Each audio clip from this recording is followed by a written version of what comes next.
Hello everyone, and welcome to the Fictional Vortex. So we are back with an interesting movie on what if Naruto Awakens become the Shinigami in love with Fem Kyuubi x Harem. But before we start, I just want to remind you to please subscribe to my channel and hit the like button if you enjoy my content. Let's start the story. Prologue. Human no more. Naruto D. rocked down into the middle of the clearing that his silver-haired instructor, Mizuki, had told him to meet him at after stealing the scroll from the Hokage's tower. He was panting slightly as he ran as fast as humanly possible to evade the Anbu squads and Junin that were ordered to find him. Why would there be Anbu and Junin after me just for a test? Something's not right. In any case, I better start learning a jutsu from the scroll before Mizuki-sensei arrives. Naruto thought as he dropped the huge scroll onto the ground and unrolled it. Kage Bushin no Jutsu, Shadow Clone Technique. Seems easy enough to me, just form a cross-shaped hand seal and channel chakra into it. Let's see. Clones formed are solid and user retains any memories the clone has. Sounds ideal for training. Naru. To cracked his hands before forming a cross-shaped hand seal. Kage Bushin no Jutsu. He whispered as several puffs of smoke appeared around the clearing. The smoke cleared to reveal 5 identical Narutos standing around the original. Naruto went over to one of the clones and scrutinized it before raising a hand and poking it. He let out a grin upon discovering it was indeed solid. Yada, I can do a clone jutsu now. Mizuki-sensei sure has to pass me for that. Naruto exclaimed before looking back at the scroll. If I learn an extra jutsu, then Mizuki-sensei could give me extra marks for the test. So Naruto walked back to the scroll and started flipping through it. A few different techniques did catch his eye, but he decided against learning them for various reasons. Next. Kuchiyos. Edo T. Ensei, Summoning. Impure World Resurrection, a technique invented by the Naruto Hokage that allows the user to summon the dead back to the realm of the living. Perform the hand seals tiger, snake, dog, dragon and then clap your hands. Technique requires sacrifices. No way I'm learning this. Naruto looked at the technique in disgust, wondering why the Naruto created such a technique. Alright, next one. Shiki Fujin, Dead Demon Consuming Seal. Allows the user to summon the Shinigami to seal away something or someone into a vessel at the cost of the summoner's life. Lame. Naruto deadpanned as he flipped to the next entry. Bunkatsu Saigen. Saoryu no Maji, Limit Break. Soul Merge. This technique fuses the dark and light, also known as the yin and yang opposing halves of the soul, together. Labeled a kinjutsu because even though the user becomes extremely powerful, their personality can sometimes undergo a complete change. Hand seals are snake, tiger, dragon, boar, monkey and hold in ram seal while channeling chakra. Naruto grinned as this technique sounded interesting. He practiced going through each hand seal slowly so as to not mess up. I've found you, a panting Iruka said as he dropped down in front of a surprised Naruto, who just grinned and pointed at him with 2 fingers. Hey, I found the nosebleeder, Naruto exclaimed. Baka, I found you, Iruka shouted using the technique that inflates your head before calming down and staring at Naruto. He, you found me, but I've managed to learn 2 different jutsus from the scroll. Now you will have to let me graduate, right? Iruka-sensei. Naruto looked at the Chunin instructor in excitement. Naruto, where did you get that scroll from? Iruka asked seriously. Oh, this thing. Naruto pointed at the huge scroll. Ms. Uki-sensei told me about the secret graduation test. He said I had to steal this scroll from the Hokage tower and meet him here.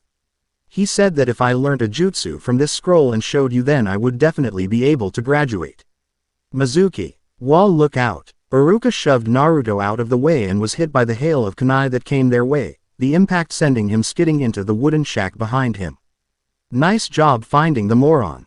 Iruka and Naruto turned in the direction of the voice to find Mizuki crouching on a tree branch with 2 Fuma shuriken attached to his back. I see. So that's what's going on. Iruka grabbed his side in pain as he spat some blood out of his mouth. Naruto, give me the scroll if you want to graduate. Mizuki shouted at the confused boy. Huh, what? What the hell is going on here? Naruto looked from Iruka to Mizuki in confusion. Naruto, whatever happens here, don't give Mizuki the scroll. Iruka shouted suddenly. That's a dangerous scroll that contains forbidden ninjutsu inside it. Mizuki used you to get his hands on it. Naruto, There's no point in you having the scroll. I will tell you the truth now. Mizuki smirked at the shocked look on both Iruka's and Naruto's faces. And no, don't. Iruka yelled, but Mizuki just ignored him. 12 years ago, when the Kyuubi attacked the village, remember how the demon fox was defeated by the Yondaime Hokage, right?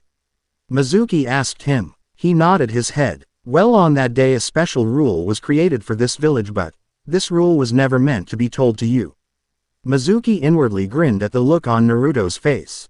Why not me? What is this rule? Tell me, Naruto demanded, causing Mizuki to let out a dark chuckle. What kind of rule is it?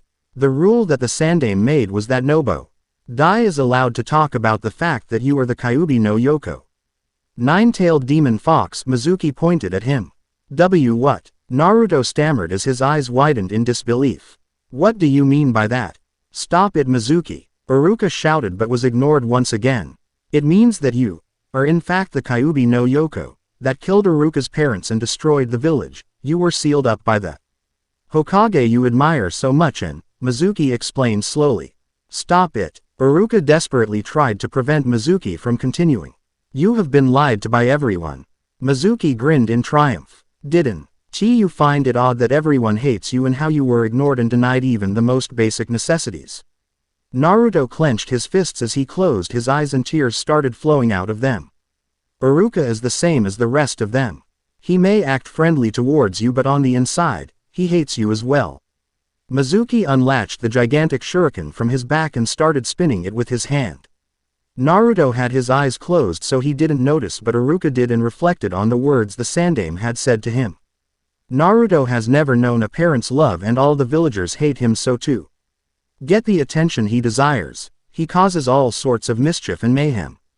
He wants the people to acknowledge his existence in any possible way. He acts tough and indifferent, but he is really suffering on the inside. Naruto had felt someone push him onto the ground and opened his eyes to see Iruka crouching over him, the giant shuriken that had been meant for him stuck in his back. Naruto looked at him in shock as Iruka's sweat and blood dripped onto his cheek and trailed down his whisker-like birthmarks. Mizuki sneered from his perch. Why? Naruto whispered as he looked at his teacher. My parents, after they died, there was nobody to compliment or acknowledge me. I always acted like an idiot or a clown, just to get people's attention since I wasn't good at learning or doing homework. It was better than being nothing, so I kept acting like an idiot. It was so painful. Iruka replied as tears started cascading down his face. Naruto, you must have also been in a lot of pain. I'm sorry, Naruto. If I only did a better job, then you wouldn't have to feel like this. Naruto couldn't take any more and started running away. Naruto.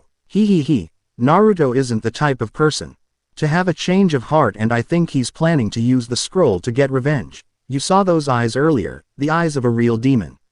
Mizuki said as he jumped down from his spot on the branch and landed near Iruka, who pulled out the giant shuriken from his back with a grunt.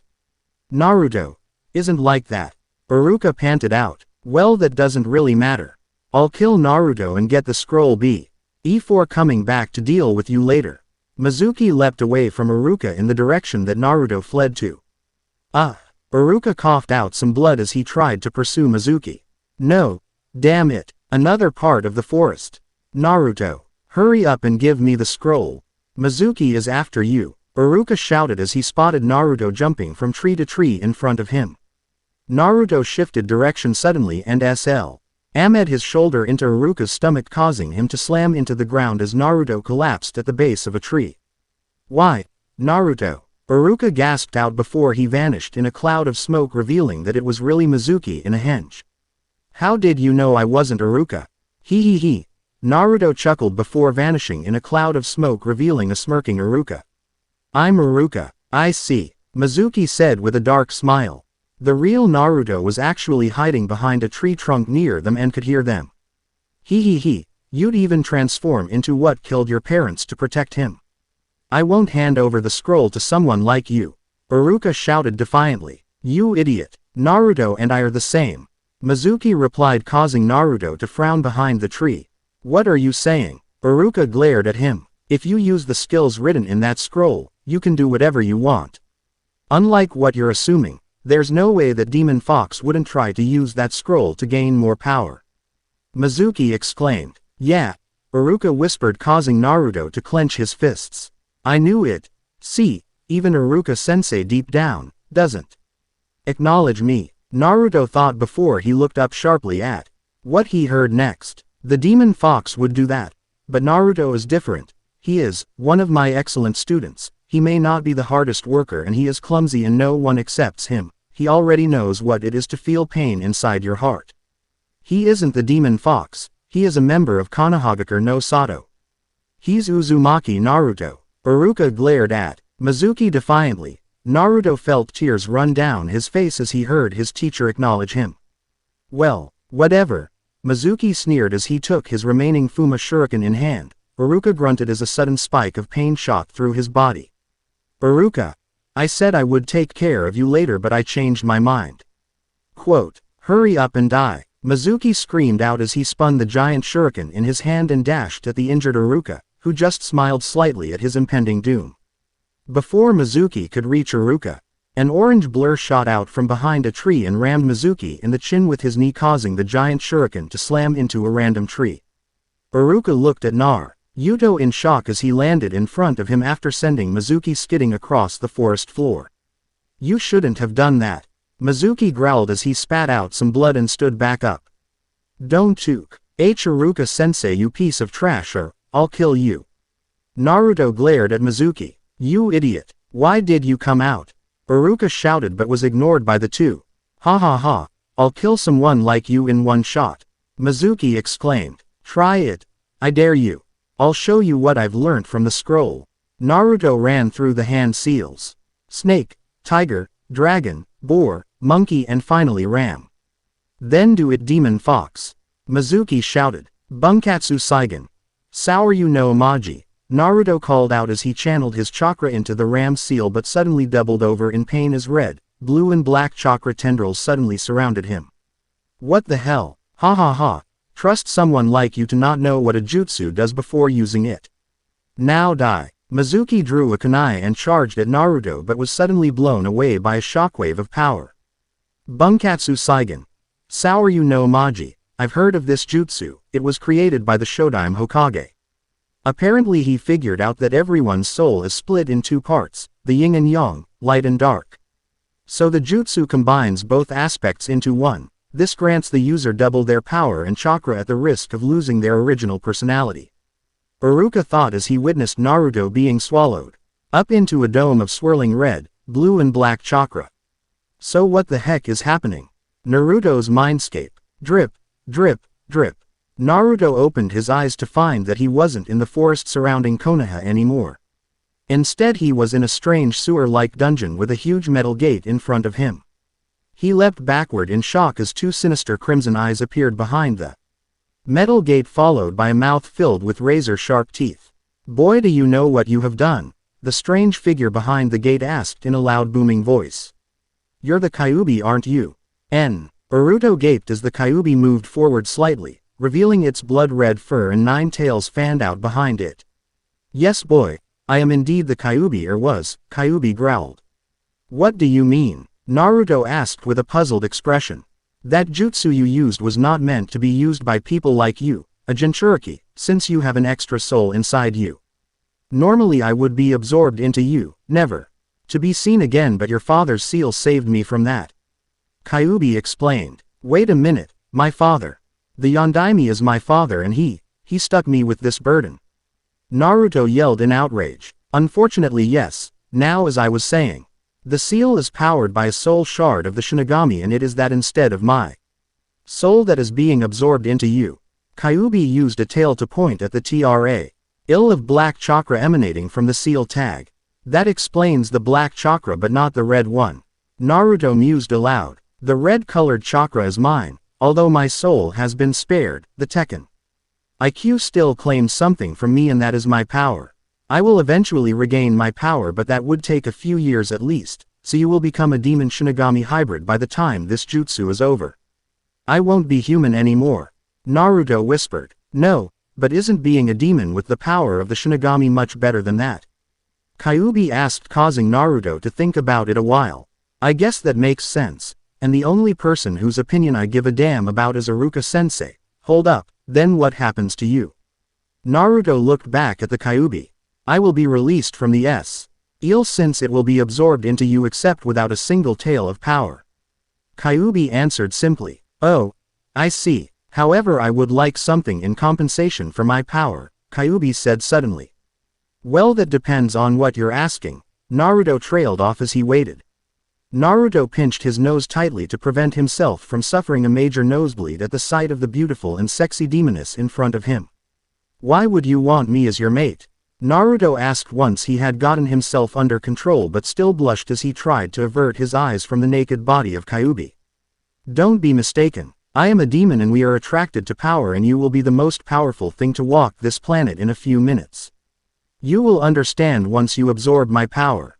Completely. Kyuubi smirked. Don't worry. You will be able to take other females as your mates as well, as long as you get my approval first. What? Naruto shouted in surprise. It is common practice for male demons of great strength to have multiple mates to ensure their legacy lives on through their children. Kyuubi explained simply. Fine.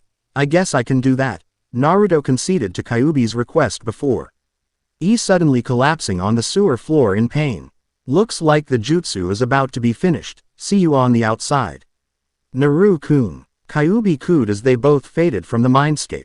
Back in the forest, Mizuki regained consciousness in time to see the multicolored dome turn purple in color before withdrawing back into a tall male figure holding a slimmer female figure in his arms.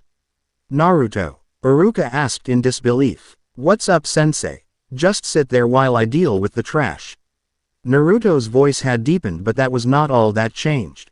Naruto had shot up from a measly 1.45 meters to an impressive 1.7 meters, his once short, spiky blonde hair now resembled his father's but had black streaks running through it. His original sky blue pupils were now amethyst in color and had a vertical black slit running through it. His whisker-like birthmarks seemed to have darkened and all traces of baby fat were gone from his face. Instead of the horrible orange jumpsuit he always wore, he was now garbed in a black kimono top and matching black hakama pants with a crimson haori over the shirt.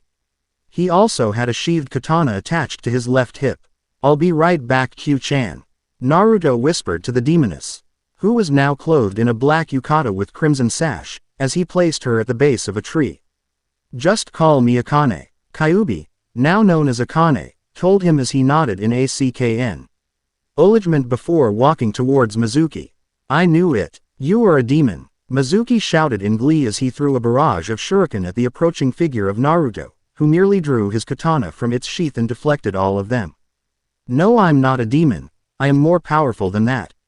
Naruto replied calmly as Mizuki finally ran out of shuriken and kunai. He approached the traitor who had backed up against a tree. Lies. I will kill you now and the village will proclaim me a hero. Mizuki laughed insanely as he jumped up and attempted to hit Naruto with a rising uppercut, but Naruto just caught his wrist with his left hand. If you want a demon, I will show you how demonic I can be. Naruto growled as he used one hand and threw Mizuki upwards before sheathing his katana and leaping up after him. Just as he was about to reach Mizuki, Naruto drew his katana in a wide horizontal slash. Kuroryu no Jusho. Black Dragon's Rise. Naruto called out as he landed on a tree branch and Mizuki's body separated in a bloody shower at the waist. Akane licked her lips at the display of power while Iruka watched in awe at how much power Naruto had gained just after performing that jutsu. Iruka-sensei, are you alright? Naruto asked the Chunin instructor, who snapped out of his stupor at the mention of his name. Just need to get these wounds bandaged up and I'll be fine. Iruka grunted before looking Naruto over once again. More importantly, what happened to you? I will answer any questions you have later, just let me heal your wounds first. Naruto's hand glowed purple and Iruka watched in amazement as the wounds stitched up and healed themselves. That was amazing, Naruto. Now about that explanation and who that lady is. Iruka asked. You will have to wait a while, sensei. That old sack of bones, also known as the Hokage, would have watched the entire thing through his crystal ball. So he would be called into his office anyway, where I will explain everything. A squad of Anbu appeared just as Naruto finished his sentence. Naruto, Iruka-san, Hokage-sama has called for the both of you to meet him in his office with the Forbidden Scroll now. A Neko-masked Anbu said. Thank you for informing us, Neko-chan. Come on, Iruka-sensei, Akane-chan. We wouldn't want to keep Hokage-sama waiting now, would we? Naruto picked up Akane bridal style and stood next to Iruka before a three of them sunk into a shadow portal that formed below their feet. Hokage Tower. Sarutobi Hiruzen was not having a good day. He sighed tiredly and rubbed his wrinkled temples. First he had to deal with endless piles of paperwork. Just as he was about to complete them, Naruto burst into his office and knocked him out with that stupid technique of his and made off with the Forbidden Scroll. As he thought his day couldn't get any worse, he watched through his crystal ball as Mizuki informed Naruto about the Kyuubi and the events that occurred after it. He tensed slightly as a swirling shadow portal appeared in the middle of his office but relaxed slightly when Naruto, Iruka and that girl that was with Naruto appeared from it. Naruto, what the hell was that? Iruka gasped out, slightly pale from the technique. That was known as Kage no Ryoko, shadow traveling. I can transport myself and people around me using the shadows as a medium. Naruto explained as he took a seat and Akane sat on his lap, causing Iruka and the Sandame to cough slightly. Well, Naruto-kun, care to explain what happened out there? Hiruzen asked as he took a puff of his pipe. That jutsu caused me to fuse with not only my dark self but Kyuubi's power as well as the soul shard of the Shinigami that was used to power the seal. So I now have the powers of Kyuubi and the Shinigami as well as their memories on how to use all their techniques. Which makes me a demon with Shinigami powers. Naruto replied, simply causing Iruka to go wide-eyed and the Hokage to cough as he accidentally inhaled some of his pipe's smoke. Okay. Who is this lovely lady then? Hiruzen gestured to the red-haired lady occupying Naruto's lap. This is Akane-chan, also known as the former Kyuubi no Yoko and my mate. Naruto put his arms around Akane as she leaned back into his embrace. What? Hiruzen and Iruka shouted at the same time. After the jutsu did what it did, the seal fell apart and released a now powerless Akane back into the world. Naruto smirked slightly at the pout on his mate's face. And the mate part? Iruka asked. Akane asked that in exchange for taking her power that I take her as my mate as well, so I did. Naruto had a full-blown smirk now as he watched the two men sigh and rub their heads. Only you, Naruto. Only you could give me such a big headache all in the span of a day. Hiruzen groaned. Before a sudden crushing force filled the room. Both Iruka and the Sandame had trouble breathing as they looked to the source to find a poker-faced Naruto looking straight at the Hokage. Tell me, when did you exactly plan on telling me that I had Akane-chan sealed inside me? Naruto said softly as Akane got up with a grin and walked to a corner of the office and leaned on the wall there to watch the show. I didn't plan on telling you. I wanted you to live as normal a life as possible, the old Hokage replied, causing killing intent to join the crushing force. Normal. My life was normal. So tell me, why did you not tell me about my burden? Naruto roared in his demonic voice as black and purple chakra swirled around him. I believed that if you did not know of the Kyuubi's existence then she would not be able to influence your actions. Hiruzen finally admitted. So you believed that if I had known about Akane-chan, I would have been influenced by her. Do you have that little faith in my father's seal? When did you plan on telling me that little piece of information, huh? Naruto had approached the Hokage's desk as he spoke and slammed a fist on it, shattering it under his strength. How did you find out? Hiruzen stuttered as his face paled while Iruka had a look of shock on his face. Akane-chan informed me of it, so what's your stupid excuse this time? Naruto glared at the Hokage, who did his best not to flinch at the amount of hate and malice hidden within those slitted pupils. Why, your father had plenty of enemies, the most prominent being Iwa, and they would stop at nothing to kill or capture you if they found out about your heritage. Hiruzen replied. Did I ask you why you didn't tell Iwa? I asked you why you didn't tell me. I wondered all my life who my parents were and if they were proud of me or hated me like the rest of the villagers. And you knew all along but didn't tell me. Naruto snarled as he picked up the Hokage by his robes. I'm so sorry, Naruto. Just tell me if I can do anything. anything at all to make it up to you. Hiruzen said in a voice filled with remorse and shame, causing Naruto to drop him back in his chair. Tell me who my mother is. Give me a ninja status and give me my inheritance, and maybe, just maybe I may forgive you, but I will never forget this. Naruto's voice returned to normal as the SWI RLING chakra vanished and the killing intent and crushing force were retracted. Your mother's name was Uzumaki Kushina. She was the second Jinchuriki of the Kyuubi. And just swipe your blood across the portrait of your father. There is a blood seal on it and it contains your family inheritance. Collect your headband from me tomorrow morning. Hiruzen replied after a slight hesitation. Naruto D. It is, he said, and bit his thumb before swiping it across his father's picture, causing several scrolls to pop out of it. One more thing. Please include Akane-chan into my team. Oh, and keep all that happened here to yourselves. I'll see you at the team selections in 3 days' time. Iruka-sensei, Yane. Naruto grabbed Akane and they both disappeared into a shadow portal. Hokage-sama, is the Yondaime really Naruto's father? Iruka asked hesitantly. Yes, I am afraid so.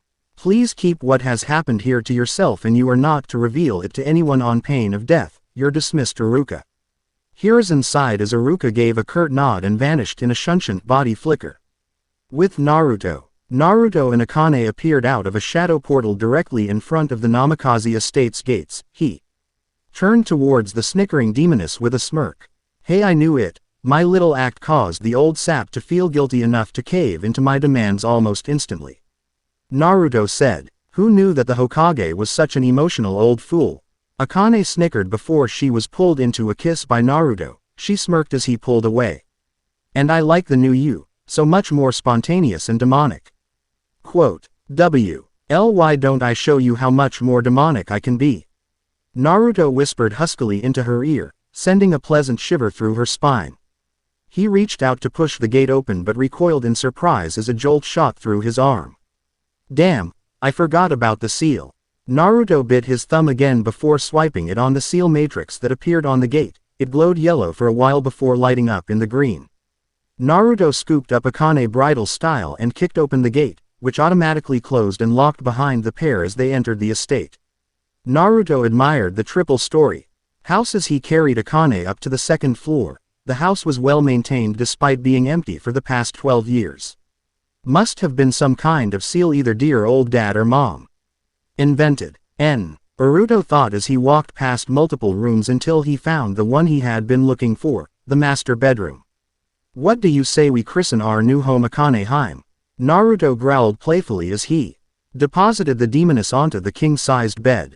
I say I like the way you think, Naru-kun. Akane smirked seductively as she dragged Naruto into a kiss and started removing his clothes. Life just got a whole lot better. Naruto thought with a grin. Well, there you guys go, the first official chapter of Naruto, Demonic Shinigami. Hope you guys enjoyed it as much as Naruto, Force Unleashed, which I have not abandoned by the way. Updates are probably going to alternate between these two stories as long as the ideas keep flowing into my brain. Sorry to say there is no lemon for this chapter, ISTI. I'm not sure I can write them very well, so I will leave them out for now. Remember that Naruto's attitude changed due to absorbing the soul shard of the Shinigami and Kyuubi's power, so he became darker as well as more intelligent. This is probably going to be a dark Naruto fanfic. He is going to probably be sarcastic and sadistic in this story, so don't read. As you can see, I had a female Kyuubi paired with him already. This is probably going to end up a harem because I say so, and some girls just have to be paired with Naruto. I'm already thinking about a female Shukaku to be paired with him as well. Gaara will be paired with Matsuri, so don't worry about him not getting any. Well, this is X Namikaze Cubics signing out for now. Yane. I am Jenin. Disclaimer. I do not own Naruto, but I wish I did. Hey everyone, it's X Namikaze Cubics back with another chapter of Naruto, Demonic Shinigami. If I had not made it clear last chapter, Naruto will not be in the Bleach storyline for T's story, so don't give suggestions for Bleach pairings. I may do a sequel where Naruto joins the Bleach storyline, but until then keep the pairing suggestions to Naruto only. It seems this story has been as well received as Naruto, Force Unleashed, which I say again that I am not abandoning, just taking a short break of a few days to write this story. Thanks to everyone who read and reviewed the first chapter of this story. I hope that everyone continues to do so for this chapter and all subsequent ones. I have decided that this will be a dark Naruto story. He will still be caring towards those that are precious to him. And he will also be anti-Konoha here. Expect Sakura and Sasuke bashing. I may do Hinata bashing because it is hardly done and I don't like her at all. For those who think I jumped into the relationship too fast, I will clarify. Kyuubi is a demon and she stated that she wants Naruto to be her mate because of his power, so they are not in relationship due to love, yet. It will eventually progress into that, but for now it's basically power and lust. To Naruto loves Fem Kyuubi. I'm so sorry but I couldn't think of a realistic way for Kyuubi to attack Konoha without using some overused plot cliché. Confirmed harem members so far are Akane, female Kyuubi, Shukaku, Anko and Yugito, Nibi. We'll be adding more as the story progresses. So here is the next chapter of Naruto, Demonic Shinigami. I hope you enjoy reading it as much as I enjoy reading your reviews. Chapter 1. I am Genin. Come on Akane-chan, we wouldn't want to be late for the all-important team selections now would we?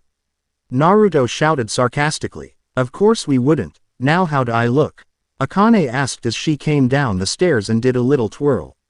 She wore a crimson tank top with the kanji for Vixen on the front and tight black jeans.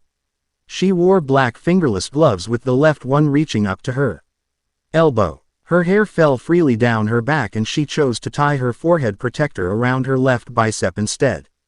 Just as beautiful, sexy and deadly as always. Naruto replied with a grin as he gave her a peck on the lips. He wore a form-fitting black t-shirt with a white laughing skull on the front and black jeans as well. He wore metal-plated black fingerless gloves and chose to tie his forehead protector around his left bicep as well. Ah, you always know what to say. Akane-ku. As the couple left the Namikaze estate and made their way to the academy, where team selections were taking place. On the way there, both of them caused heads to turn as they walked down a street. The males were wondering who the beautiful and sexy redhead was while the females were discussing about the handsome and feral-looking blonde. I wonder how funny their reactions will be when they realize that I'm the demon brat and you're the Kyuubi no Yoko. Naruto whispered to his companion. Probably something involving mass panic and screaming about killing the demon brat and his whore. Akane snickered at the image in her mind. Well, I see the academy ahead. Shall we see what team we are on, my dear? Naruto grinned at the demoness. Why, I believe we should. Akane replied with a matching grin as they walked towards the academy. In Iruka's class, Iruka sighed as he watched his class interact with each other. He had no idea how 3/4 of the class were going to make it as a shinobi. Out of the entire class, he could only sort out a few that actually deserved and could make it as a shinobi. Nara Shikamaru, Akamichi Choji, Aburame Shino, Inuzuka Kiba, and Uchiha Sasuke. That's about all, and even these few have some problems to sort out. Iruka frowned slightly. Shikamaru is a genius but is lazy like all the males of his clan. Choji is strong and talented but is too kind for his own good. Shino has to open up more. Kiba is too brash and headstrong, and Sasuke, well, I don't even know where to begin with him. Iruka glanced over the rest of the class. Haruno Sakura, extreme fangirl syndrome and only passed the test barely thanks to her book smarts and her mother being on the council, Iruka thought as he observed the pink-haired girl with an oversized forehead. Yamanaka Ino falls into fangirl category as well, though much better than Sakura, has the potential to surpass her father if only she trained harder, Iruka thought as he looked at the blonde-haired girl. Hyuga Hinata, not a fangirl. Okay, still a fangirl but of a different person, too shy and lacks confidence, also too kind for her own good, Iruka mused as he looked at the Hyuga heiress. Single quote. I just hope their Junin senseis can knock their bad habits out of them. Oh well, time for an announcement. Iruka sighed as he discreetly performed hand seals under his desk. Shut up and get back to your seats, Iruka shouted, using the demon head enlargement technique, causing the class to scramble for their seats and quiet down immediately. Alright class, today we have 2 extra participants in the team selections, and before you complain, They have been approved by Hokage-sama himself, so if you have a problem take it up with him. Iruka said, causing the few students that looked ready to protest to settle back down with a grumble. You two can come in now. The class looked at the door in silence as it slowly swung open and 2 students walked in. Almost the entire class blushed at the 2 figures that walked in. The males were staring, some were drooling, at the red-haired beauty that walked in, while the females were ogling. Also some were drooling at the handsome male. Class, I would like to introduce you to Uzumaki Naruto and Uzumaki Akane, Iruka announced before bracing himself. Nani? The entire class roared in shock and surprise, well, everyone except Shino and Shikamaru, with the former just raising an eyebrow and the latter just being too lazy to care. Iruka-sensei, what is Naruto Baka doing here? He failed the genin exams, remember? Sakura screeched like the howler monkey she was descended from. Well, he passed a secret test made by Hokage-sama himself. Iruka was interrupted by Naruto himself. Mizuki was actually a traitor who used me to steal the forbidden scroll of seals from the Hokage Tower, but I stopped him after I figured it out, and the old man promoted me to genin for that. Naruto explained in one breath. Naruto Baka, stop lying. There's no way you could win against a chunin. Sakura moved to punch him, but Naruto merely yawned and sidestepped before grabbing her by the hair and throwing her across the room and into the back wall. Everyone gaped at him, not at his strength but for flinging his Sakura-chan across the room and into a wall. What Naruto said is true, and can someone please get Sakura out of the wall? Iruka sighed and rubbed his temple. The day had just started and he already felt a headache forming. Yo Naruto, you didn't tell me you had a super hot sister. Hiba shouted as he eyed Akane. Akane-chan isn't my sister. She is my mate, so stop eyeing her unless you want me to rip out your eyeballs and shove them up your ass. Naruto growled at him. Oh shit, sorry about that, man. Hiba apologized immediately because he was from the Inuzuka clan and they knew not to take another person's mate, especially a friend's mate. A timid voice squeaked out, causing the class to turn and look at the source, which turned out to be Hinata, who blushed from being the center of attention. Yes, my mate, as in my life companion, the person who I sleep with and eventually bear my children. Do I need to explain further? Naruto clarified. And no, and Naruto-kun has a girlfriend A and he already slept W with her. Hinata felt tears threaten her vision as she rose from her seat and ran out of the room crying. Any more questions? Naruto asked as if nothing had happened. Naruto Baka, how dare you treat Hinata like that? She loved you since the academy started and you just dumped her aside. Sakura screeched, having forgotten that Naruto had flung her across the room. So, Naruto replied uncaringly. What do you mean so? Sakura screeched even louder, causing everyone to cover their ears in pain. First off, Haruno, stop screeching like a fucking monkey or I swear I will rip out your vocal box and send you home to your stupid mother piece by piece. Naruto snarled as he glared at her and released a small amount of his killing intent at her. Sakura paled and gulped nervously but nodded her head. Good. Now I ask you why when I asked you for a date before, you never accept and hit me instead. Naruto looked at her intently. I love Sasuke-kun and I don't love you. Sakura stammered out, unsure if that would be the correct answer. Correct. So why should I accept her so-called love, when I don't love her back? More importantly, why didn't she tell me before? I'm sure everyone noticed that I am an orphan and how the villagers ignore me, so why didn't she offer me her companionship when I needed it, huh? Tell me, what kind of love is that? Naruto's voice turned demonic towards the end as he recalled all the times he was lonely and nobody was there to help him or comfort him. Calm down, Naru-kun. We don't want to scare the cute little genins. Akane whispered into his ear. Naruto took a deep breath and let his rage subside. Thanks, Akane-chan. Let's go take a seat, shall we? Naruto walked to the back of the class and sat in the empty seat beside Shikamaru, and Akane just plopped down on his lap, causing many of the males in the class to grumble about lucky bastards. Yo Naruto, what's with the change? Shikamaru asked lazily as he lifted his head from the table slightly to turn and look at him. Felt like it, Naruto replied with a shrug. Oh, troublesome, Shikamaru mumbled as Went back to sleep while Naruto just ran his hands through Akane's hair as Iruka called out the different teams. He listened absent-mindedly. Team 7 will consist of Uchiha Sasuke, HN, Haruno Sakura. Cha true love prevails over all. Hey no fair Iruka-sensei. Why does forehead girl get to be with Sasuke-kun? Shut up. The teams were decided by Hokage-sama, so complain to him if you've got a problem. And the final member is Sai. Your Junin-sensei is Hitaki Kakashi. Naruto looked around the room and spotted an extremely pale-skinned boy wearing tight-fitting clothes. He just couldn't help but comment. The brooding king of the emos, Banshee McFlatchest and a closet gay. Damn, I pity the poor sap that has to teach you. Naruto said with a grin, causing Akane and the majority of the class to snicker. So says the failure of a ninja. Sasuke retorted with his signature smirk, causing his fan club to swoon.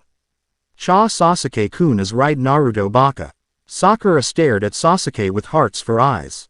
Shut up. Naruto, stop antagonizing them. Iruka shouted. Whatever you say, sensei. Naruto replied indifferently as he continued playing with Akane's hair, earning a grateful purr from said demoness.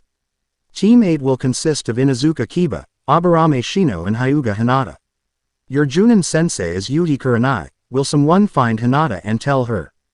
Team 9 is still active from last year, so Team 10 will be Nara Shikamaru, Akamichi Choji and Yamanaka Ino. Your Junin-sensei is Sarutobi Asuma. What? I get stuck with lazy boy and the fat kid. Ino shouted. I am not fat, just chubby. Troublesome. Shut up. Now Team 11 will consist of Uzumaki Naruto and Uzumaki Akane only. Your Junin-sensei is Mitarashi Anko. Iruka said, but was interrupted again by Sasuke this time. Hey, why does the Dobi get special treatment but I? Uchiha Sasuke an elite, don't. Sasuke demanded, causing Naruto to snort in amusement. If the Uchiha clan is so great, then where the fuck are they? Oh, that's right. Your brother killed them all single-handedly. Elite's my ass. Naruto smirked at the look of rage that crossed Sasuke's face. How dare you speak of my clan in that manner? I'll show you the power of the Uchiha clan. Sasuke shouted as he ran through several hand seals. Kaden. Gukaku no Jutsu. Fire release. Grand fireball. Technique. Sasuke shot a huge ball of fire right at Naruto before Iruka could stop him. Naruto just held up one hand. Hado number 33, Sukatsui. Hado number 33, blue fire, crash down. Naruto whispered as head-sized ball of blue fire shot from his palm and impacted against the larger fireball and cancelled it out. Everyone in the class gaped again. They had just seen Naruto use an unknown technique without any hand seals, and it managed to cancel out a Gukaku no Jutsu. Sasuke, stand down this instance or I will send you to Hokage-sama for attacking a fellow Konoha shinobi. Iruka shouted once he snapped out of his stupor, causing Sasuke to sneer at him but sat back down. Now there is an hour interval before your Junin-senseis arrive, so you can go get something to eat before reporting back to the academy. Sure thing, sensei. Naruto grinned as he scooped up a cane bridle style and sank into a shadow portal. Shikamaru's eyes widened in surprise as he saw this but decided to question Naruto later. Hokage's office. The Junin-senseis were gathered around the Andime's crystal ball and had witnessed the entire scene take place. A few were muttering about the demon brat speaking bad about the Uchihas. Hokage-sama, it is clear that the demon brat is out to make trouble for Uchiha-sama. You should suspend his shinobi license. Immediately, a random Junin shouted. He will do no such thing. If anyone deserves to have their shinobi license revoked, it should be that Uchiha brat. A voice shouted from the back. Everyone turned around to see Anko leaning against the wall whilst biting on a dango stick. Ah, Anko, I see you made it. Hiruzen smiled kindly at her. Whatever, old man. So those two were the ones you told me about. Anko walked towards the crystal ball, which had paused at the scene of Naruto using an unknown attack. Yes, I trust you don't have any problems. Hiruzen asked. None at all. Now if you excuse me, I have to go greet my team. Anko smirked as she vanished in a swirl of leaves. The rest of the Junin except one filed out of the office. Kakashi, don't you have a team as well? Hiruzen looked at the tall, silver-haired masked Junin, who looked at the clock on the wall. Yes, but I still have 3 hours to go. Kakashi W led lazily, causing the old Hokage to sweat drop at the reply. Kakashi looked at him seriously with his exposed eye. Hokage-sama, why wasn't Uzumaki Naruto placed on my team even though I requested him? There are two reasons for me doing so, the first being something occurred on the night of Mizuki's betrayal that completely changed Naruto, as you would have noticed. And before you ask, I am not allowed to tell you what happened. The second reason is that both Naruto and Anko had lead difficult lives, and I hope that by placing them together, they will find something akin to comfort in each other. Hiruzen puffed on his pipe as he saw Kakashi think about it. While that is true, I wanted to train Minato sensei's child, but instead you stuck me with, and I quote, the brooding king of the emos. Banshee McFlatchest in a closet gay. Kakashi shivered slightly at the last one. I understand how you feel, Kakashi, but the council has me overruled on the decision that you are to train the Uchiha, and you saw what would happen if Naruto is on the same team as him. Hiruzen gestured to the frozen image on the crystal ball. Besides, I want you to keep your eye on Sai. I believe that he is a member of Danzo's root organization. Root, huh? What do you want me to do? Kakashi asked as he leaned against the wall behind him with his arms crossed in front of his chest. Just report any suspicious behavior and keep an eye on the Uchiha as well. Report to me if his conduct becomes too aggressive, Hiruzen said as he took another puff. Understood, Hokage-sama. Kakashi saluted before leaving via Shunshin. Back in the class, Naruto observed the rowdy class from his seat but groaned as Akane shifted in his lap. He grabbed her by the waist to stop her from making any unnecessary movements. Stop moving, Akane-chan, Naruto whispered into her ear. Fine, fun killer. Akane pouted, but Naruto just chuckled and turned her around so she was facing him and started a full-blown make-out session. The majority of the class watched with matching blushes as the couple continued, not paying them any attention. A few had different thoughts though. How dare that Dobi insult the might of the Uchihas? I have to find a way to pay him back. I know, I will take his girlfriend from him and fuck her right in front of him. Besides, she is both beautiful and looks strong, a perfect candidate to revive the Uchiha clan with. Sasuke plotted within his own head. Stupid Naruto baka insulting Sasuke-kun and his greatness. How dare he insult Sasuke-sama? We will beat him up, cha. Get back in your hole, you stupid split personality. Sakura argued with herself. That stupid bitch must have influenced my Naruto-kun into sleeping with her. Everyone knows that Naruto-kun belongs to me and I loved him way longer than that stupid red-haired slut. Hinata growled angrily inside her mind as she watched the two continue their make-out session. Troublesome, but could you two stop? The Junin senseis are about to arrive. The pair turned to a lightly blushing Shikamaru. Why? They asked in unison, causing Shikamaru to blink. Never mind.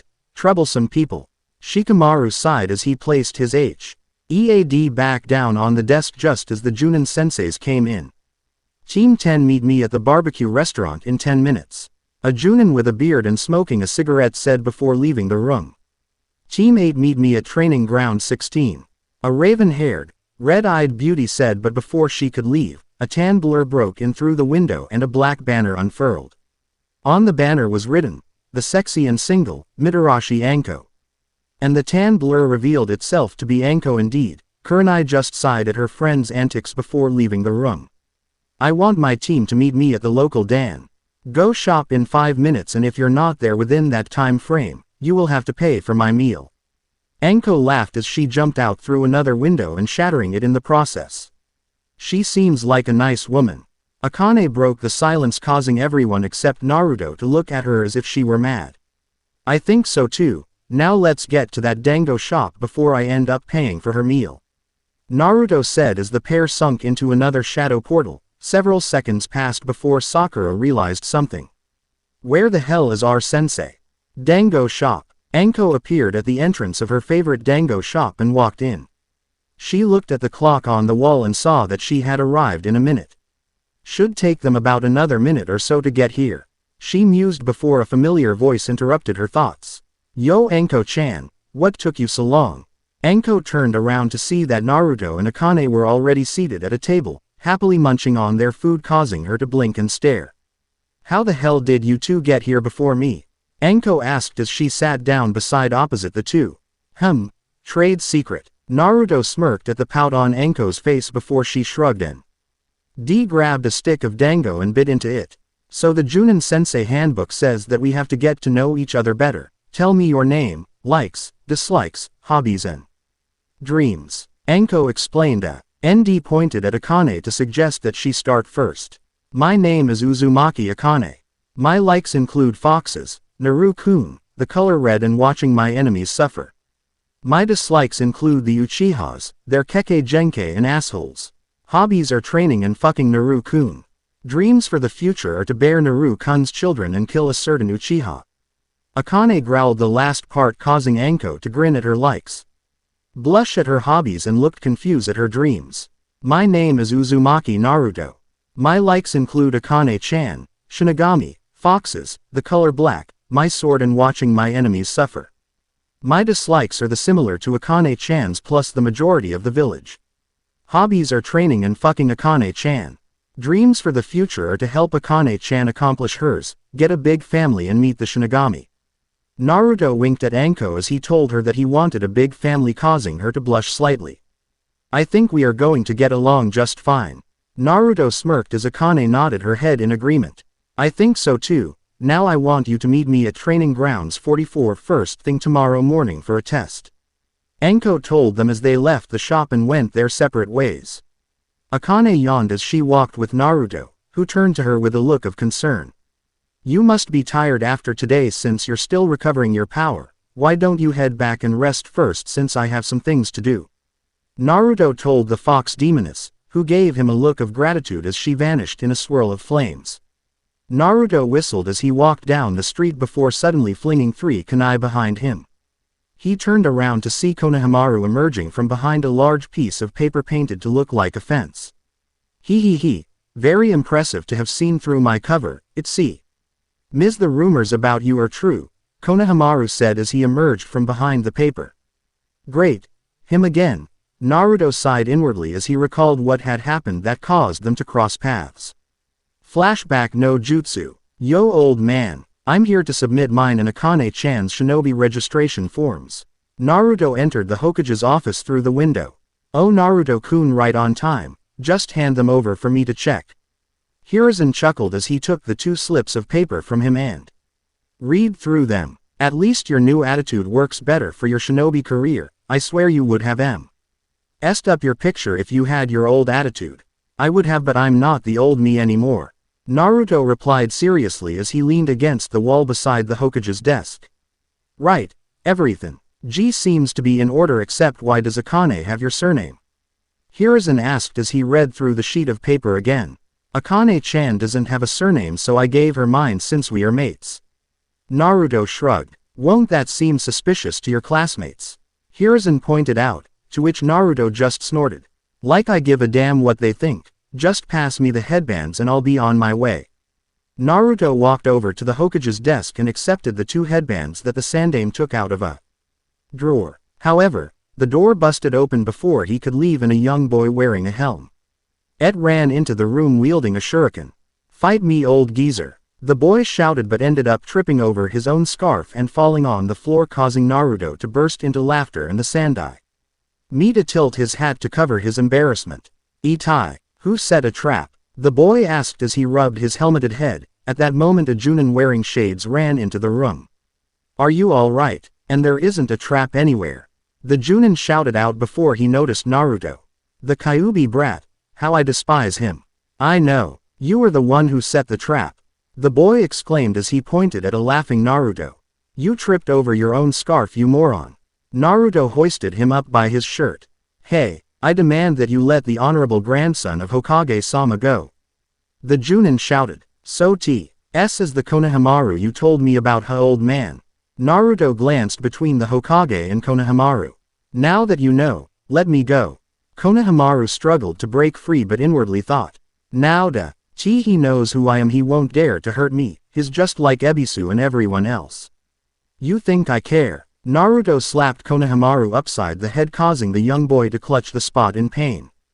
Quote, he could be your freaking grandmother and it wouldn't make a damn difference to me. How dare you strike the honorable grandson? Ebisu shouted in outrage while the Sandaime sighed. Whatever, See you around, old man. Naruto jumped out the window at the end of his sentence. Konohamaru stared at the window whilst thinking. He's different than the rest. Flashback no Jutsu Kai. Hey, I'll make you my boss. Konohamaru's voice knocked him out of his recollection. Wah. Naruto blinked as he tried to process what the hell the kid was talking about. And in exchange, you have to teach me how to defeat Gramps. Konohamaru shouted in excitement. Listen kid, I have more important things to do than train you. Naruto growled impatiently. Shit, the signature has started to move closer towards the village. Come on please. Konohamaru begged on both knees. Fine. Kage Bushin no Jutsu. Clone, I want you to teach him. Naruto pointed at Konohamaru, who had stars for eyes at seeing the jutsu. Before he took off across the rooftops. Damn, where did that stupid signature go now? Naruto paused on a tree branch just outside of Konoha. Shit. Naruto leapt away from the tree as a huge height monster with a strange mask and a hole in its chest smashed into it. He backflipped in midair and landed on another tree branch. So this is a hollow. Damn, you're ugly. The hollow just got back up and roared at him. Black chakra circled around Naruto and enveloped him before dying down to reveal that he was wearing the outfit he had on the night of the Mizuki incident. Now let's see how much of a bad boy you really are. Naruto grinned as he drew his katana and twirled it around once before settling into a sword stance. The hollow roared and charged him on all fours. Naruto noted that it was surprisingly fast for a creature of its size. Naruto blocked a punch with his arms, but the force of the blow sent him crashing into a tree trunk. He coughed as he climbed out of the debris. Note to self, don't try that again. Naruto groaned. The hollow roared and tried long swiping attacks with its claws. Naruto dodged or parried the attacks with his katana. Naruto growled and switched a different stance as the hollow charged him. Kuroryu no Sume. Black Dragon's Claw. Naruto flashed past the hollow and sheathed his blade as the hollow dropped dead in two separate pieces. I have to thank the Shinigami for all those techniques just from absorbing a soul shard. Naruto grinned, but that slipped away as he suddenly realized that he was surrounded on all sides by 5 different hollows. He discreetly made a cross-shaped hand seal. Kage Bushin no Jutsu. And 5 clones emerged from the smoke and engaged each hollow as Naruto leapt back several paces and held up both his hands and started channeling his Reiatsu as he chanted. Sanzai Suru, Kimono no Hon. Sento, Kosho, Katetsu no Sharin. Yugoki Bakase, Tomari Basora. Yariatsu Naro ga Kojo ni Machiru. Sprinkled on the bones of the beast. Sharp Tower, Red Crystal, Steel Ring. Move and become the wind, stop and become the calm. The sound of warring spears fills the empty castle. Naruto chanted as yellow Reiatsu formed an orb in his hands. Hado number 63, Reikoho. Thunder Roar Cannon. Naruto shouted as a massive blast of lightning shot out of his palms and into the group of hollows that were busy fighting his clones. The resulting explosion tore up the ground as the clones dispersed and Naruto watched as the Kido spell disintegrate the hollows. I have to practice using Reiatsu some more, that spell really took some effort. Naruto said as he panted slightly from using such a high-level Kido. He hopped down from the tree branch and started walking back to Konoha. I better get some rest since I have to fight Anko-chan tomorrow morning. Next day at Training Grounds 44 aka Forest of Death. Naruto yawned and stretched as he and Akane waited for their team's sensei to arrive. They didn't have to wait long as the tan blur known as Anko dropped down in front of them. I'm so glad my genin knows what it means to be on time, unlike a certain tardy Junin I happen to know. Anko mumbled the last part. Cow. Sing Kakashi to sneeze somewhere in Konoha. So what sort of test are we doing today? Naruto asked. It's supposed to be sort of test that is testing your ability to work as a team, but looking at you two, I say you have no problems doing that. Anko replied with a wink causing the pair to smirk. So I'm just going to test your skills in a 2-on-1 spar that ends when I call it. So whenever you're ready. Naruto vanished from the spot and appeared next to Anko, who blinked in surprise but quickly blocked the right hook that was aimed at her face. Akane dashed in and attempted a leg sweep Anko jumped over it and threw kick at Naruto, who blocked it with his free hand. Akane sent a snap kick at Anko's chin, but the snake mistress just tilted her head back slightly and grabbed her leg and threw her at Naruto. Naruto grunted and skidded back slightly as he caught Akane in his arms and placed her back on her feet. He looked back at Anko, who was smirking at them. "You got to do better than that if you want to touch this lady," Anko taunted. Naruto just grinned as he shot at Anko and threw a barrage of kicks and punches at her, which she either evaded or blocked. Akane joined the FR.I and timed her punches and kicks with Naruto's own so they alternated attacks. Finally a fist from Naruto smashed into Anko's stomach, causing her to gasp and stumble back slightly. "Much better. Now let's see some techniques." Anko smirked as she ran through several hand seals and slammed her palms into the ground, causing a seal matrix to appear. Kuchio's no jutsu. Summoning technique. Sig. Knife-I-cantly large cloud of smoke filled the clearing. Naruto and Akane tensed as the smoke cleared to reveal a giant black and purple snake. The snake hissed and shot forward like a bolt of lightning. Naruto and Akane barely jumped out of the way in time. "Damn, this snake is fast," Naruto commented as he flipped over another lightning-fast strike. Akane jumped into the air over the snake and finished her hand seals. Kaden. Genkyu. Fire release. Roaring flame sphere.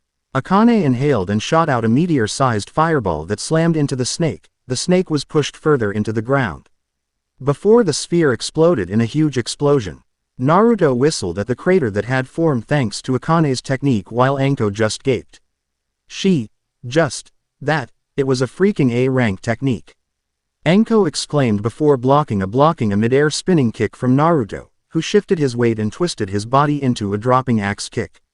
Anko blocked it with her other hand, but Naruto grinned as he whispered, "Boom." Anko's eyes widened as she pushed away from the rapidly expanding clone, but the explosion still managed to hit her, sending her skidding and rolling across the forest floor.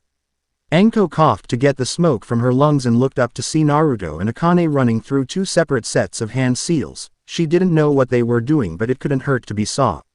Face as she started hand seals for a defensive ninjutsu. Kaden. Zukoku. Fire release. Intelligent hard work. Akane spat out a small compressed fireball. Futon. Atsugai. Wind release. Pressure damage. Naruto spat out a compressed sphere of wind chakra. Anko cursed as she tried to complete the hand seals as fast as possible as she saw the wind and fire techniques combine into a raging firestorm that raced towards her. Doden. Doryuheiki. Earth release. Earth-style wall. Anko slammed both palms onto the ground. A large stone wall erupted from the ground just in time to block the combination technique. Naruto and Akane watched from a tree branch as their combined technique smashed into the stone wall. The firestorm split in half and traveled to either side of the wall. "You think we overdid it with that?" Naruto asked Akane, who just shrugged in reply. "Senseis. Hidden shadow snake hands." A voice called out from behind them, and the duo found their hands restrained to their bodies by snakes coiling around them. They turned around to see a grinning Anko leaning against a tree trunk with her hands extended towards them. "Looks like I've caught you." Bakudo number 4. Heinawa. Crawling rope. Naruto's voice called out from behind her, and Anko found herself entangled by an energy rope before Naruto walked up behind her. "No, it looks like I've caught you," Naruto whispered directly into her ear. Anko shivered slightly as his hot breath tickled her ear and looked back at the two she captured only for them to erupt in smoke. Kage Bushin's "Alright, you two passed the test, so can you release the technique now?" Anko asked him. "What if I don't want to?" Naruto replied teasingly as he hugged her from behind, causing her to blush slightly as she could feel his rock-hard muscles. "Don't you already have a girlfriend?" Anko gasped as Naruto kissed her neck. "Akane-chan is my mate and she said that I am expected to have a harem," Naruto trailed off suggestively as Nko looked for Akane and found her eating a bucket of popcorn as she sat on a tree branch. "Oh, did she now? And you thought I would be interested, why?" Anko asked as she tried her best not to moan as Naruto caressed her body gently. Let's see, shall we?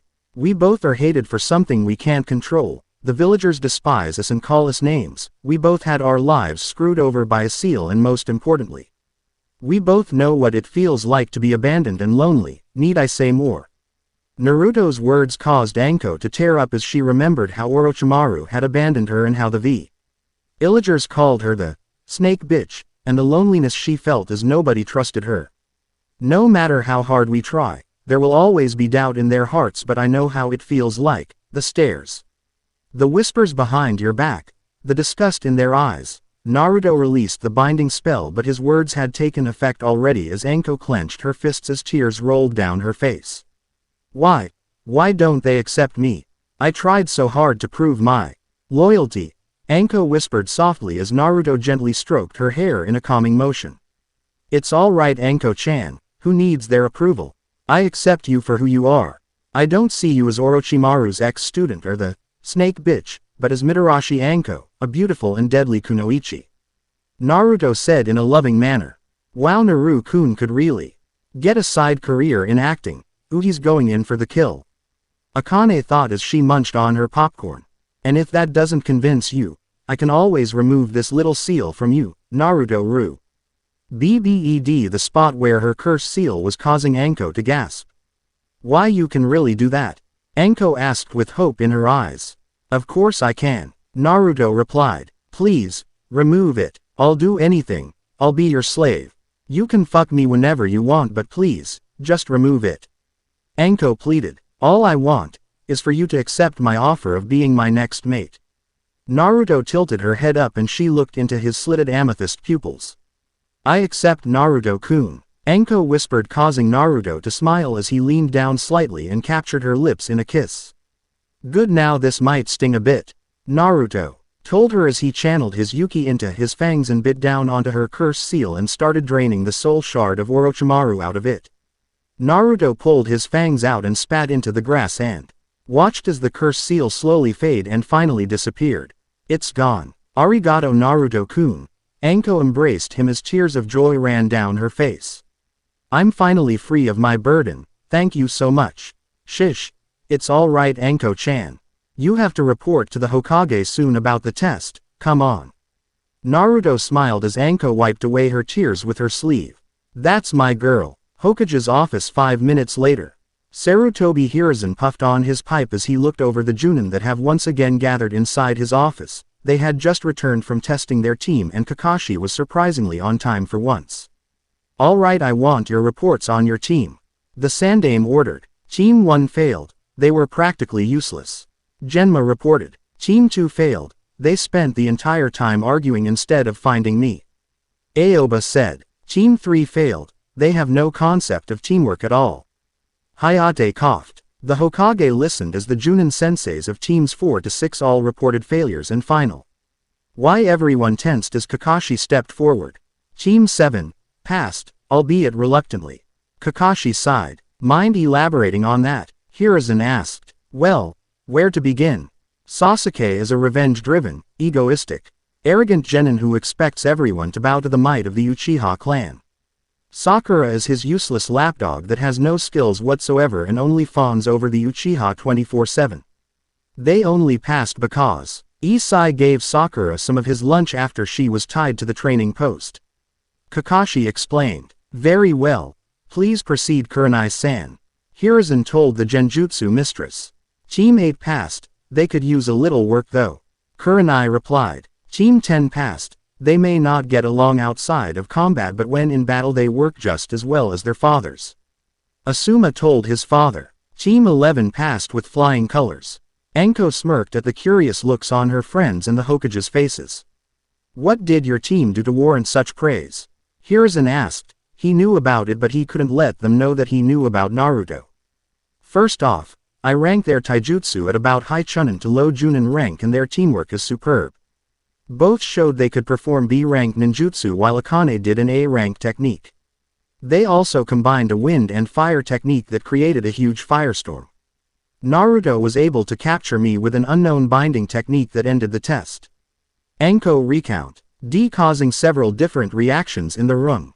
I would expect nothing less from the new Naruto and Kyuubi. Hiruzen smiled slightly behind his hands that he used to cover his mouth. I'm glad at Sensei's son is already so strong, but I thought the academy records listed him as dead last. How did he change so much over a few days?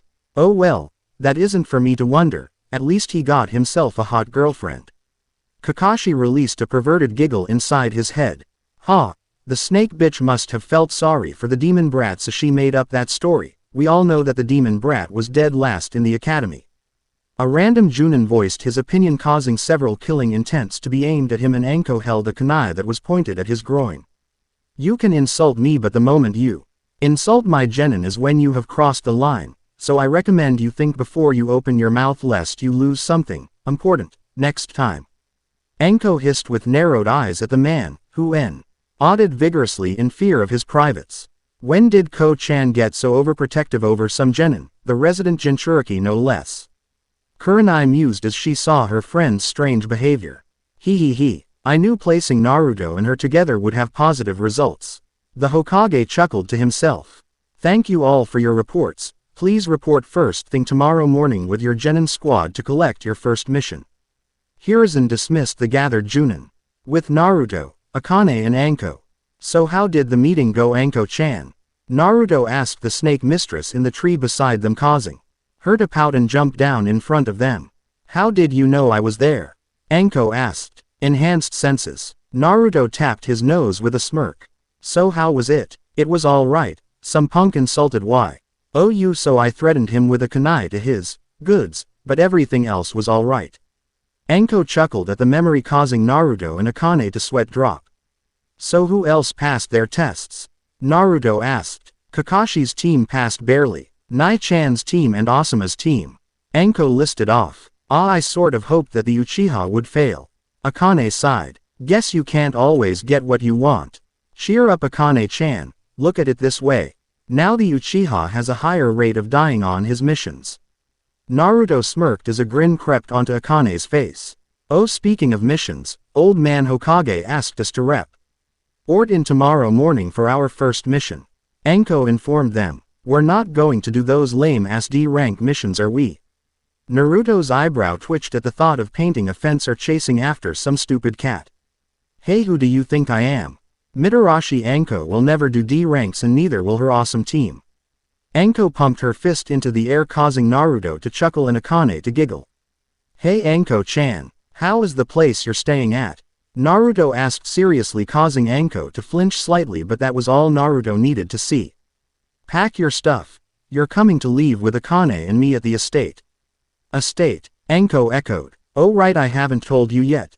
Naruto sighed as he began his long-ass narration of the events that had transpired the night of the Mizuki beater. All the way till the moment they met her, including how he was no longer human and half demon, half Shinigami. Now that you know all that, does it change your opinion about me? Is what you said in the afternoon true? Anko asked softly. Yes, every word, Naruto replied before Anko pulled him into a kiss.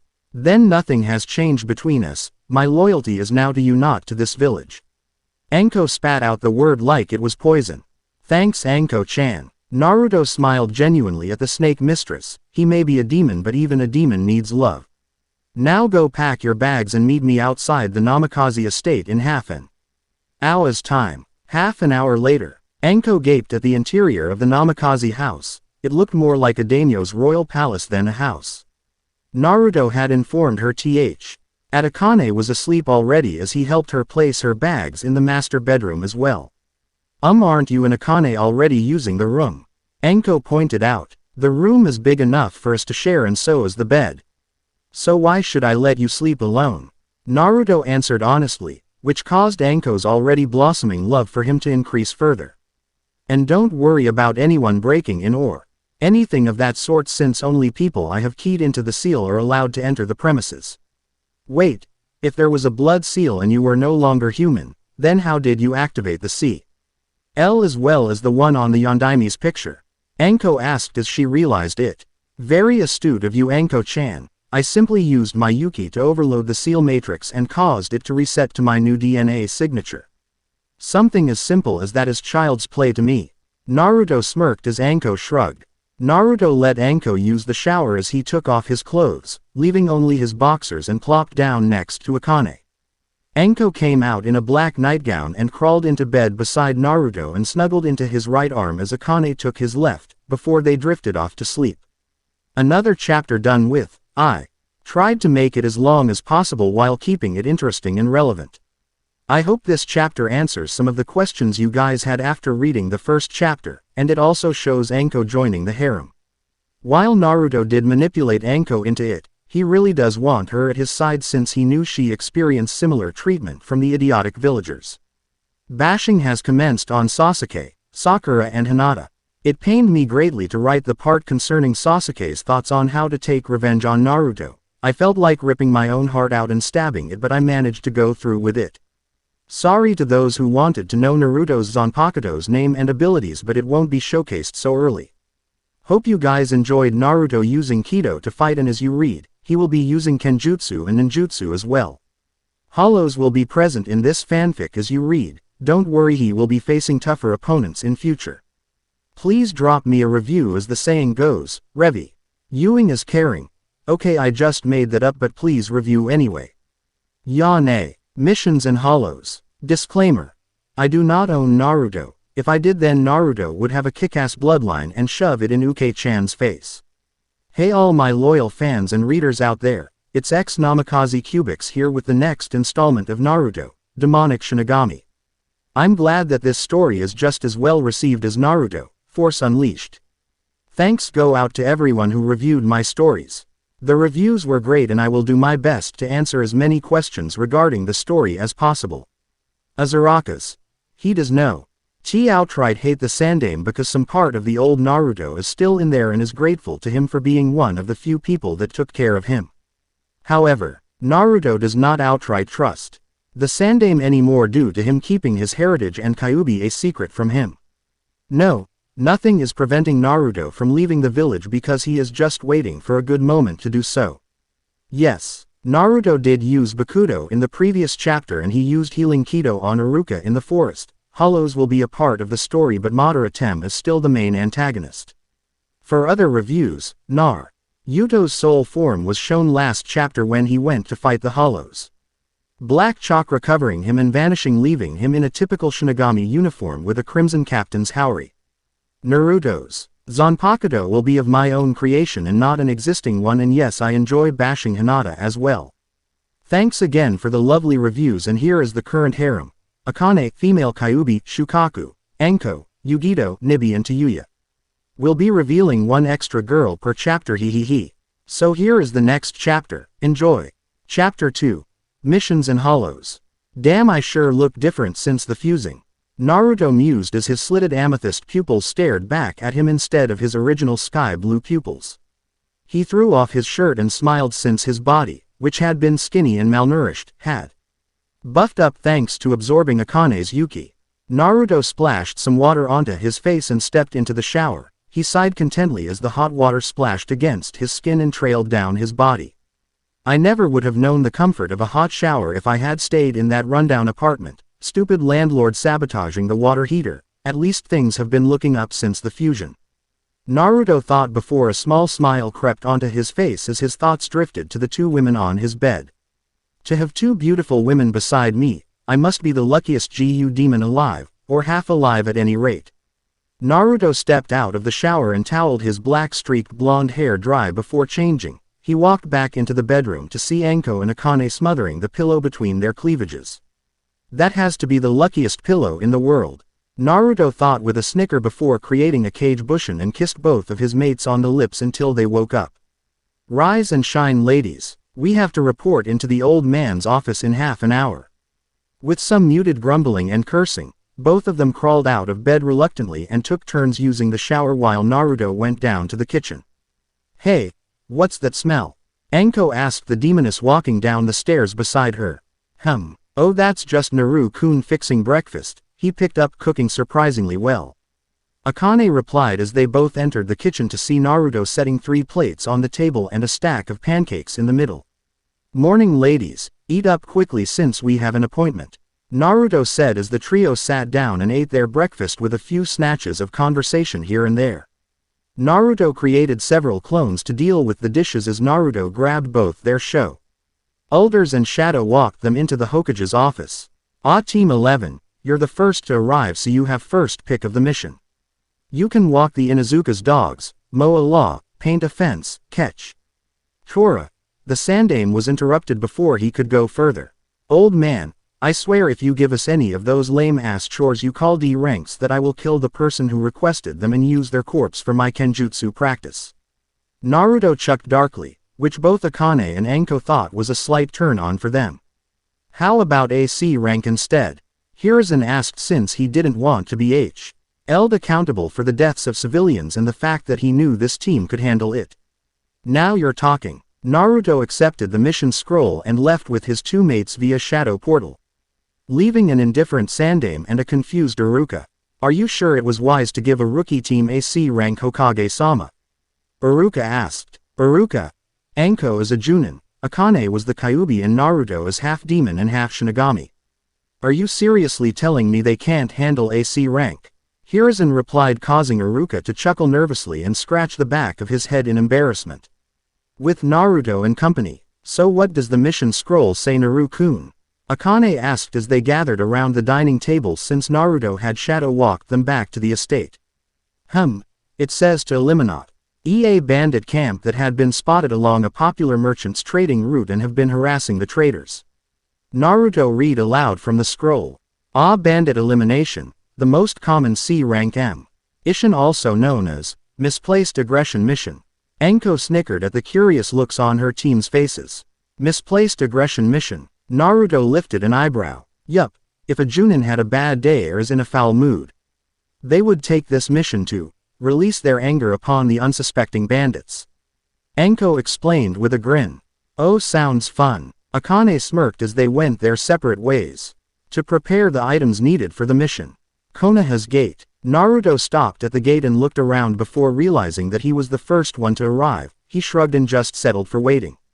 Not much later he spotted Akane and Anko walking towards the gate. He noticed that Akane had a katana sheathed at her waist as well. I didn't know you had a Zanpakuto as well. Naruto commented as they came within hearing range. I do, but never really had a chance to use it very often, due to being sealed up and all. Akane glanced down at her katana. I thought only the Shinigami and people with Shinigami's power could have a Zanpakuto. Anko asked in confusion. Not entirely true. A Zanpakuto is a manifestation of your spiritual power, so technically anyone who trains their Reiatsu enough will be able to acquire one. Naruto explained. So if I train this Reiatsu thing, I can get a cool sword too? Anko asked excitedly. I guess so. Reiatsu is basically the spiritual half-of chakra and is denser and more potent than it. This makes it harder to manipulate and control, but the results are much more efficient in comparison. Naruto scratched his chin in thought. I'll see. If there is any way you can tap into your Reiatsu safely, if that works out then we'll work from there. Fair enough. Now let's go kill us some bandits. Anko vanished in a blur of speed, quickly followed by Naruto and Akane in the direction of the bandit camp. An hour later, Naruto was crouched on a tree branch several meters of the ground as he observed the bandits milling about in the clearing they had set up camp in. He looked around and saw Anko and Akane crouched on their own branches. Anko looked over to him and used ninja sign language to tell him to proceed with the plan. As if charging in and killing everyone could be called a plan. Naruto chuckled to himself as he leapt down into the middle of the camp with Anko and Akane beside him. What the fuck? One bandit exclaimed, in surprise at the three figures that suddenly landed in the middle of their camp. Who the fuck are they? Another bandit asked. Who are we, you say? Well, that's simple, we are your death. Naruto grinned as the three of them split up to deal with the bandits. He channeled Yuki into his hands, causing his claws to lengthen. You filth are not even worthy to die by my blade, so you will have to settle for my hands instead. Naruto dashed straight at a bandit and sent a Yuki-enhanced punch straight at his head, completely punching it off his neck, causing a fountain of blood to spray out. Naruto chuckled darkly as he licked the blood of his hand, causing the bandits that had surrounded him to shiver involuntarily at the act. Disgusting blood. Now who's next? Naruto looked up and the bandits saw his slitted amethyst pupils glowing with demonic power. Naruto blocked a sword strike with his bare hand and yanked on the blade so forcefully that the bandits' arms tore off at the elbows. Naruto grinned as he picked up one of the man's severed hands and slapped him with it continuously. Why are you hitting yourself? The rest of the bandits charged him together, hoping to overwhelm the psychopath in their midst, but alas, that was not to be. Naruto just grabbed the bandit's head and ripped it clean off before throwing it right at another bandit and impacted him right in the jewels. Naruto stumbled forward slightly as he noticed several blades sticking out of his body. Oh, that tickles. The bandits watched in fear as Naruto just pulled out the swords and the wounds close up right before their eyes. Naruto flicked the sword in the direction of a stunned bandit. The sword stabbed him right through the head and the momentum ripped it off and pinned it to the tree trunk behind him. The remaining bandits screamed in fear as they dropped their weapons and tried to escape. Oh, none of that escaping shit for you. Shiniku no Kamen, Bansho, Habataki, Hito no na o Kansu mano yo. Soka no Kabe ni Sora no Kizamu. Taika no Fuchi o Enten ni Te. Matsu, ye Lord, mask of blood and flesh, all creation, flutter of wings, ye who bears the name of man. On the wall of blue flame, inscribe a twin lotus. In the abyss of conflagration, wait at the far heavens. Naruto chanted as blue spiritual energy gathered around both his palms and he pointed each palm at the two separate groups of fleeing bandits with a grin. Hado number 73, Soren Sokatsui. Twin lotus blue fire, crash down. Naruto roared as two beams of blue flames impacted into each bandit group. He watched with a grin as they slowly were incinerated by the blue flames. Naruto dusted off his hands and turned around to see a blood-soaked Anko and Akane approaching him. Seems like you two had fun as well. Damn straight. I haven't let loose like this for Kami knows how long. Akane shouted happily. No better way to start the day than soaking in the blood of your enemies. Anko sighed contentedly. Now let's go report back and get our mission payment. Hokage's office. The trio of blood-soaked shinobi emerged out of a portal in the middle of the Hokage's office a few minutes after eliminating the bandits. The Sandaime looked up and blinked. Something tells me that asking you what happened is going to give me a headache, so just take the payment and go clean up. Hiruzen sighed as he tried his best to ignore the blood that started pooling on the wooden floor. Right, I was wondering if we could have another mission. Naruto scratched his head sheepishly. Another mission? You just completed your first C rank. Hiruzen almost choked on his pipe at the request.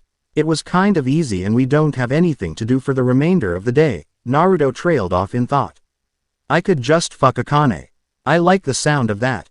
Akane purred as she rubbed her cleavage against Naruto's arm. I know. We can include Anko-chan and make it a threesome. That's an idea. Naruto mused as Anko blushed at the images in her mind while the Sandaime had been blown back by a nosebleed at the conversation topic. Here, take this mission. Hiruzen threw a mission scroll at them, which they took with a grin and left, causing the old man to sigh in relief. If they stayed in here any longer I might have died of blood loss. Speaking of blood. Someone get in here and clean that puddle of blood on the floor. Namikaze Estate. The three had met up again after taking a quick shower and changing out of their blood-soaked clothes. They were clustered around the dining table again. So what's the mission now, Naruto-kun? Anko asked as she tied her hair back into its pineapple-styled ponytail. Another C rank, this time concerning mysterious deaths near the forest surrounding a village to the west of Konoha. Bodies that had been found looked like they had been eaten. Naruto stopped reading as he spun on his heel and started walking towards the door. I will handle this mission myself. What? We are a team and Anko's protest was cut short. I know. However, this is something I can fight thanks to having Shinigami powers. The culprit is a creature known as a hollow. I will go into a more in-depth explanation when I return. For now you just have to know that only I am able to see these creatures. Naruto said before sinking into a shadow portal. An hour later, Naruto had just finished his discussion with the village chief, who had explained to him about their situation regarding the deaths, and Naruto had assured him that he would take care of it. Naruto walked through the forest with his Zanpakuto at his waist. He was using his enhanced senses to keep a lookout.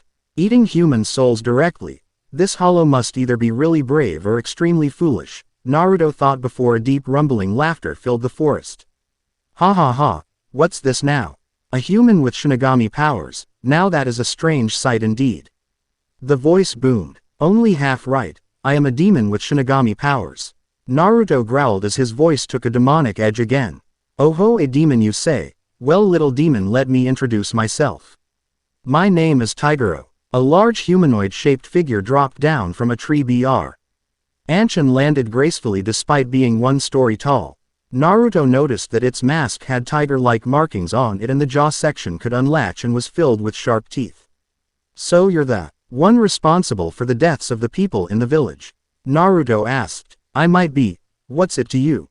Taiguro replied. Well, I've been paid to eliminate whatever is doing that, so. Naruto allo. The hollow to figure the rest out himself. Ah, I see. Well, let's see what a demonic Shinigami tastes like. Taiguro roared as he leapt at Naruto and attempted to swipe him with his sharp claws. Naru. Sprang back from the tiger-like hollow, but Taiguro kept up the relentless assault as he leapt after Naruto whilst slashing away with his claws. Naruto flipped over a claw swipe and landed on Taiguro's outstretched right arm before aiming a palm at his mask. Hado number 31. Shakuho. Red Flame Cannon. Naruto shot a ball of crimson spiritual energy straight at Taiguro's mask, resulting in a fiery express explosion that knocked the large hollow back slightly with his face smoking. I'm still not that well versed in Kido. Without the incantation my spells aren't at max power, but this guy is too fast. Is that the best you got, boy? Taiguro roared as he rushed at Naruto out of the smoke, his mask slightly singed but otherwise fine. Naruto drew his Zanpakuto and deflected the first few attacks launched at him before he braced himself and snapped a kick that connected with Taiguro's chest and knocked him away slightly. Kage Bushin no Jutsu. Naruto created 6 shadow clones and had them attack Taiguro, who was surprised to see multiple copies of his enemy. Naruto grinned at the distraction as he began drawing on his spiritual energy into his palm. Sanzai Suru. Kimono no Hon. Sento. Kosho. Katetsu no Sharin. Yugokiba Kase. Tomariba Sora. Yariatsu Nero ga Kojo ni Machiru. Sprinkled on the bones of the beast. Sharp Tower. Red Crystal. Steel Ring. Move and become the wind. Stop and become the calm. The sound of warring spears fills the empty castle. Naruto chanted as yellow spiritual energy enveloped his entire right fist in an orb of electricity. Hado number 63. Reikoho. Thunder Roar Cannon. Naruto shouted as a concentrated blast of energy shot towards Taiguro and impacted against his chest before exploding in a thunderous roar. You're better than I expected, boy. Taiguro coughed as he pulled himself out of the small crater only to see Naruto vanish in a blur of speed from the tree branch and reappear beside him. How? Shunpo. Flash step. Naruto whispered with a chuckle as he extended his index and middle fingers from a closed fist, forming a gun-like shape and pointing it at the back of Taiguro's head. Bye-bye. Hado number 4. Byakurai. White lightning. Eiko. Concentrated beam of bluish-white lightning shot from his fingertips and through Taiguro's head and mask. Naruto watched as the hollow collapse on the floor and disintegrate. Well, that was interesting. Hokage's office. Naruto. I would appreciate it if you would actually enter my office using the door sometimes. Hiruzen sighed as he looked up from his paperwork to see Naruto standing there. I'll use it when I feel like it. On a more serious note, Naruto placed the mission scroll on the Hokage's desk. I want you to promise me that if any more missions like this one come up that you will give them to me. For what reason do you want to do these kinds of missions? Hiruzen asked, bewildered as he looked at the mission scroll again. The creatures that are behind these disappearances are known as hollows. They can only be seen by people with Shinigami-like powers, so I am the only one who can accomplish these missions. Naruto replied seriously. Fine, if any of such missions do appear again, I will hand them to you directly. On another topic, what techniques did you use against Anko and in your missions? Hiruzen puffed on his pipe. Those can only be performed by Shinigami-s. Oh, there is no point in explaining about them, see ya. Naruto waved as he leapt out the window and vanished in a blur of speed. Namikaze Estate. I'm back, Naruto called out as he walked through the front door and was immediately tackled to the floor by a tan blur, which revealed itself to be Anko straddling his stomach. Start explaining, mister, Anko demanded. I will once you get off my stomach.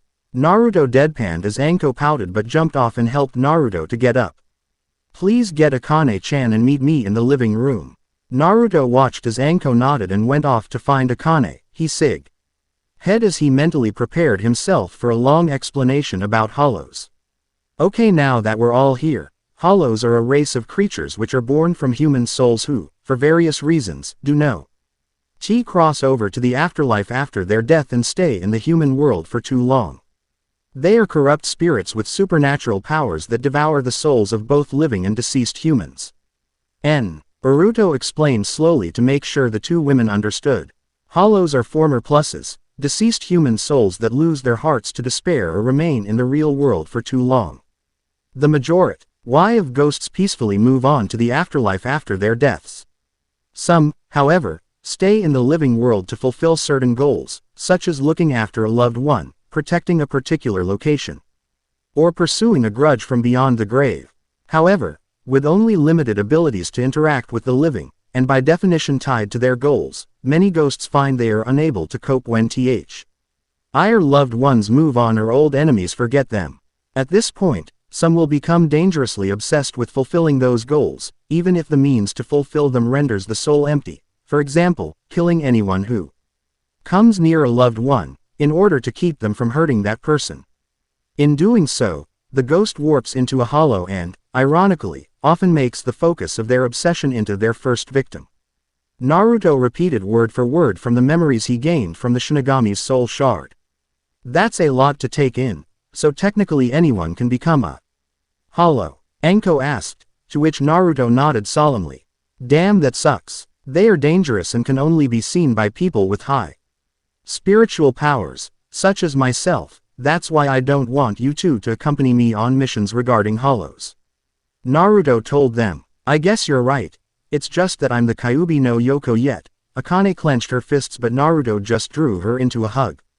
Well, look at it this way, we all have abilities that make us special, so mine just happens to involve hollows. Naruto comforted her but a pecking at the window drew his attention. He opened the window and a messenger bird landed on his hand. Naruto opened the small scroll that the bird had been carrying and read the note. Naruto, please report to my office immediately. We have a situation concerning those hollows you told me about. Sandame Hokage. Shit. Sorry girls, but the old man just sent me a message concerning hollows. Naruto said as he sunk into a shadow portal. Be careful, Naruto. Akane whispered softly but Anko managed to catch. Hey, only wanting him for his power. Doesn't look like it. Anko smirked inwardly at the thought. Hokage's office. Again. Yo, old man, what's this about hollows? Naruto asked as he rose out of a shadow. Ah, Naruto, you're here. A team of Chunins I sent out on a mission just returned with only 2 of the original 4 members alive. They claim to have been attacked by an invisible creature on their way back from the mission. I want you to investigate this. Hiruzen stated, to which Naruto nodded. Where did this happen? Naruto asked. The team's report stated that the incident occurred near the deserted forest. They had been taking a break when one of their members was suddenly dragged away by an invisible foe. Hiruzen read from a piece of paper. I see. All right, I'll check it out. Naruto sunk back into a shadow portal that formed below his feet. Deserted forest. Naruto emerged from a shadow of a tree carefully and surveyed his surroundings. He noted the furrow marks and damaged trees that indicated signs of a struggle. Naruto crouched down next to a deep furrow and noticed that it was deeper towards the south, signifying that the target had been dragged north. Must be a feral hollow and pretty desperate to attack living humans that were grouped together. Naruto deduced as he followed the trail. He briefly sensed a flare of hollow energy signature but it vanished as soon as it appeared. He frowned at the weird phenomenon. Naruto suddenly rolled to the right as a tentacle smashed into the ground where he had been previously. He came up in a crouch and looked up. A hollow with a squid-like mask was crouched on a tree branch and staring down at him with its yellow slit-like eyes. It had a humanoid upper torso but 4 tentacles for legs and 2 more for arms. Man, you're one ugly sucker. Naruto smirked but his mind was working out why he hadn't sensed the hollow earlier. I should be able to sense its presence but all I'm reading is a void. That's it. This hollow's ability is to mask its spiritual signature, so that's why I sensed a flare before it disappeared. The squid-like hollow roared and retracted its tentacle before lashing out it in a vertical swipe that Naruto easily sidestepped before jumping over a horizontal tentacle swipe. Naruto flash-stepped beside the hollow but quickly backpedaled when the hollow blew out a dark purple mist from its mask's mouth slit. Talk about breath problems. Naruto muttered as he ran through a few hand seals and took a deep breath. Futon. Datapa. Wind release. Great breakthrough. Naruto exhaled a huge blast of wind that efficiently dispersed the poison mist that had been creeping up on him and further slammed the hollow into the tree trunk behind it. The wood shattered under the impact as the hollow continued its trajectory and smashed into the sandy ground. Naruto didn't waste the chance as he ran through more hand seals. Futon. Atsugai. Wind release. Pressure damage. Naruto shot out a condensed sphere of wind chakra that impacted onto the ground and erupted into a fierce dome of hurricane-speed winds. Naruto stared into the smoke before flash-stepping to the side, as a tentacle shot straight through the spot he had previously occupied. Naruto frowned as he saw that the hollow only had minor scrapes and bruises. An attack of that caliber should have at least wounded him unless, it seems that hollows can only be hurt by Zanpakutos and Kido. Only, Naruto mused as he created 2 cage bushins and sent them to flank the hollow. The hollow swiped at a clone with its tentacle and connected, but the clone just dispersed in a poof of smoke. While the remaining clone distracted the squid-like hollow, Naruto held up his right palm facing the hollow. Kunrinsha yo, Shiniku no Kamen, Bansho, Habataki. Hito no na o Kansu Mono yo, Shonetsu to Soren, Yumahidate Sakamaki Minami e to Ho o Susum yo. Ye Lord, mask of blood and flesh, all creation, flutter of wings, ye who bears the name of man.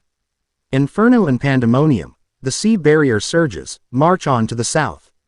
Naruto chanted as red spiritual energy gathered into an orb of crimson energy.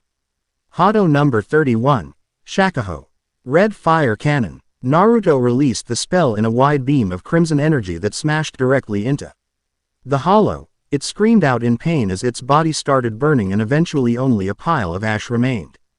Damn, I hope there aren't any more hollow appearances today. Expending this much Reiatsu is tiring me out. Naruto panted slightly as he walked back to the village to report his success in eliminating the hollow. 15 minutes later, the Sandaime waved off Team 7 that had just succeeded in accomplishing their first D-rank mission, capturing Tora the cat. He chuckled inwardly as he remembered how torn up they looked as they entered the office. A cough interrupted his thoughts. I have dealt with the hollow at the deserted forest. Naruto crossed his arms as he stared at the Hokage. Very good, Naruto-kun. Take this as payment for a successful C-rank completion. Hiruzen tossed him a bag of coins, which he caught. If that's all, I'm heading back now. Naruto leapt out the office window, causing the Hokage to sigh. Someday, Naruto. I don't know when, but someday I will find a way to force you to use my office door. Hiruzen vowed. Namikaze Estate. Naruto walked through the front door and collapsed face first into the couch in the living room with a tired sigh, causing Akane, who had been training, to walk over. It's rare to see you this tired. Akane gestured to his prone form as Naruto rolled over so he was facing skywards. It's because expending Reiatsu is different than using chakra. I have an unlimited supply of Yuki, so I can't get exhausted, but Reiatsu is another thing completely. Plus I discovered that the fucking hollows can only be hurt by a Zanpakuto or Kido spells, meaning ninjutsu is ineffective against them. Naruto groaned. Speaking of Reiatsu, Anko has been wondering when you were going to test out her Reiatsu training with her. Akane told him. I'll get on it when I don't feel like I have an Akamichi sitting on my back. Where's Anko-chan anyway? Naruto asked, causing Akane to shrug. Not sure. Just told me that she has to go meet Kurenai-san at the Dango bar for some reason. Akane replied before helping Naruto upright. Come on, let's get you to bed. Naruto made his way to the bedroom with Akane's help and fell back onto the comfortable mattress with a content sigh. Akane giggled and tucked him in before leaving the room. Kane grabbed her Zanpakuto and placed it on her lap before she started meditating. Akane's Zanpakuto's inner world. Akane opened her eyes to find herself in a throne room with a flame motif. A woman dressed like a queen with flowing fire for hair sat on the throne. Hello, Akane. Long time no see. Do you still remember my name? Her Zanpakuto spirit asked. Of course. Akane smirked. Good. I would have been most upset had you forgotten it. The spirit replied. For what reason have you come in here? I want to be able to help Naru-kun fight against these hollows. Akane said with determination. So basically, you don't want to feel useless. The spirit replied. Yes. Akane whispered softly, but her Zanpakuto heard it nonetheless. I don't see how I can help you there except lend you my aid when possible. The spirit crossed her arms. That is all I ask. Akane replied before fading away. With Anko. So Nai-chan, how's your team been doing so far? Anko asked the genjutsu mist. Res as she bit into another piece of dango. Pretty decent so far. Kiba is too reckless and often charges into a situation before thinking. Shino has to open up more to us while. Hinata. Kurenai sighed. Hinata what? Anko lifted an eyebrow curiously.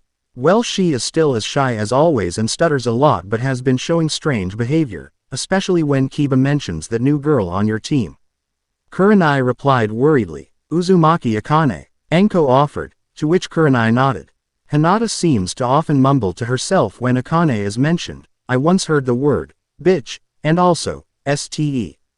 Aling what's mine, in her random mumblings. Kurenai looked into her empty cup. Duh, she's obviously jealous that Akane got to Naruto first. Anko rolled her eyes. I know, she has had a crush on him since they were kids. I can't believe he never noticed it. Kurenai exclaimed. He wasn't exactly very bright before the Mizuki incident took place. Anko snickered. I guess, since you're his sensei. Could you ask him to give Hinata a chance? Kurenai asked hopefully. Not a chance in hell. Anko replied furiously. You heard his explanation in the classroom. She didn't bother to help him out when he needed it, so too bad for her.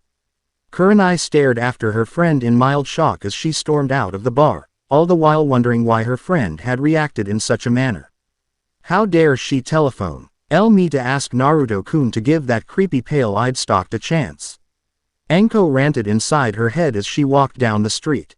Yo Anko. A lazy voice drawled, causing her to look around until her eyes rested upon Kakashi. Who was reading his stupid book as usual. What do you want, Kakashi? Anko asked irritably. Wow, didn't someone wake up on the wrong side of the bed this morning? Kakashi replied with his signature eye smile. Stop wasting my time and spit it out. Anko scowled. Geez, fine, I want you to hand this scroll to Naruto. Just tell him it's from me. Kakashi handed her an ordinary sealing scroll. What's inside it? Anko eyed the scroll suspiciously. Nothing bad, just a jutsu that I believe he should learn. Ya ne. Kakashi waved as he walked away. Anko blinked and looked at the scroll for a total of 3 seconds before shrugging and resuming her walk back to the Namikaze estate. Making sure that nobody was nearby first, Anko entered the estate and through the front door to find Akane going through some sword katas by herself. Hey Akane, have you seen Naruto-kun? Anko asked the redhead, who paused for a while and wiped the sweat from her brow.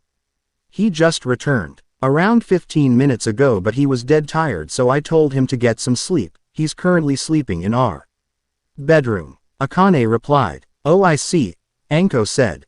So what were you looking for him for?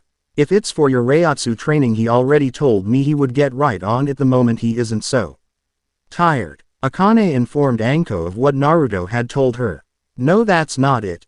Kakashi gave me this scroll to hand to him. He said it was a jutsu scroll, contained a jutsu that Naruto-kun would be interested in learning. Anko took the scroll out of her coat pocket and handed it over. Akane inspected the scroll thoroughly before shrugging. Seems like a normal sealing scroll to me, besides I don't believe Kakashi has a grudge against Naruto-kun.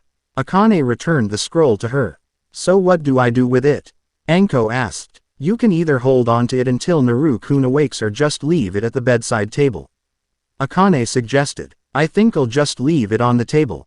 Anko decided and went up to the bedroom as Akane returned to her kenjutsu practice. Unknown location. Pain. Has everyone been briefed? A man wearing an orange mask with a spiral design and one eye hole asked a man with orange spiky hair. Multiple piercings on his face and ears and purplish-gray ripple-designed eyes. Yes, Madara. Everyone has been told of our organization's purpose. Pain replied. Good. Then inform everyone that it's almost time for Akatsuki to move. Madara told him and Pain nodded before leaving the room. All according to plan. Madara reached a hand under his orange mask and rubbed a hand along a smooth white porcelain surface that covered a quarter of his lower jaw.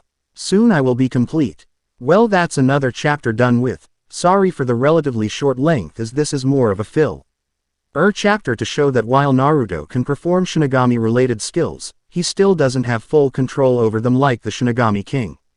I showed some scenes involving Akane and Anko as I try to show some of the other characters as well instead of purely Naruto only.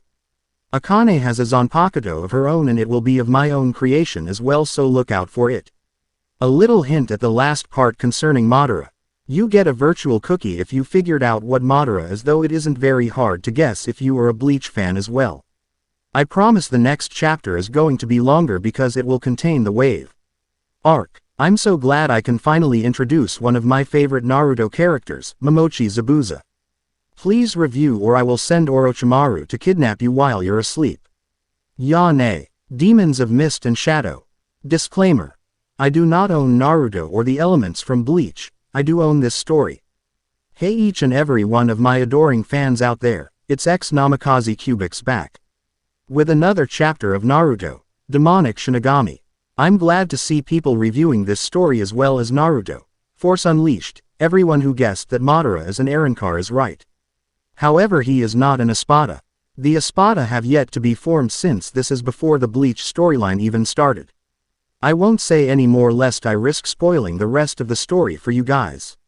Harem is now consisting of Akane, Anko, Shukaku, Yugito, Nibi, Tayuya and Koyuki. I am unsure if I should keep this as the final harem or not. If I add any more it may become too unmanageable, but I also want to see a few other girls with Naruto as well. Some choices are so hard to make. So here is the next chapter for your enjoyment. Chapter 3. Demons of Mist and Shadow. A month had passed since Naruto and his team had begun taking missions from the village, all of course C rank and above since they refused to do anything below that. Naruto had also dealt with 7 more hollow sightings over the month. None of them were really serious since he didn't even have to use his Zanpakuto yet. Naruto had begun his research regarding training Reiatsu as a human as he had promised Anko. Needless to say, he has yet to find a safe way. Now we see Team 11 standing at ease in the middle of the Hokage's office. They had just returned from a B-ranked mission where they had to eliminate a group of missing nins from various villages. Apparently they had joined forces and taken over a small village along the outskirts of Hinokuni. The people of the village have been suffering under their rule. Naruto had easily dispatched 2 missing nins from Iwagakure, Hidden Rock, while Akane and Anko dispatched a missing nin from Takigakure, Hidden Waterfall, and Sunagakure, Hidden Sand, respectively. So is that everything you have to report from the mission? The Sandaime Hokage asked as he took another puff off his pipe. Well, the beds in their hotel are really comfortable if you catch my drift.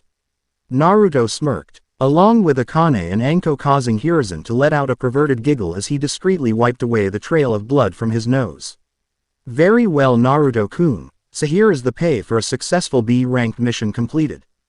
Hiruzen picked the worst time to say that as Team 7 just entered the office with a furious-looking Sasuke, hard-eyed Sakura, blank-faced Sai and apologetic-looking Kakashi. I demand to know why the Dobi has been allowed to attempt a B-ranked mission when I and Uchiha have to be stuck doing these stupid chores. Sasuke demanded in an arrogant tone. Sasuke-kun is right. Why does the Naruto Baka get to do a higher-ranked mission than us? Sakura screeched in support of her crush, but before the Sandaime could reply, Iruka, who was in the room at the time, responded first. You idiot. You're just a rookie genin that had recently graduated from the academy. Everyone starts off with the simple duties and works their way up. Iruka yelled at the 2 genin as Naruto's group watch on in amusement. Then why does the Dobi get to go on? Sasuke's reply was interrupted by a slap to the back of his head courtesy of Kakashi. Sasuke, might I remind you who exactly you are talking to? Kakashi reprimanded his student before rubbing his head sheepishly and looking back at the Hokage. Sorry about my cute little genin. Hokage-sama. That's quite alright, Kakashi, just make sure it doesn't happen again. As to answer your question, young Sasuke, Team 11 have proven themselves to be capable of higher-ranked missions, something your team has yet to show. Sasuke looked like he was about to retort when Naruto coughed to gain everyone's attention. I believe I know the perfect solution to our little problem. Oh, do you now, Naruto-kun? Hiruzen asked the Demon Shinigami hybrid with amusement. How about both our teams go on a joint C-ranked mission? That way their team can gain the experience needed without much risk.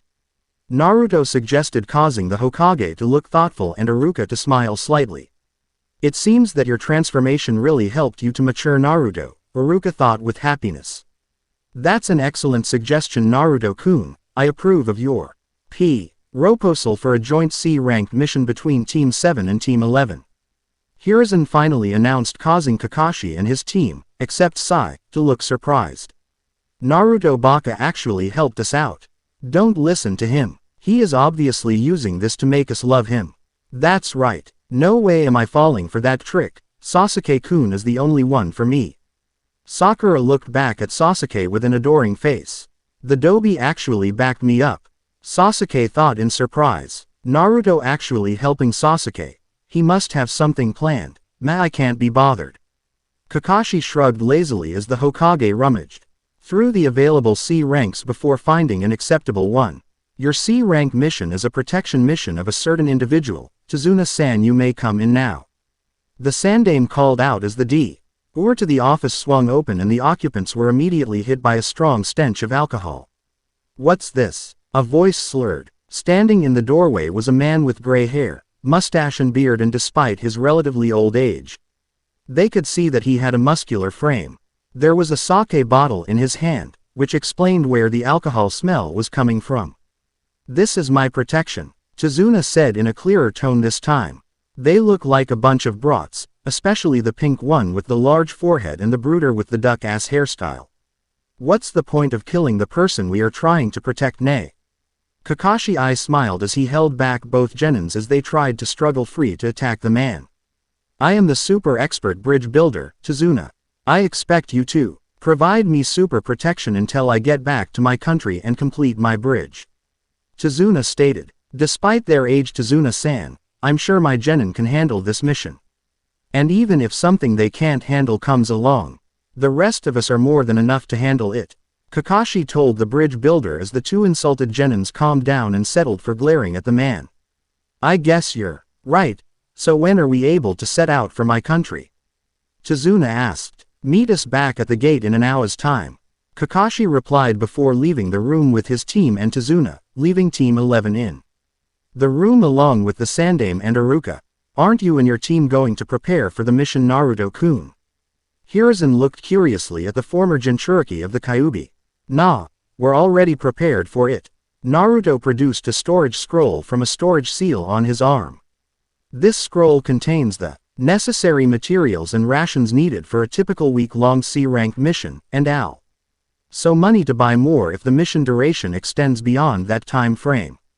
Oh, very smart of you, Naruto-kun, but why are you still in here?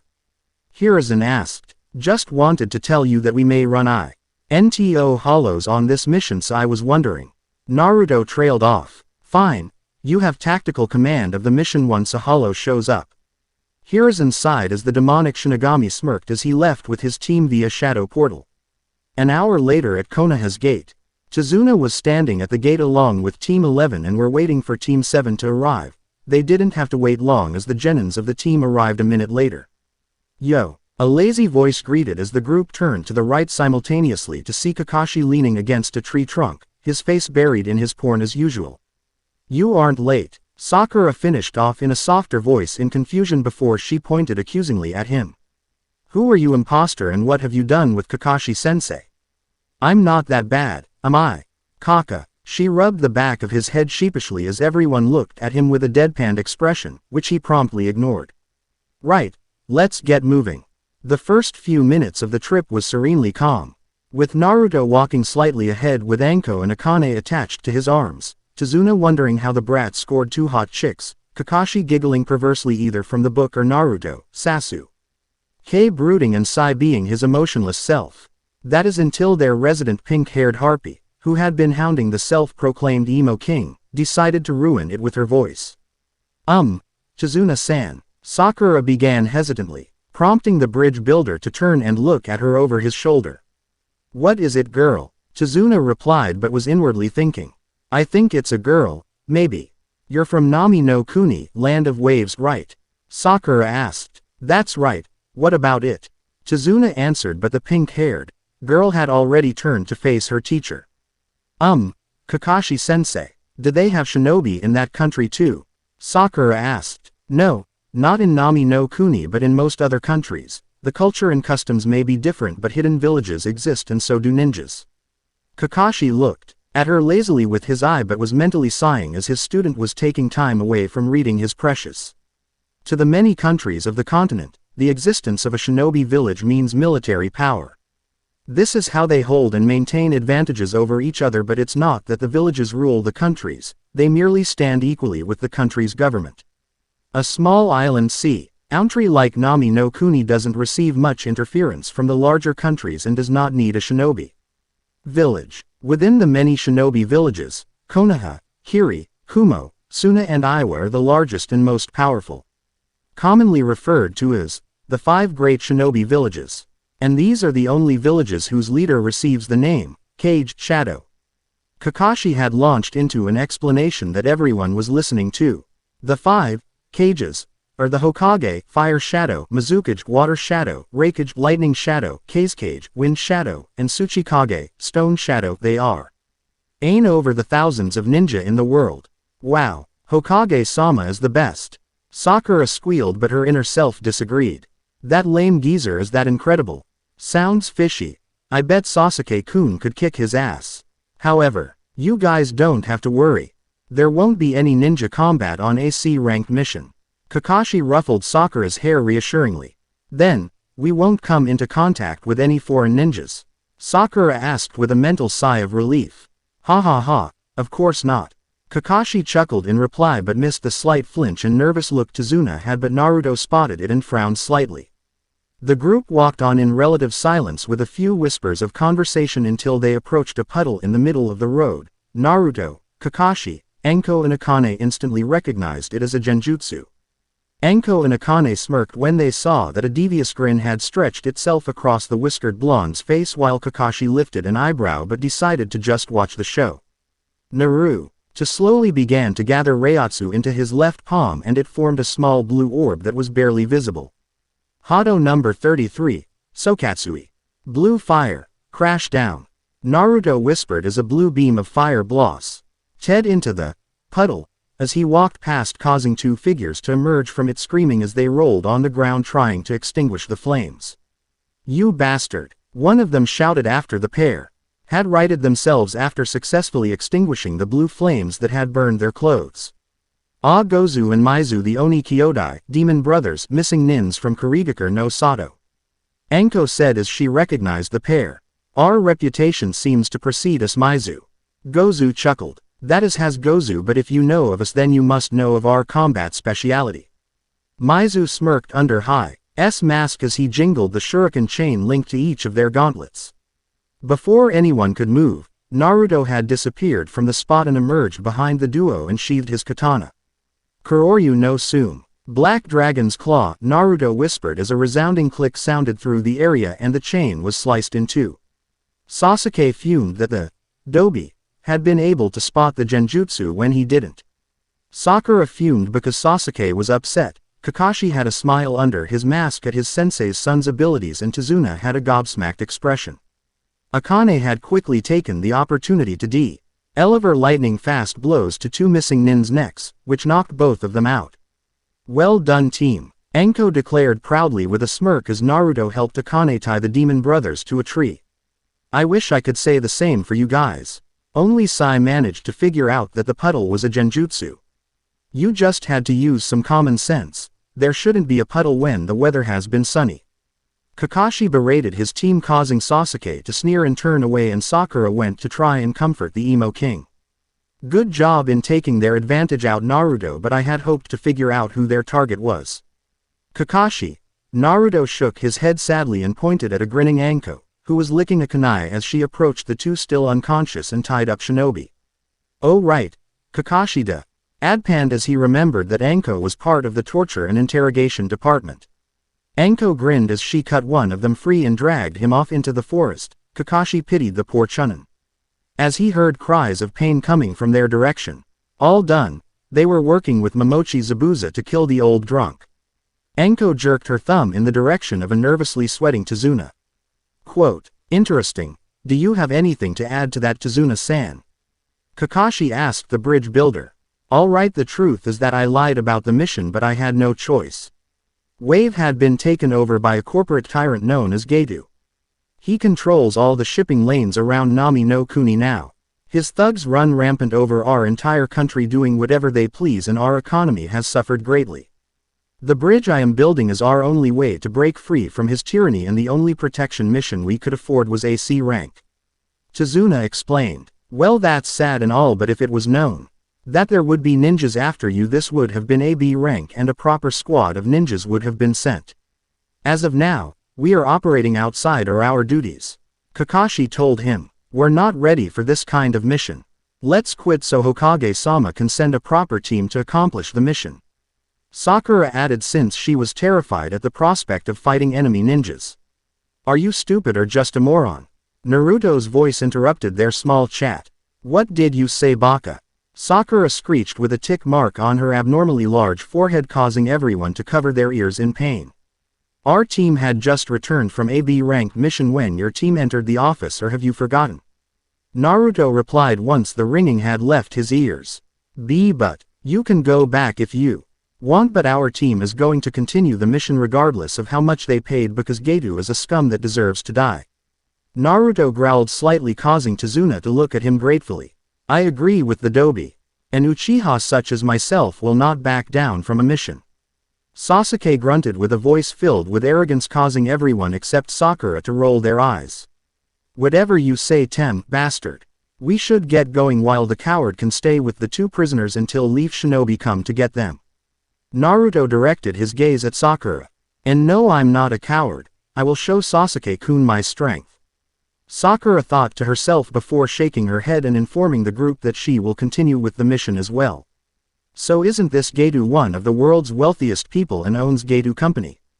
Kakashi asked offhandedly as they walked. Yes, officially he runs a large shipping company, but secretly he sells drugs and other illegal items while using ninjas and gang members to take over businesses and countries. He is a very nasty man. It was about a year ago when he set his eyes on Nami no Kuni. Through money and violence, he quickly took control of the country's shipping industry. Getu now has a monopoly on all business traffic in the country. The only thing he has to fear now is the completion of the bridge. Tazuna replied with a sigh. I see. Since you're the one building the bridge, you're in his way. Sakura deduced with her oh-so-large brain, causing everyone to roll their eyes. Gee, you think? Naruto responded sarcastically. A few minutes later, the two shinobi teams found themselves on a wooden boat being rowed along by a fisherman friend of Tazuna's. Wow, this mist is seriously thick. I can barely see ahead of us. Akane commented, but added inwardly.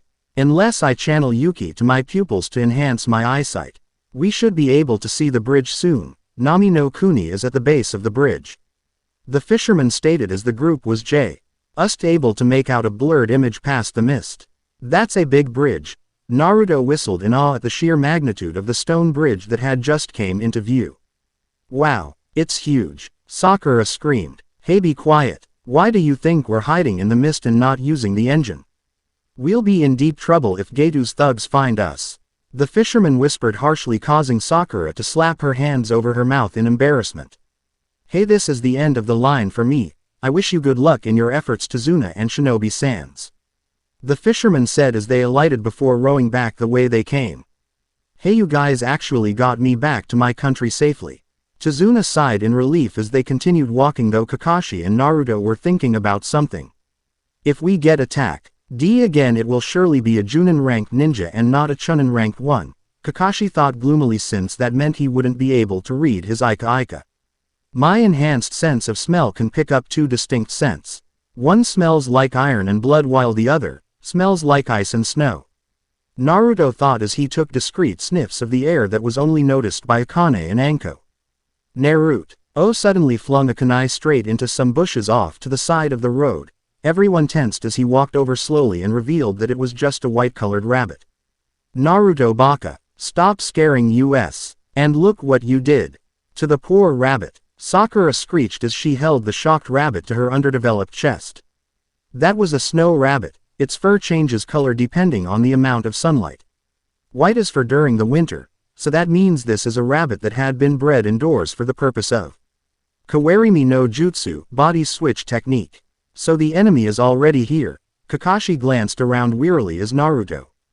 Akane and Anko seemed to have come to the same conclusion. Everybody get down now, Kakashi shouted as he pushed Sakura and Sai to the ground while Sasuke pushed Tazuna down. Naruto merely drew his katana in a flash and deflected the huge cleaver-like sword into another tree trunk, where a figure landed on the sword's handle. The figure was a muscular man with pale skin, short spiky black hair, brown eyes, and small eyebrows. The lower half of his face was covered with white bandages like a mask.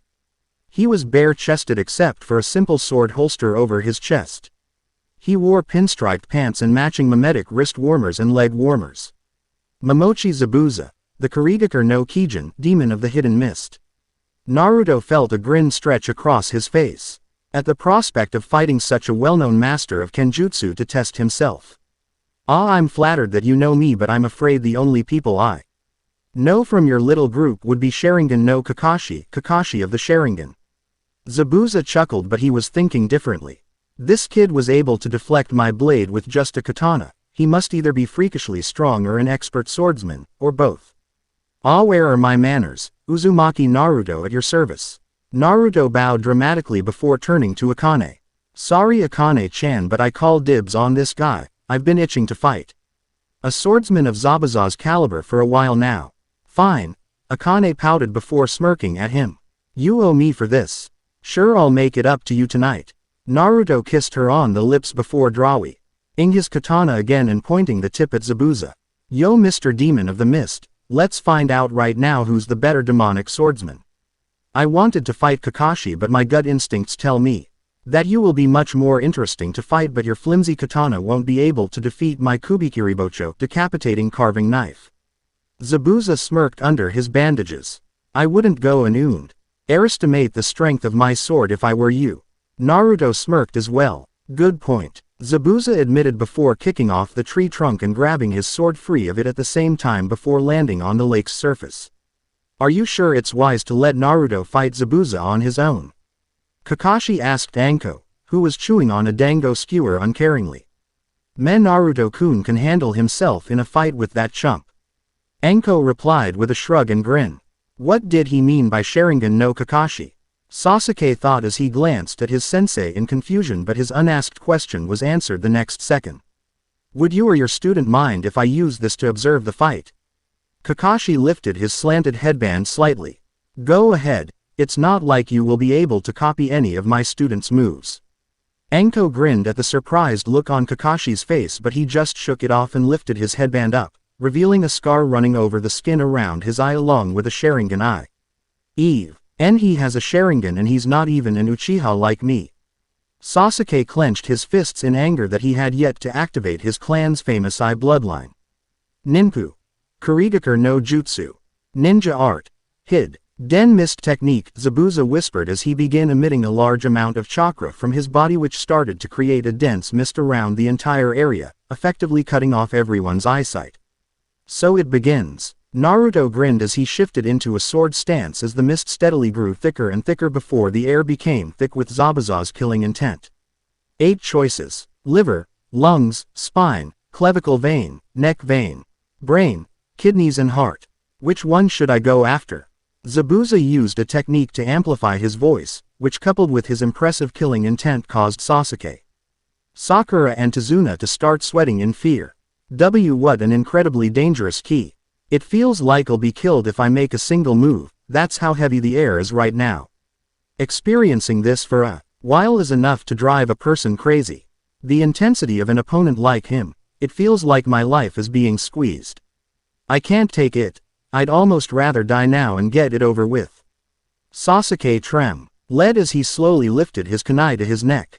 Wow, and I thought only the Haruno was a coward, but apparently your whole team are cowards. Kakashi.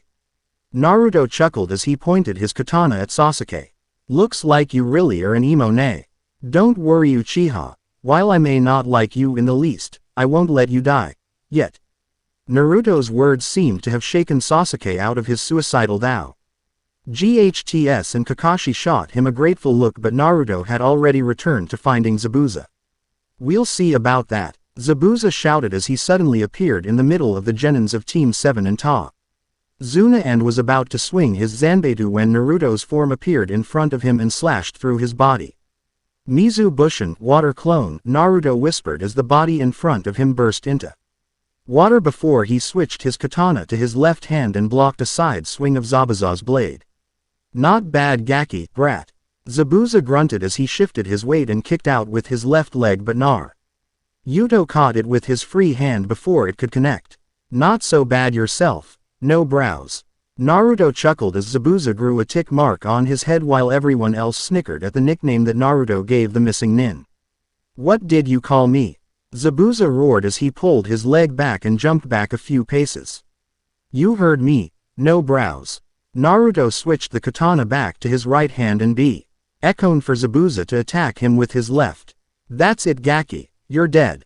Zabuza dashed straight at Naruto with a series of slashes that Naruto managed to avoid or deflect with his katana easily. Naruto grinned as this was exactly the kind of sword battle he had been looking for. He blocked a right swing and slammed a palm into Zabuza's chest. Zabuza stumbled back a few steps and coughed but recovered in time to use Kubikiribocho to block a vicious combination of attacks from the blonde he was fighting. Zabuza parried a strike before bringing his huge blade above his head and slammed it down onto Naruto, who managed to block the blow but grunted at the amount of strength it took. Zabuza grinned underneath his bandages as he drew his leg back and kicked Naruto straight in the stomach. Since both his arms were occupied with blocking his blade, Naruto's eyes widened slightly before he vanished in a column of smoke, causing Zabuza to pitch forward slightly due to the lack of resistance under his sword. Suddenly, Zabuza quickly pulled his sword back and looked around for his opponent when a dark chuckle escaped from the surroundings. 8 choices: liver, lungs, spine, clavicle vein, neck vein, brain, kidneys and heart. Which one should I go after? Naruto imitated Zabuza with his demonic voice whilst releasing his own killing intent. Does that sound familiar, Zabu-chan? Zabuz gritted his teeth as he tried to pinpoint the so-called genin that could match his strength, and his eyes widened as he snapped his head up to see a descending Naruto. Kuroryu no Koka, Black Dragon's Descent. Naruto used the momentum of his fall to power his attack and unsheathed his katana at the last moment, impacting directly against the flat of Kubikiribocho. Zabuza was thrown backwards by the force of the blow. He stabbed his blade into the ground to prevent himself from flying any further and pulled himself upright. That's a pretty good attack, kid. Now try mine. Sweden. Mizu Kamikiri. Water Release. Rising Water Slicer. Zabuza channeled his water affinity into his blade before pulling it out of the ground in an arc in Naruto's direction. A fast jet of water shot straight through the ground directly at Naruto. The jet was so strong that it literally split the ground it traveled along. Naruto quickly leapt directly up into the air, but it appeared to be part of Zabuza's plan as he had finished forming several hand seals. Sweden. Suiryuden no Jutsu. Water Release. Water Dragon Projectile Technique. Zabuza shouted as the water in the nearby lake started forming into a giant water dragon that roared once before shooting straight at Naruto. Naruto cursed as he didn't have enough time to counter with a high enough spell since it needed incantation, so he sighed. Looks like I have to reveal you sooner than I thought. Naruto mused as he held his katana straight in front of him and started concentrating on his Reiatsu. Kurayami Kara Nuketasu, Kagekote. Emerge from darkness, Shadow Emperor. Naruto whispered as his katana turned completely black in color before he stabbed himself with it, earning gasps from everyone in the area. However, instead of piercing him like it should, the black katana seemed to sink into his body. Zabuza was startled when he saw the kid stab himself after whispering something, but relaxed when he noticed that his water dragon had impacted into the kid. Water sprayed across the sky and rained back down to the earth, but no sign of Naruto could be seen. Everyone looked frantically around for the demonic Shinigami.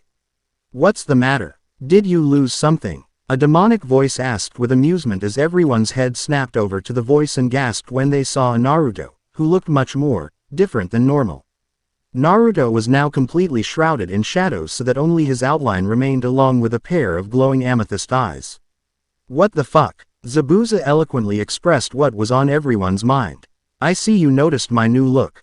Naruto grinned, but you couldn't see it, causing everyone to give him a deadpan look. Technically you are my enemy, so why should I be revealing anything to you? Let's just say this is a special ability of my sword, now let's get wild. Naruto dashed towards Zabuza with his hands held outward and two shadow katanas materialized within his grasp and he swung them. Both at Zabuza, who caught both blows with his larger sword. Naruto smirked as several sharp tendrils erupted from his shadow on the ground and attempted to impale Zabuza, but he managed to leap back in time. What the hell is this kid? Zabuza thought mentally as he swung his huge butcher knife again and again, repeatedly hacking apart the shadow tendrils that chased after him, but they just kept regrowing. Naruto vanished in a blur of speed and appeared in front of a panting Zabuza and punched him into a tree with a large shadow fist. What the hell are you?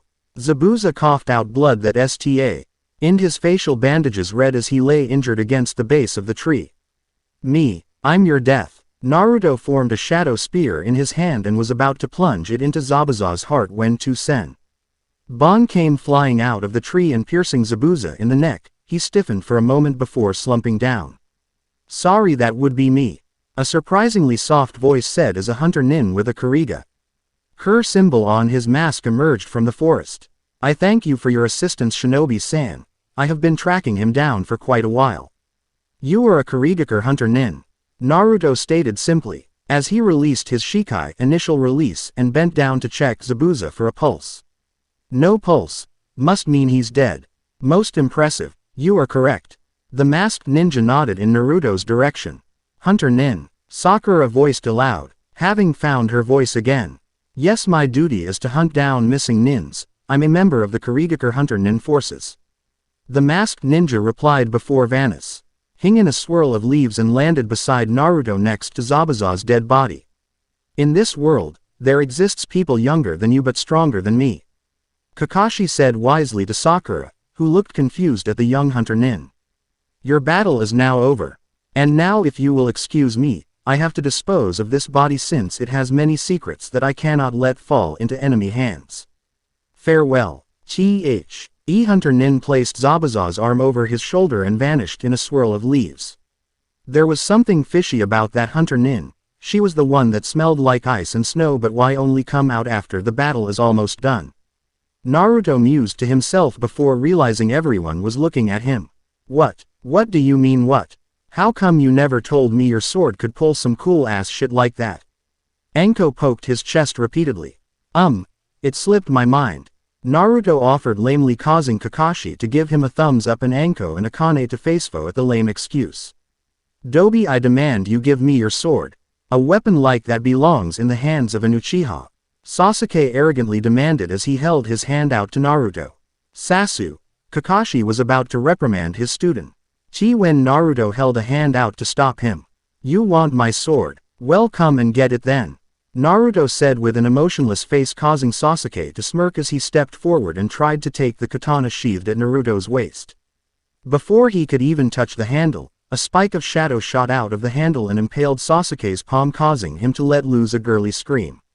Sasuke-kun. Naruto Baka, what did you do to Sasuke-kun? Sakura screeched as she tended to the wound on the Uchiha's hand while Kakashi merely sighed. Are you fucking blind, Haruno? It was the idiot who thought he could take my weapon. It is no fault of mine that my weapon rejected him. Naruto snorted as he walked past the dazed bridge builder. Come on, Tazuna-san, you have to lead the way to your house. Right. Tazuna stammered as he took the lead and the rest of the group followed. 5 minutes later, Tsunami heard the rhythmic knocking on the front door and placed the last dish away before wiping her hands on a cloth. She unlocked the door and opened it to be greeted to the sight of her father and several strangers. Chu-san. Tsunami cried out in joy and embraced her father before smacking him upside he head with a frying pan she pulled out of somewhere.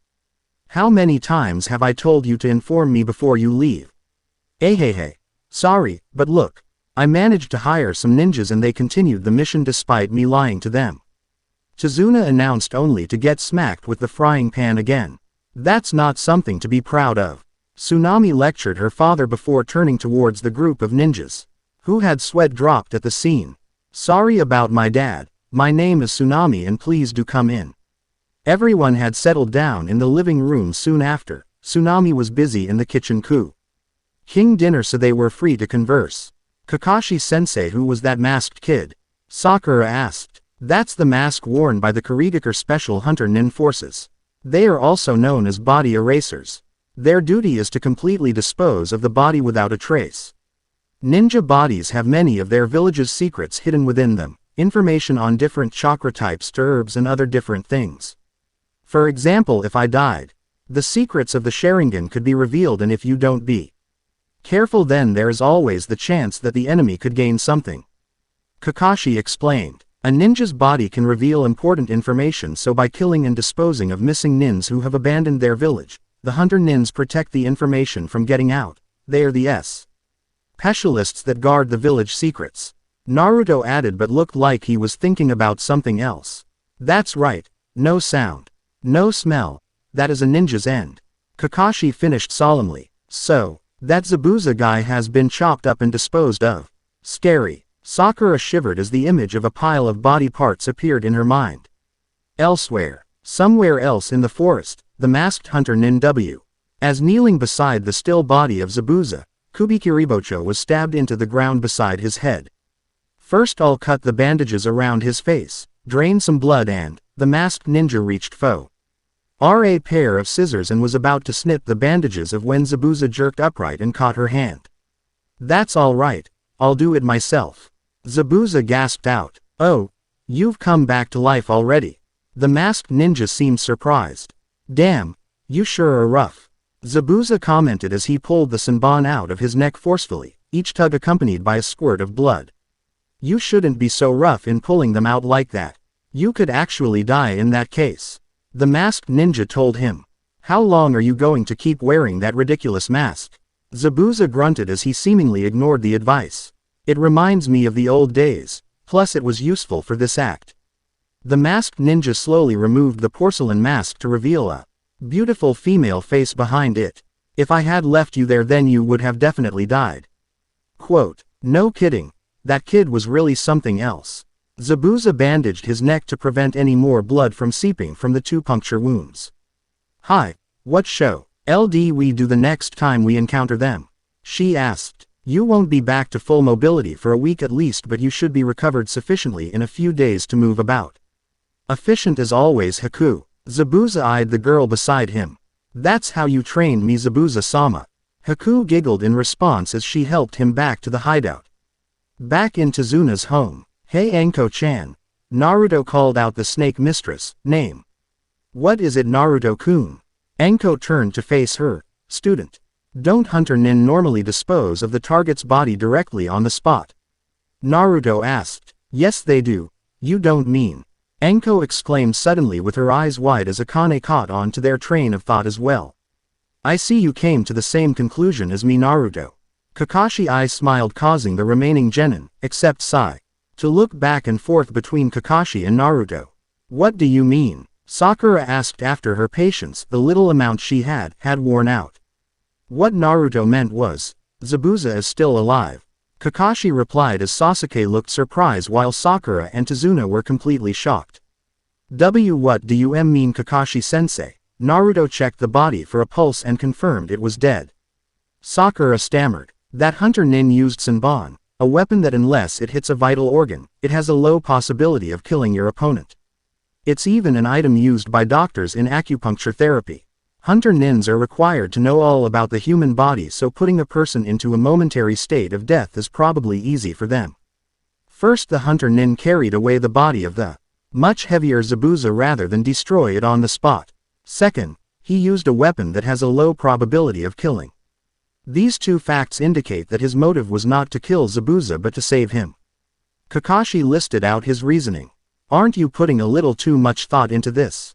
Tezuna asked, hoping that it was just the ninja's paranoia. No, all these evidence state that Zabuza is definitely still alive and kicking. He will probably be healed by the end of the week and be back, probably with reinforcements. Naruto sighed inwardly as he saw that Sakura looked ready to shit her pants. Now if you'll excuse me, I'm going to take a nap, the day has been pretty exhausting for me. Naruto walked up the stairs to the 2nd floor of Tezuna's house where the bedrooms were, Akane-ma. Did follow him but was blocked by Sasuke's hand. Why are you following the Dobi when you could have an Uchiha? Sasuke smirked, his trademark smirk causing several reactions through the room. Sakura looked ready to explode. Kakashi face-palmed. Anko smirked as she knew what was coming while Akane merely stared at him. And exactly in what way are you better than Naru-kun? Akane lifted an eyebrow as she crossed her arms. I'm an Uchiha. We are the elites of the village and everyone else pales in comparison to us. Sasuke declared arrogantly. Then Mr. Elite Uchiha, why didn't you detect the Genjutsu puddle, or why did you try killing yourself when Zabuza appeared? Akane asked rhetorically, causing Sasuke to grit his teeth and clench his fists. That won't happen again when I activate my Sharingan, he boasted, causing Akane to lift him by his shirt's collar and slam him against the wall, and she punched Sakura dead in the forehead when she tried to save her. Sasuke-kun. Listen W. L Uchiha, because I am only going to say this once. You are nothing but an insect compared to either me or Naru-kun. You are a coward who expects everything to be served to him on a silver platter. Jew. Saint because of your name, but you know what? Akane grinned and revealed her elongated canines. I hate Uchihas and I hate the Sharingan. With that said, Akane slammed him against the wall once more and then tossed him on top of his number one fangirl before climbing up the stairs. What was that about? Kakashi asked Anko, who merely shrugged.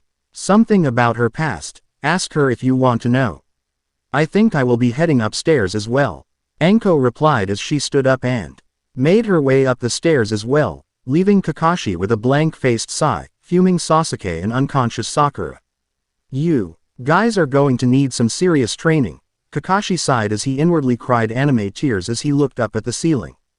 Kami-sama, why do you hate me? Naruto was sitting on the edge of his ass-signed bed when he felt a pair of arms encircle him from behind. He smiled slightly as he recognized the owner's smell. Hey Akane-chan. Naruto greeted the demoness and leaned back into her embrace. Something bothering you? The Uchiha tried to get me to be his mate, arrogant fool. Akane replied but pushed Naruto back down onto the bed as he growled and attempted to rise. Don't worry. I put him in his place already. I'm beginning to think I should have just let the little arrogant bastard kill himself. Naruto said as he shifted his position so Akane's head was on his lap and ran his hands through her blood-red hair. I think so too. Akane giggled as Anko entered the room as well and laid her head against Naruto's shoulder. What were you two discussing? Anko asked curiously. Nothing important. Just wondering if I should have let the arrogant fool commit suicide. Naruto shrugged slightly as he didn't want to disturb Anko's resting spot. But it isn't as satisfactory if the little bastard takes his own life. Anko mused as Naruto used one hand to rub his chin thoughtfully. I guess you're right, Naruto admitted. Hey Naru-kun, was that your Shikai? Akane asked seriously after a small moment of silence. Yeah, it was, Naruto replied after a slight hesitation. Wow, hold up. What's a Shikai?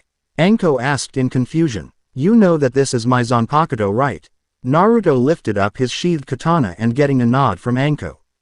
Well, each Zanpakuto has two separate special abilities. The first is known as Shikai or Initial Release.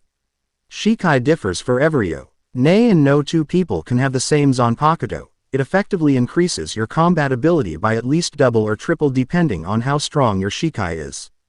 That's a lot of power. Anko whistled in awe. Yes it is, but there is still the second stage, which is simply known as Bankai or Final Release. Bankai allows you to access more special abilities, usually an improved version of your Haikai, but sometimes they can be completely different. Bankai boosts your power level by at least 5 to 10 times again depending on your Zanpakuto. Naruto explained. Wow. So have you achieved this Bankai thing yet? Anko asked. Unfortunately no, but I'm close. Naruto stared at his katana before looking at Akane.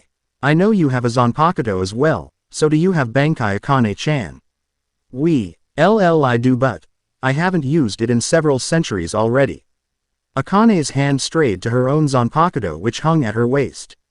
I see. Kagekote is the strongest shadow Zanpakuto. Naruto smirked, as he felt his Zanpakuto hum in agreement.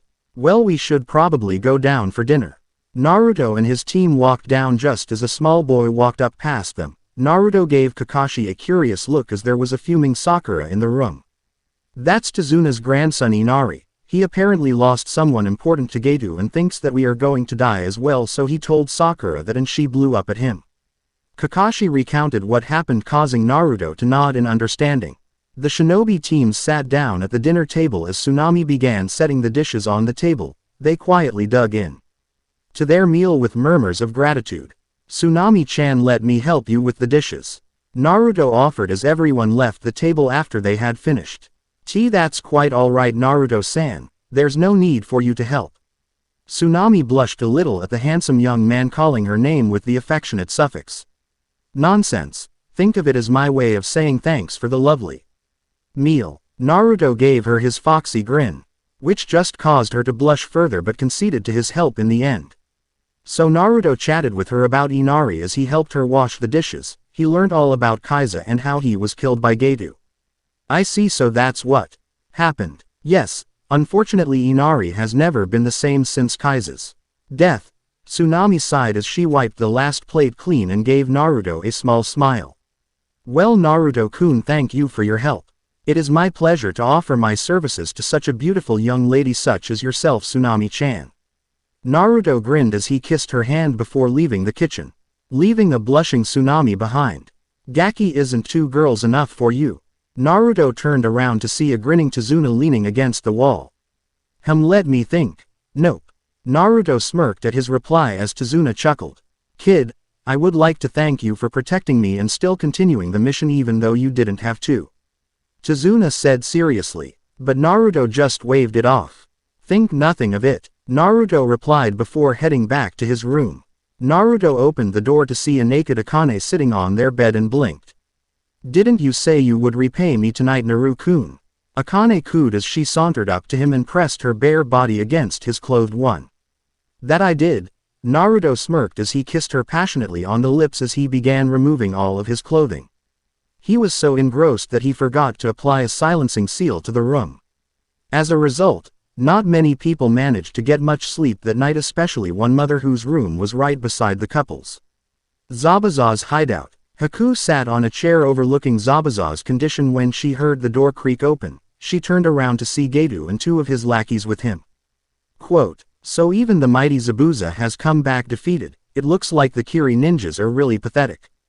Geto taunted as he walked in. "You can't even avenge your own men and you call yourself a demon.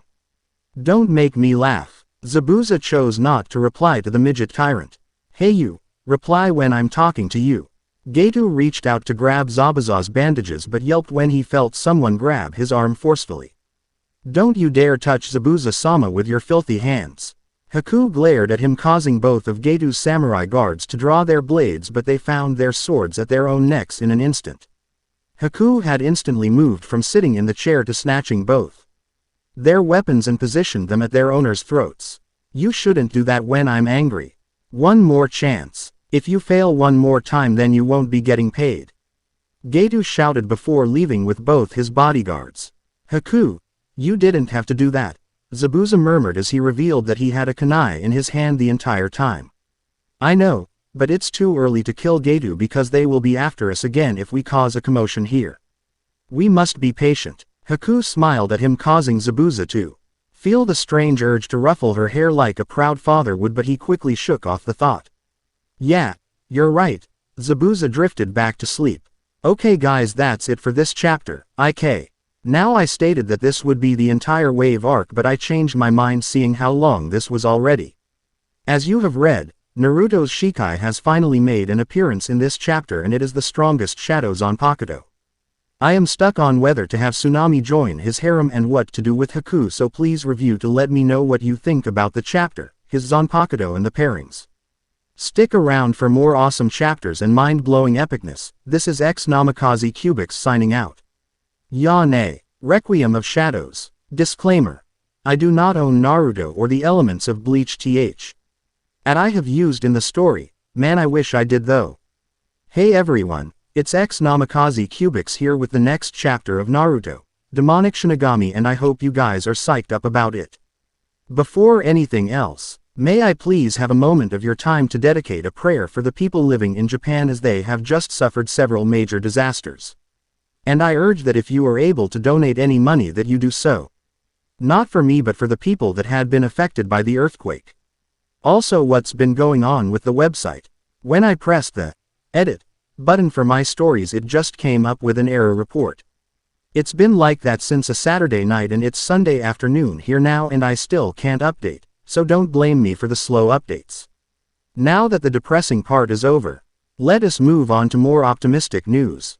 Well, based on the reviews I have received, I have decided to add Haku to the harem, but Tsunami Wood could just be a fling.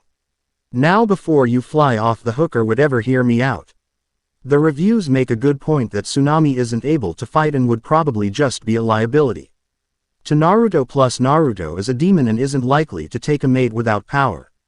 Harem is now Akane, Anko, Shukaku, Yugito, Nibi, Tayuya, Haku and a special girl I will be revealing this chapter. I took out Koyuki for similar reasons to Tsunami. She stays in snow as the IR daimyo, so a relationship is out of the question. I am considering adding Mei into the harem. Just note that the harem is not finalized yet and is still being contemplated upon.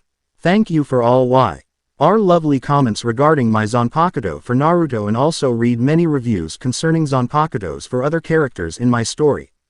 All I will say is that some characters I already plan to I've Zanpakutos to, while others not at all, but a few I am still undecided. Now enjoy the next chapter. P.S. For those who wanted Kagekote's skills, I am posting it at the bottom of the chapter, so find it there. Chapter 4. Requiem of Shadows. Sunlight streamed through the gap between the curtains covering the window and onto the sleeping whiskered face of Naruto, who groaned as he opened his eyes and squinted at the window. Fucking sun. I swear one day I will find a way to cover it in shadows.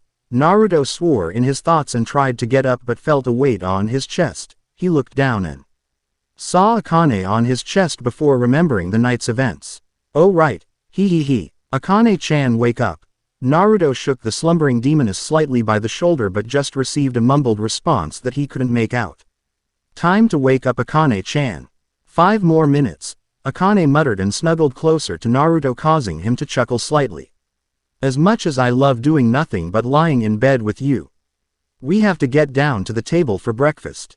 Naruto whispered into her ear, earning a pleasant shiver from the redhead. Fine. Akane sighed as she rolled of his body, causing the sheets to fall to the floor, revealing that they were both naked underneath it. Naruto gave her a quick kiss on the lips as he passed her on his way to the shower. He took a quick bath before donning a fresh set of clothes and exiting so Akane could have her turn.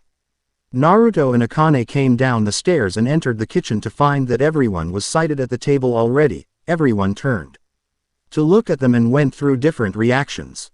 Sai stared at them blankly. Sakura blushed and glanced between them and Sasuke. Sasuke sneered before shivering at the glances. Kakashi smiled with a perverted giggle. Inari looked at them confused before turning away. Tazuna glanced at them. Tsunami blushed and suffered a nosebleed. Had fun last night, you two? Kakashi asked with an unseen grin underneath his mask. Definitely better than any you ever had. Akane smirked in response. Why wasn't I invited? It could have been a threesome. Anko exclaimed with a pout, causing even more reactions to pass throughout the room. Sai and Inari still looked uncaring. Sasuke flushed slightly. Sakura looked ready to faint. Kakashi had dropped his porn with a wide eye and bloody nose. Tazuna pat out his tea onto Sakura's face and Tsunami shot back from a nosebleed. Sorry Anko-chan. Last night was for Akane-chan only. Naruto chuckled and the duo sat down with the rest of them and tucked into their breakfast as Sakura used a napkin to wipe off the tea on her forehead. Alright team. Now that we know we are going against Zabuza again, I guess it's time for more training. Kakashi drawled lazily as he addressed his team after breakfast, with Team 11 standing nearby. Anyo, Kakashi-sensei, what kind of training will we be doing? Sakura asked in curiosity while Sasuke was just glad to be learning something new so he can go obsess over his brother some more. I don't want to ruin the surprise, so follow me, we're going out into the woods. Kakashi smiled as he led his team out of the house with a curious Team 11 in tow. What do you think Kakashi is going to teach them? Naruto asked as he walked with Akane and Anko on either side of him. Well, Kakashi is a formidable Junin.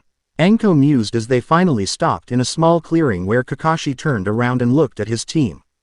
The training will be... Kakashi paused as almost everyone leaned in slightly in anticipation. Climbing trees. Team 11 all face vaulted while Team 7 merely looked at their teacher in confusion. Team 11 recovered in an instant and sighed simultaneously. I know you said he was lazy and all, but seriously, this is just, wow. Naruto deadpanned at Anko. I know. Anko's sweat dropped. His laziness knows no bounds. Akane shook her head in exasperation. Kakashi-sensei. We already know how to climb trees. Sakura finally pointed out, but Kakashi just smiled at her. I wasn't finished. You are going to climb trees, without your hands. Kakashi chuckled inwardly at the flabbergasted look. That two of his genin were sending him. Isn't that impossible, sensei? Sakura asked. There is no such thing as impossible in a ninja's dictionary, Sakura. Now does everyone here know what is chakra? Kakashi nodded satisfactory as his team answered in the affirmative. Good. Now watch closely. Team 7 watched with mouths agape as their sensei walked up to a tree before placing a foot on the tree trunk and continued walking. Straight up the tree, as if it was the ground itself, until he hung upside down on a branch. Show off. Anko muttered as she watched. This is known as the tree climbin'. Exercise, and the point of it is to teach you better chakra control since the bottom of your feet is the hardest place to channel your chakra. Kakashi explained before walking back down the tree and onto the ground. What is the point of this exercise? I already can use my chakra to perform jutsus. Sasuke said arrogantly, earning a squeal from Sakura and sighs from everyone else, yes, even Sai. Quote, chakra control is as important as knowing how to perform jutsus because without proper chakra control, you wouldn't be able to perform higher rank techniques as they would drain too much chakra. This would enable you to fight on vertical surfaces and on water, which is a practical skill during fights. Kakashi pointed out, to which their residential emo just, HNED, in response. Kakashi 3, W3 kunai and 1 landed in front of each of his genin. Use those to mark how high you have gotten, and since you are new to this I suggest a running start. Also take note that too little chakra you slip off, but too much and you get blasted off. What's the matter, Dobi? Your team's so stupid that they can't even comprehend what our sensei explained. Sasuke smirked his typical Uchiha clan smirk. Comprehend. Such a big word, Uke-chan. Be careful or you might accidentally overload your brain. Plus our team already mastered the tree climbing exercise, as well as the water walking exercise and the kunai balancing exercise. Naruto demonstrated by walking up a nearby tree trunk whilst balancing a kunai on his nose, causing Sasuke to grit his teeth and turn away. Don't call Sasuke-kun gay, Naruto baka. Sakura screeched with her banshee frequency voice, causing everyone in the immediate vicinity to cover their ears lest they lose their hearing. Geez bitch, are you sure that one of your ancestors wasn't a banshee? Akane snarled as she uncovered her ears. Sakura, get to climbing. Kakashi glared at her, causing the pink-haired girl to cower for a moment before grabbing the kunai and running off to a tree. Sorry for my students' behavior, they still have yet to learn their place. Don't worry about it, Kakashi, I just can't wait for a chance to knock the arrogant look right off that prick's face. Naruto grinned at the thought. I'll be waiting eagerly for that day, Naruto. Kakashi sighed before looking at Anko with his uncovered eye. Anko, since your team has no need for training, I suggest that you guys go guard Tazuna at the bridge. Sure thing, Cyclops. Anko chirped, causing Kakashi to groan at the common nickname as she and Team 11 left the clearing. At the bridge, Zuna was surprised when Team 11 had appeared at the bridge since he thought they were training, but shrugged as he already knew how powerful the male of the team was and was glad that it was Naruto that was guarding him. Hey Tazuna, a voice suddenly called out. What is it, Gichi? Tazuna asked a man wearing a sweatband around his forehead. I've been doing a lot of thinking recently and decided, can I stop working on the bridge? Gichi replied with a sigh. Why is that? Not you too. Tazuna shouted in shock. Tazuna, I'm sorry, but we've been close to finishing for the past week. I really want to help you finish the bridge, but I fear that if we continue, Gedu will come after us. And if you get killed, then what's the point? Gichi said before looking Tazuna right in the eyes. Why don't we quit building the bridge? Team 11 remained silent as they witnessed the exchange between Tazuna and his worker, choosing not to interfere since this was not part of their mission. I can't Oh, that because this bridge is our bridge, this is the bridge we started building together, believing it would bring resources into our poor country. Tazuna replied firmly, but if we lose our lives. Gichi tried to counter but felt a hand on his shoulder. He turned around to see that Naruto was behind him. Go ahead. Take the coward's way out. I heard from Tsunami about Kaiza and how he risked his life over and over again just for the betterment of this country. Naruto's voice held a cold tone to it. Don't you dare speak about Kaiza as if you knew him. He was a hero to our village. And yet you spit on his sacrifice. This bridge is the only thing that can save your country from Getu, isn't that what Kaiza wanted? Kaiza willingly put his life on the line multiple times but you can't Then do it once. Your country is suffering and you only care about yourself, people like you disgust me. Naruto growled causing Gichi to look down and clench his fists in shame. You're right. How can I face my family and friends if I can't even, Tazuna? I'm continuing to work on the bridge. Gichi shouted before running back to the other workers with a renewed vigor. Kid, I don't know how to thank you. You protected me from Getu and prevented a loss of a worker. Tazuna said, I know it isn't part of my job but I can't stand by and do nothing, and you can thank me by calling me by my name instead of kid. Naruto replied, all right, Naruto. Tazuna chuckled as he went back to work as well. What prompted you to help out? Anko asked curiously when Naruto walked back over to his team. This village, it reminds me of me in certain ways. I was weak before the Mizuki incident just like the village is now, but if I can turn out the way I am now, I'm sure this village will be able to as well. Naruto gave her a small smile. Several hours later at Tazuna's home. Team 11 was seated at the dining table with Tazuna, Inari and Tsunami since work on the bridge was done for the day when Team 7 trudged in through the door followed by an amused Kakashi. So how did the training go, Kakashi? Anko asked as Team 7 went to take a shower first. Sakura was able to make it to the top on her furs. Try but that's because she has a pathetically small amount of chakra. Sasuke still hasn't reached the top yet but is making progress while Sai made it to the top on his first try as well. He must have done this exercise before. Kakashi stated with a frown as he remembered that the Sandame had told him to watch that boy. Bet the Tem was pissed off about that, huh? Naruto asked with a smirk. Unfortunately yes. When Sakura approached him to give him some tips he replied and I quote, I am an Uchiha. I do not need a lowly peasant's help. I would be lucky just to get them to get along. Teamwork is completely out of the question. Kakashi shook his head sadly with a sigh. Then why the fuck did you pass them? Akane asked. You want to know the truth? I didn't want to pass them but the elders and civilian council threatened me with insubordination if I didn't comply with their wishes and pass the Uchiha. Kakashi said bitterly. Well, what's done is done. No point brooding over it or you might turn into Sasuke. Naruto said, causing everyone to snicker before Team 7's genins came down and everyone started to eat their lunch.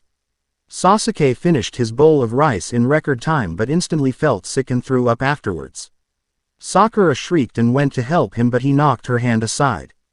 Sasuke, you shouldn't eat so much at that speed, Kakashi sighed. I have to keep up my strength so I can get back to training.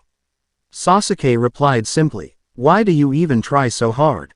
Inari suddenly asked. What are you talking about, brat? Sasuke demanded. I said why do you bother training so hard? Getu is just going to kill you all. Nobody can stop him. Inari repeated in a dead tone. I am an Uchiha. A lowly person such as Getu would easily fall to my power. Sasuke declared Iruka. NTLY as Team 11 and Kakashi rolled their eyes. You don't know how powerful Getu is, you don't know anything about our suffering. Inari yelled. Don't know anything about suffering. I've had my NT clan killed by my elder brother and he used a jutsu to make me watch him kill the clan over and over again for 72 hours, don't tell me I don't know anything about suffering. Sasuke moved to punch Inari but Naruto appeared in front of Inari and caught his fist. Give him a break, he's just a kid and he isn't a ninja either so he doesn't know anything. Naruto squeezed Sasuke's fist harder, causing him to grimace. Whatever, Dobi, you don't even know how it is to suffer. Sasuke sneered as Naruto looked down, causing his bangs to cover his eyes and his shoulders started shaking, it too. Okay, a while before everyone realized he was laughing.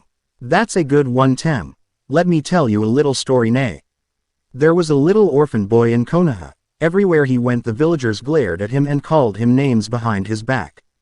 This boy would be denied service in almost every shop he visited, so he couldn't even get the basic necessities to live. This boy was kicked out of the orphan age at the age of 4 to live on the streets. He scavenged through the trash just to find something to eat. Naruto glared at Sasuke with slitted amethyst pupils. That wasn't all. The villagers gather on his birthday every year to hunt him down and beat him until he was near death. The boy went to attend the ninja academy because he believed that if he was a ninja then everyone would acknowledge him. Instead, all but one of the instructors sabotaged his grades and training. Guess who that boy was? It was me.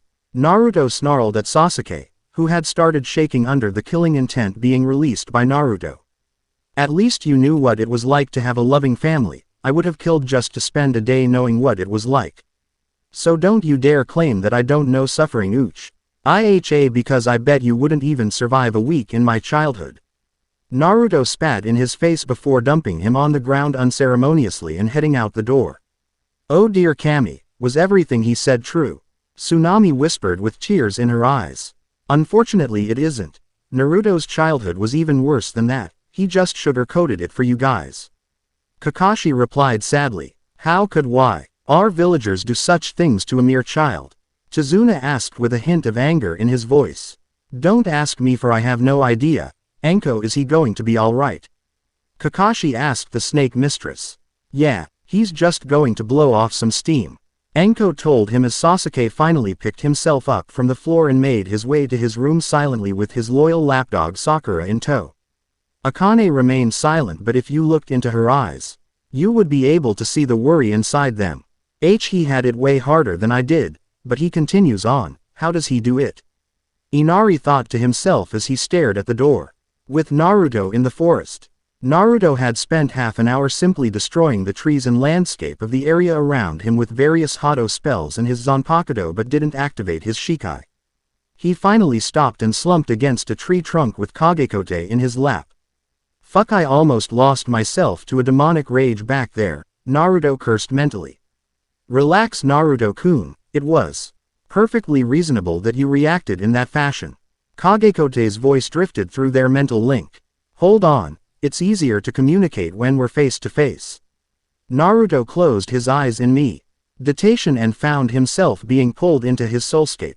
Naruto's soulscape. Naruto opened his eyes to find himself in a familiar black-themed royal-looking bedroom. He felt a pair of slender arms encircle him from behind and a smooth cheek nuzzle his own. I missed you, Naru-kun. A regal yet feminine voice whispered into his ear, causing Naruto to chuckle and broke free of the mysterious lady's grasp and turn around.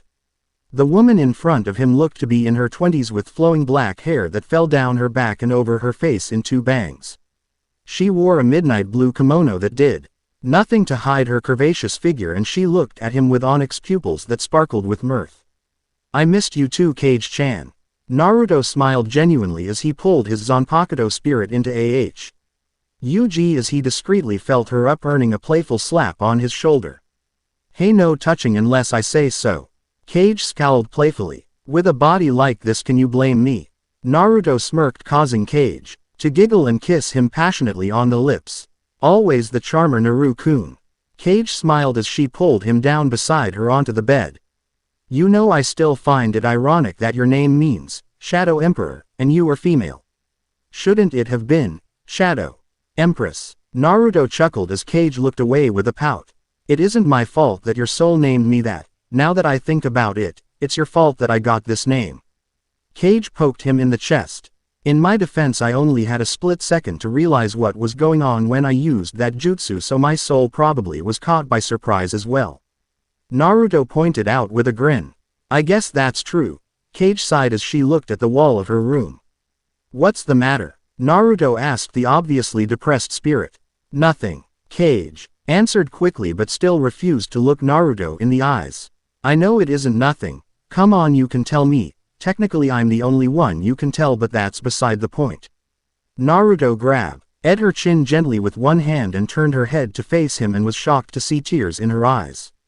Hey, why are you crying? I told you it was nothing, Baka.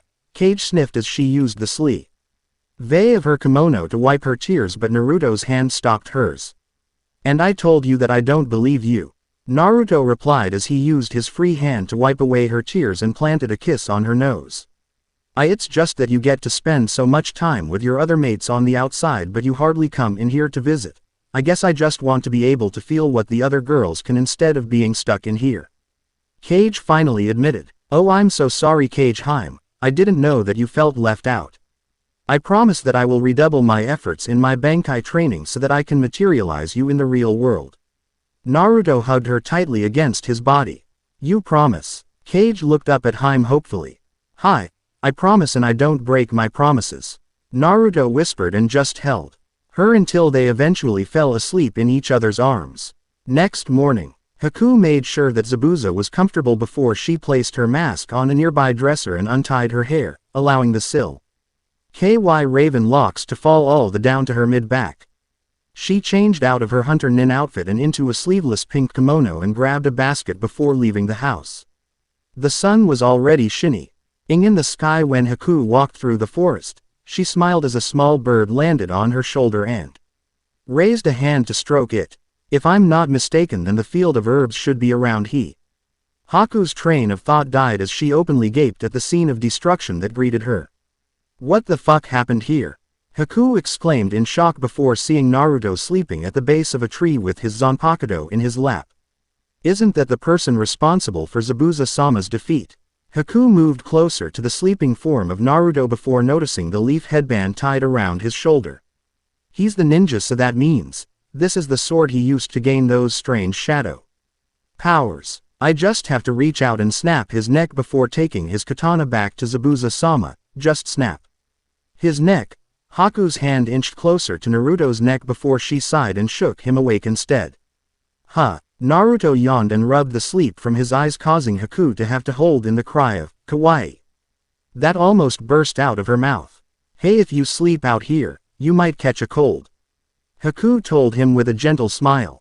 That's no problem for me, my body is immune to any form of diseases. Naruto replied as he finally got a good sniff of the raven-haired girl in front of him.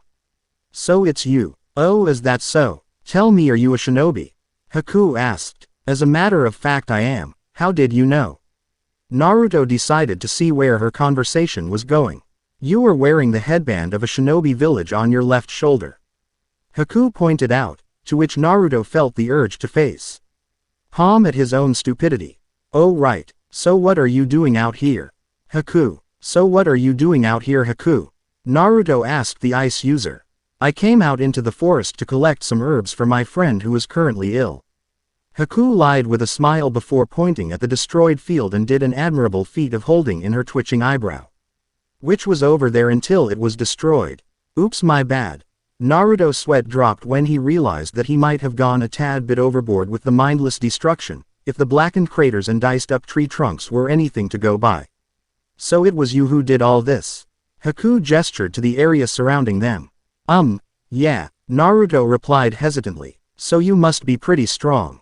Haku stated, causing Naruto to shrug. Stronger than your typical ninja. Naruto answered honestly since it was the truth.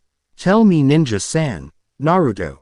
Tell me, Naruto, why do you continue to grow stronger? For what reason do you want to gain more power? Haku asked quietly as she looked right into Naruto's eyes. His eyes, they look like mine. He has experienced a similar childhood to me. I have many reasons, but the main one is Becca. I want to protect all of the people that are precious to me. Naruto said as he thought of Akane and Anko. Then you will truly become a great ninja, because I believe that true strength only comes from protecting that which is precious to you. Haku told him with her usual smile. I know what you mean, and I'm sorry about destroying your herb supply. Naruto rubbed the back of his head sheepishly before snapping his fingers. Hey, let me make it up to you by helping you look for another source. That would be most appreciated. Haku said with a small giggle before Naruto created several Ado clones to comb the area for another patch of herbs, which Haku had described the appearance to him. Found it. A clone's voice echoed from several feet away from their location before dispelling. Naruto led the way to a small field filled with several herbs. Haku immediately started collecting the required herbs, and with Naruto's clones helping, it only took a few seconds. Arigato Naruto for helping me find the herbs. Haku thanked him as she stood up to walk away. Anything for a beautiful lady. Naruto replied with a foxy grin, causing Haku to feel the heat rising to her cheeks. Thanking the gods that she was already facing away from him. I am a boy. Haku lied smoothly. Sure, and you aren't working for Zabuza either. Naruto retorted sarcastically with his grin still in place as Haku stiffened up. Relax, I'm not going to kill you. How did you know I was working for Zabuza-sama? Haku asked as she turned around. Enhanced senses, my dear, you have the same smell as the who. Nin, the smell of ice and fresh snow. Naruto smirked as Haku looked surprised. If you know it's me, then why are you letting me go? Haku asked with genuine curiosity. Naruto just gave her a small smile.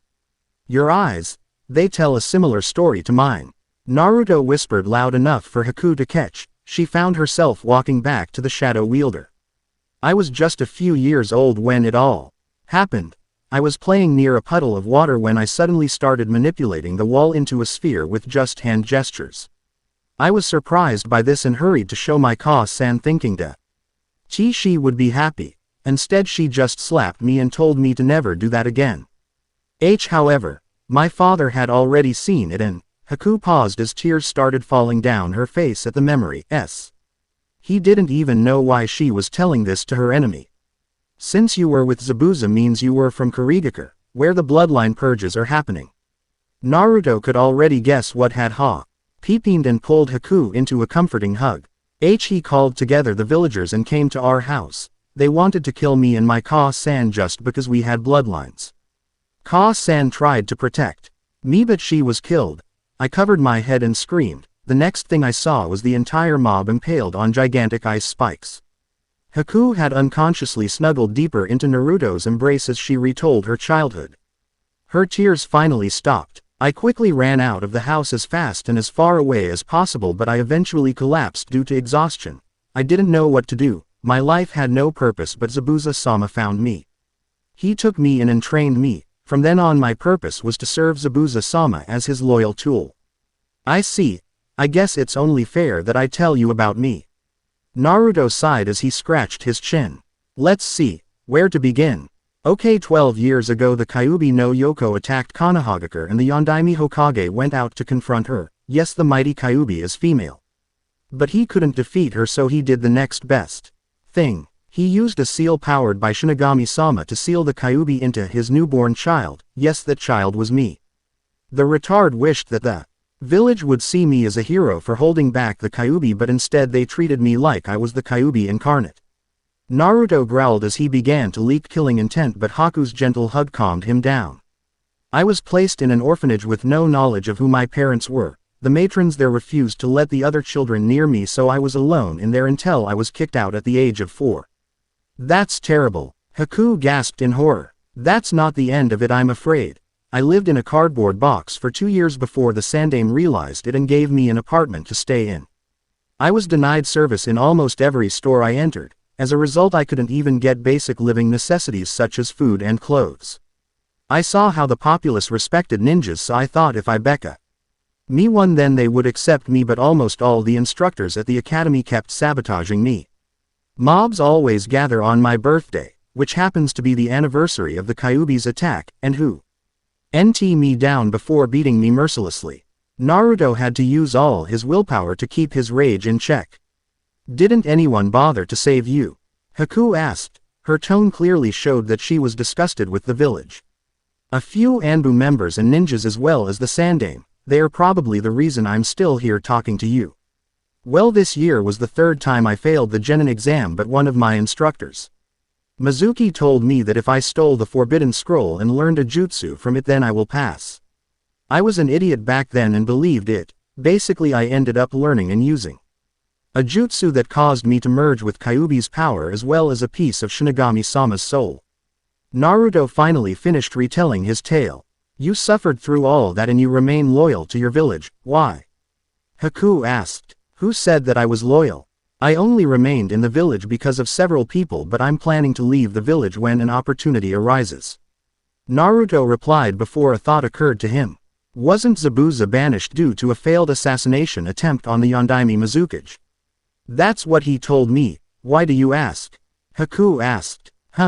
I think I have a proposal for Zabuza that he would be most interested in. Naruto answered with a demonic grin stretched out across his face. A week later, Naruto was asleep with Anko and Akane on either side of him when a feminine scream woke him up in an instant, causing him to look around the room before realizing it came from outside the window. Naruto jumped out of bed and looked out the window to an interesting sight. Two strange-looking, katana-wielding thugs were holding Tsunami hostage when Inari had suddenly ran out of the house and shouted for them to release his mother. Naruto cursed when he saw one of the thugs unsheathe his blade and rushed at Inari, who had closed his eyes and waited for the inevitable. Tsunami was about to scream when in the place of Inari was just a sliced-up log. She blinked at ND, looked again. Nope, it was still a log. Where the hell did the log come from? The thug wearing a bandana scratched his head in confusion since he was pretty sure that the log was a small kid a moment ago. You do not question where the log comes from, for the log will always come when you call for it, as it is a part of your soul. A voice replied sagely from behind them. They turned around to see Naruto standing there with a hand on a confused-looking Inari's head. Naruto ni-san, Inari exclaimed when he realized who his savior was before everyone there realized on very important fact. Why the hell are you naked? Three voices exclaimed loudly, the exception being Tsunami since she was preoccupied with staring at Naruto's package with a ferocious blush. I was sleeping in the nude when I was woken by the scream. You seriously expected me to put on some clothes when a life was in danger? Naruto asked in disbelief as the two thugs tried to avert their eyes before he looked down at Inari, who was also averting his eyes. What you did was very brave, Inari. Just make sure next time you can actually defeat your opponent before rushing in. Naruto ruffled Inari's hair before sinking into a shadow portal, causing both thugs to snap to attention and scan the area cautiously. They let out simultaneous cries of pain as Naruto rose out of their shadows and impaled each of them on an arm. Naruto kicked both bodies of his arms with a wet squelching sound before washing his hands in a nearby water source. He would normally lick it off, but no need to mentally scar the kid. Are you alright? Naruto asked as he untied Tsunami. Why yeah. Tsunami stuttered with the massive blush still in place with only one thought going through her mind. 9 inches. 9 inches. 9 inches. Good, now I need both of you to stay here. Our team is going to head for the bridge to protect your father. Don't worry, I will leave a couple of clones to patrol the premises and guard you. Naruto totted with a grin before shadow walking back into the room to find that Anko and Akane were fully dressed already.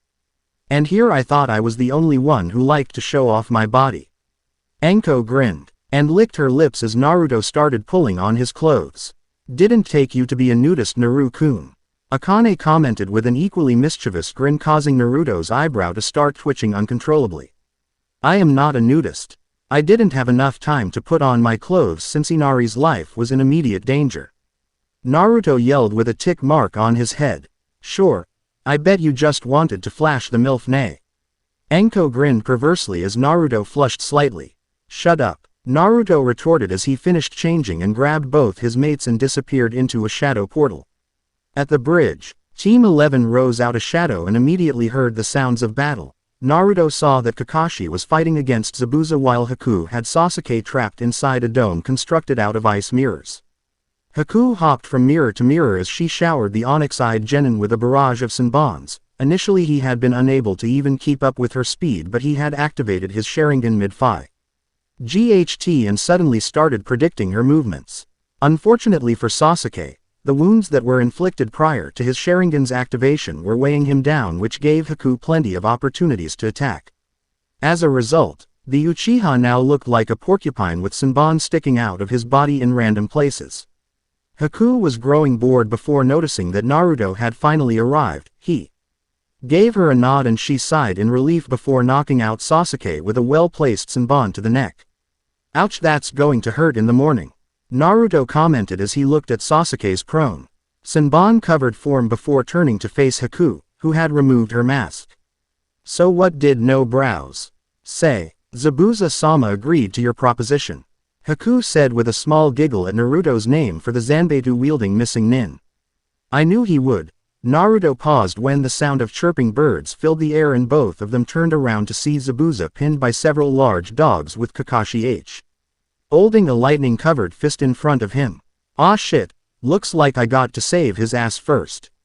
Kakashi glared at Zabuza with his uncovered Sharingan eye as he held his Raikiri lightning blade to the side. He was surprised when Zabuza merely looked at him with boredom. Kakashi was about to tell Zabuza about his crimes and if he would like to surrender as per shinobi protocol when Naruto emerged from a shadow portal in between them. About damn time, where the hell were you Gaki, brat? Zabuza growled as Naruto ignored him and flicked several kunai in his direction and dispelled Kakashi's ninja dog summons. Naruto, what are you doing? Kakashi asked in shock as he released his technique. Naruto frowned for a second before a look of understanding crossed his face. Oh right, I haven't told you yet. I made a deal with Zabuza a week back and he accepted it, so we're allies now. Naruto explained as Zabuza strapped Kubikiribocho to his back and walked over. And what was it that you two made a deal about? Kakashi asked as he pulled his headband back down over his eye. That in exchange for leaving the old drunk alone, he will accompany me and Haku back to Kurigakure and help us kill the Mizukage. Zabuza answered as Kakashi's visible eye widened in shock. Naruto, do you know what you had agreed to? Kakashi exclaimed as the remaining members of Team 11 walked up along with Haku and Tazuna. What's going on here? One moment you guys were fighting and the next you all are standing around chatting like old friends. Tazuna looked from Kakashi to Zabuza and finally Naruto.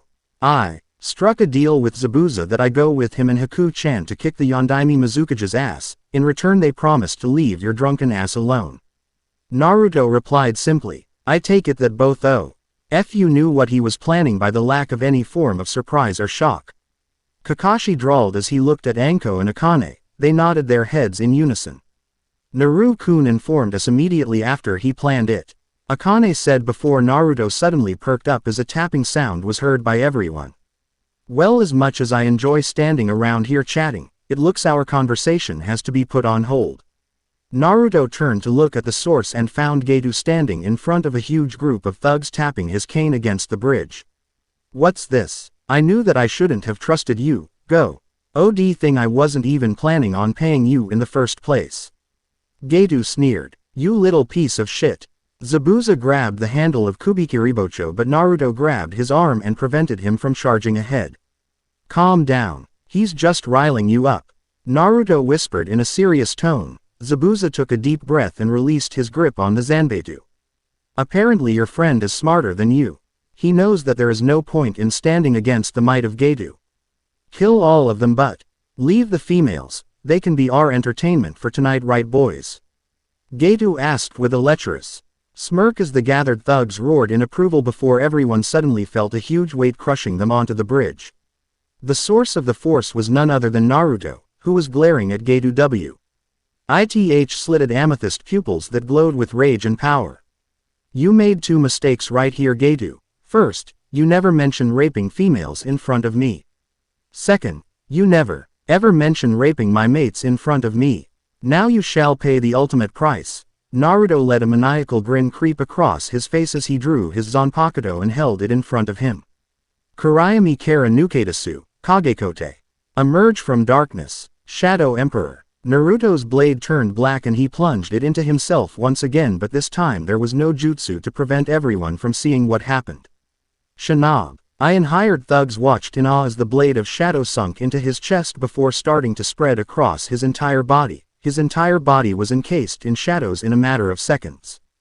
Gedo watched in fear as two almond-shaped amethyst-colored eyes opened and glared right at him. Those eyes seemed to be able to stare right into his soul and burn it. I don't know what the fuck you are, but whoever brings me that freak's head gets triple the payment. Gedo shouted out suddenly as the thugs all cheered and surged forward, but 10 of them suddenly froze on the spot before forming a line B. Tween the shinobi group and the remaining thugs. Our little group over here already knows that my ability in this form grants me the ability to manipulate shadows. They saw me turn shadows into spears and swords. Now let me introduce you scum to another technique I have recently learnt, Kage-Ningyo no Jutsu. Shadow Puppeteer Technique. Naruto had both his hands held straight out in front of I am with a line of shadow connecting each of his fingers to one of the thugs. This allows me to control the people like a puppet master by using their own shadows. Alas, I can only control 10 people at a time with this. Everyone gaped at the abilities that Naruto's sword could give him. Well, everyone except a certain pink-haired banshee, since she was too busy mourning over her dead love interest. Talking time is over. Slaughter time is now. Naruto roared as he manipulated the 10 thugs to start hacking away at their allies with whatever weapons they had in their hand. The citizens of Wei country came at that moment and watched in confusion, as the thugs continued fighting amongst themselves. Eventually the last of Naruto's puppet minions fell, leaving behind about roughly half of the initial army of hired thugs. Looks like it's my turn now. Naruto chuckled darkly as he glided forward like a specter with both hands held out to his sides. The shadows around him started earring into his hands and formed into a pair of katanas. The thugs nearly shit themselves at the sight and started to panic and run away, but some found themselves bound by shadows while others were strangled or impaled by their own shadows. Geto watched on fearfully as Naruto systematically cut through his hired army like a lawnmower through a grass field. He started backing away as a thug landed directly in front of him. "Please, help me," he screamed as a hand formed of shadows dragged him back into the carnage, causing Geto to take another step back. Zabuza watched as the shadow-wielding Nin single-handedly decimated the army of hired thugs and nodded approvingly. No way that they could lose against the Mizuki with Naruto on their side. Naruto was silent throughout the entire process of elimination until he finally sliced the final member in half with the shadow katana in his hand. Naruto watched in silent amusement as Geto stumbled backwards in hopes of getting away from him. His expensive business suit was completely drenched in sweat and his sunglasses had dropped onto the bridge. "Where's your so-called might, Geto? Money is no substitute for real power. You have learnt that lesson today." Naruto held his hand out in a choking motion and Geto's own shadow rose up and held him up by his neck. Wait. Stop. I can give you anything you want. Money, fame, women. Geto tried desperately to buy his way out of his current predicament. Naruto tapped his free hand to his chin in fake thought. "I have no use for money. I will gain fame in time, and I already have several beautiful women in my company. Your wealth can't get you out of this, Geto. It's time for you to pay for your crimes against not only this country but everyone you have wronged. Now do everyone a favor and just die." Naruto snapped the crime lord's neck like a toothpick and dumped his body to the side of the bridge before turning around and finally noticing the bloody and body-strewn bridge.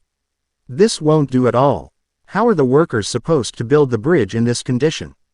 Naruto snapped his fingers as shadow portals started appearing and sucking in the blood, guts and bodies into the shadow dimension, thus leaving the bridge relatively clean.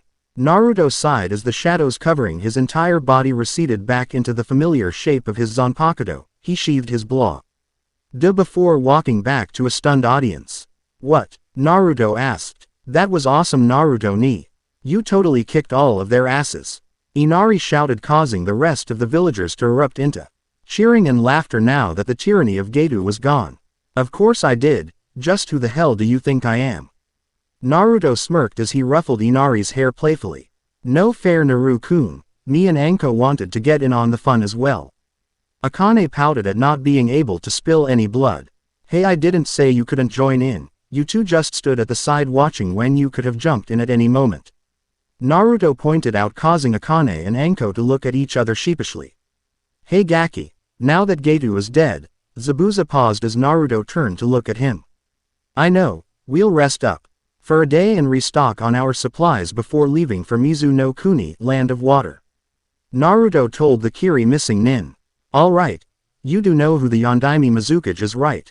Zabuza asked. "Yeah, I do. Yagura, the Jinchuriki of the Sanbi no Kyodai game, three-tailed giant turtle," Naruto replied as he turned his amethyst gaze up to the sky. "Watch out, brother. I'm coming for you." Finally got this chapter done with. Took quite a while to write with all the hectic things going on in my life currently. Just to let you guys know, I'm celebrating my birthday today, Sunday, but my actual birthday is on Monday the 21st of March. I hope this chapter has lived up to your expectations. I wrote it to the best of my ability, though I omitted a few parts in the end. Yes, the mystery harem girl is Naruto's Zanpakuto Kagekote. It kind of crossed my mind a few days back after rereading my previous chapter. Well, it seems the wave arc is done and Naruto is heading to Kurigakure with Zabuza and Haku. Watch out, Kiri, because the demonic Shinigami is coming your way. Please remember to drop a review. It only takes a few seconds of your time to write one. Zanpakuto statistics: name, Kagekote. Type, strongest shadow Zanpakuto. Appearance, simple-looking yet elegant katana with black hilt, regal-looking woman with flowing raven hair and onyx pupils, wears a shifting robe made of shadows. Shik, I release command. Kurayami Kara Nukedasu. Emerge from darkness. Shikai abilities. Shadow body turns Naruto into a shadow himself, allowing all physical attacks to phase through him harmlessly, but he still can be harmed by spiritual attacks and certain jutsus. Shadow manipulation grants Naruto the ability to manipulate shadows around him to a much greater extent than the Nara clan. He is able to form weapons and animals out of shadows to attack or defend. He can also use the shadows of his enemies to impale them or bind them so they cannot move. Shadow puppeteer Naruto is able to control the actions of a person by linking a part of his shadow to theirs and controlling the shadow, limited to 10 people at maximum with 1 person per finger. Other abilities still unknown. Bankai. Unknown. Bankai abilities. Unknown. Personality. Calm, composed and caring out of battle most of the time. Fierce, prideful, determined during a battle, very much like Naruto himself. That was for those of you who asked for Naruto's Zanpakuto's ability. I will reveal more as the story progresses. Well, there you have it for this chapter. Look forward to the next chapter and remember to review, because if you don't, then Naruto will use his shadows to swallow you up. Shadows in the Mist. Disclaimer. I do not own Naruto or Bleach. I'm pretty sure I don't. Hey everyone, it's X Namikaze Cubics returning to you guys with another awesome chapter of Naruto, Demonic Shinigami. Thanks to everyone who wished me a happy birthday. I enjoyed it very much, as well as everyone else who read and reviewed all my stories. It was thanks to Namikaze09 and Dante Sparta 894 that I learned how to update my stories, so many thanks to both of you. As for the harem, it is now finalized. I hope Akane, Anko, Kagekote, Haku, Shukaku, Yugito and Mei.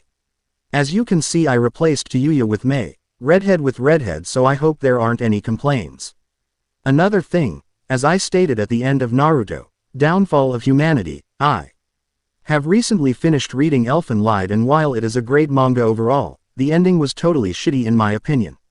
So there is a poll on my profile page regarding if I should write a Naruto Elfen Lied crossover. The pairing will of course be Naruto, Lucy, and it will by Dark as well, like my Downfall of Humanity story. So please do drop in and vote. All right, now that I'm done with that part, let's get on with the story. Chapter 5. Shadows in the Mist. Previously on Naruto, Demonic Shinigami. Hey Gaki, now that Gato is dead, Zabuza paused as Naruto turned to look at him. I know, we'll rest up for a day and restock on our supplies before leaving for Mizu no Kuni, Land of Water. Naruto told the Kiri missing nin. Alright, you do know who the Yondaime Mizuki is, right? Zabuza asked. Yeah, I do. Yagura, the Jinchuriki of the Sanbi no Kyodai game, 3-tailed giant turtle. Naruto replied as he turned his amethyst gaze up to the sky. Watch out, brother. I'm coming for you. 2 days later in the morning. Naruto, you do know what you're getting into, right? Kakashi asked again as 3 separate groups stood on the newly constructed bridge. The first group being the Wave citizens. The second being the group heading back to Konoha, and the third was the group heading to Kurigakure. Kakashi, for the last time, I am sure. Naruto sighed at the one-eyed Junin's OV. Or protective behavior, while Zabuza looked highly amused and Haku just gave a soft giggle. Just take care of yourself, okay? Kakashi I smiled at him before walking back to where his team was standing, leaving Naruto with Akane and Anko. We'll miss you, Naru-kun. They both exclaimed as each of them hugged him tightly against their chests. I will miss you both as well. Take good care of the estate while I'm gone. Naruto chuckled as he kissed both of them on the forehead and then the lips before they released him. Zabuza and Kakashi grumbled inwardly about lucky brats. Haku blushed as she wondered about the possibility of Naruto doing that to her. Sasuke sneered at the sight and Sakura fawned over his broody little ass. I'll miss you too, Naruto ni. Inari exclaimed as he tried to hold back the tears that threatened to spill forth from his eyes. Naruto just crouched in front of him and ruffled his hair. Don't worry, kiddo. I promise to drop by sometime to visit or something. You make sure to get stronger so you can protect your family with your own two hands, got it? Naruto asked Inari, who nodded his head enthusiastically. Good. Take care of yourself, Naruto. Chizuna caught his slip up in time. Sure thing. You take care of yourself too, you old drunk. Naruto grinned in response, causing Chizuna to face vault and everyone else to laugh. Well, if the sappy goodbyes are done, let's hit the road already. Zabuza growled impatiently through the bandages over his mouth. Keep your bandages on, no brows, we're leaving already. Naruto gave a small wave back to the Konoha party as well as the citizens of Nami no Kuni, Land of Waves. Zabuza restrained himself from attempting to cut the shadow user in half with his zanbeitu. Chizuna suddenly slapped his forehead in exasperation, causing the citizens to look at him in confusion. What is it, San? Tsunami asked her father, who turned to look at her before pointing out one important fact. I just realized that we have yet to name the bridge. Well, that's easy. Inari spoke up as every head turned to look at him. We shall name it the Great Naruto Bridge. Great Naruto Bridge, huh? That's a great idea. The bridge named after our country's savior. The Great Naruto Bridge. Chizuna shouted out. The Great Naruto Bridge. The citizens of Wave echoed his shout. With Naruto. Naruto sneezed violently. Zabuza raised a non-existent eyebrow and commented. Catch a cold this fast already? Naruto just glared at the swordsman and replied, of course not. Must be Akane-chan or Anko-chan thinking about me already. Speaking of which, how did you even manage to score two hot as hell women such as them and even convince them to share you? Zabuza asked, obviously wanting to know the secret. Oh, it's relatively easy. Zabuza leaned in slightly to catch the reply, Haku also leaning in slightly as she caught wind of the conversation. I'm just that awesome. Naruto smiled at them, resulting in both ninjas almost face vaulting. Zabuza mumbled under his breath about selfish brats, but they continued on their journey in relative silence, though Haku kept taking the occasional glances at Naruto. Naruto, being the excellent Shinigami that he is, noticed almost immediately and grinned but kept it to himself. Looks like someone may be finding their next mate sooner than expected. Kagekote's voice held a teasing quality to it as it drifted through their mental link. Haku-chan is strong, beautiful, confident and has survived a childhood that is similar to mine. She would make an excellent mate. I just have to wait for her to come to me. Naruto smirked inwardly, causing Kage to let out a small giggle. Well, I'm going to take a nap now. Just call my name if you need me. Kage yawned and Naruto gave her a mental nod of acknowledgement. So Zabuza, Naruto drawled, causing the missing nin in question to grunt as means of saying, go ahead. What can you tell me about Yagura, Bessie? The fact that he has the Sanbi sealed in him. Zabuza shrugged as he replied, well, he is about your age when he was made Mizuki. I was a mist captain at that time, and before you asked, mist is Kurigakure's Anbu. I see. Naruto gestured for Zabuza to continue. Haku knew everything but chose to listen in any way. As I was saying, Yagura was trained at a young age to be a weapon for our village. He was personally taught by the Sandaime Mizuki, who for some reason I can't seem to recall any information about. Zabuza scratched his head in confusion as Naruto narrowed his eyes at that particular piece of information. Not being able to recall any information at all sounds suspicious. Naruto thought to himself before paying attention as Zabuza started speaking again. Yagura has messy gray hair, pink pupilless eyes and what seems to be a stitch-like scar running from under his left eye all the way down his cheek. He always seems to have a dull expression and wears a gray undershirt. RT with short mesh sleeves which has a metal plate of a Kurigaker forehead protector sewn onto it over which he also wears a green poncho, a turquoise sash around his waist, paired with a green indumenta over his pants. Zabuza described the Yondaime Mizuki down to the last detail. What about his fighting style? I would presume he uses Suiden ninjutsu. Naruto hazarded a guess, to which Zabuza nodded in the affirmative. Yugura, as a result of having the Sanbi sealed into him, has an unnaturally high affinity for water techniques, even more so than your Nadaime Hokage, Senju Tobarama. He also uses a weird staff-like weapon with 2 hooks on each end, one larger than the other, along with a green flower on the larger end. Zabuza sighed as he looked directly at Naruto. Let me tell you that the weapon is not for show. He was even able to defeat me and Kubikiribocho with it. I would assume that this happened during your attempted coup, Naruto asked, causing Zabuza to nod as he recounted his tale of that fateful day. Flashback no jutsu. Zabuza growled beneath his bandages as he dashed silently through the pouring rain, intent on making it all the way to the Mizuki tower undetected. His comrades were buying him time, so he had to do this fast, deadly and silent. Zabuza felt the familiar weight of his Zanbeitu, Kubikiribocho, strapped to his back as he ran up the side of Mizuki tower before breaking through one of the windows. He dived into a barrel roll and emerged from it with his huge blade drawn and at the ready. Momochi Zabuza, one of the Kiri no Shinobiga. Tana Shichinen Shu, 7 ninja swordsmen of the Mist, current wielder of Kubikiribocho and Mist Captain. Yugura said in his usual emotionless voice. I did not expect you to be one of the rebels. If I did, then I would have executed you long ago. Sanbi no Yugura, Yugura of the 3 tails, your reign of terror ends tonight, and with it so will the bloodline purges. Zabuza roared out as he swung Kubikiribocho, intending on cutting the Yondaime Mizuki directly in half. Yugura deflected the attack with his staff before forming a one-handed seal and puffing out his cheeks. Suiden Teppadama. Water release.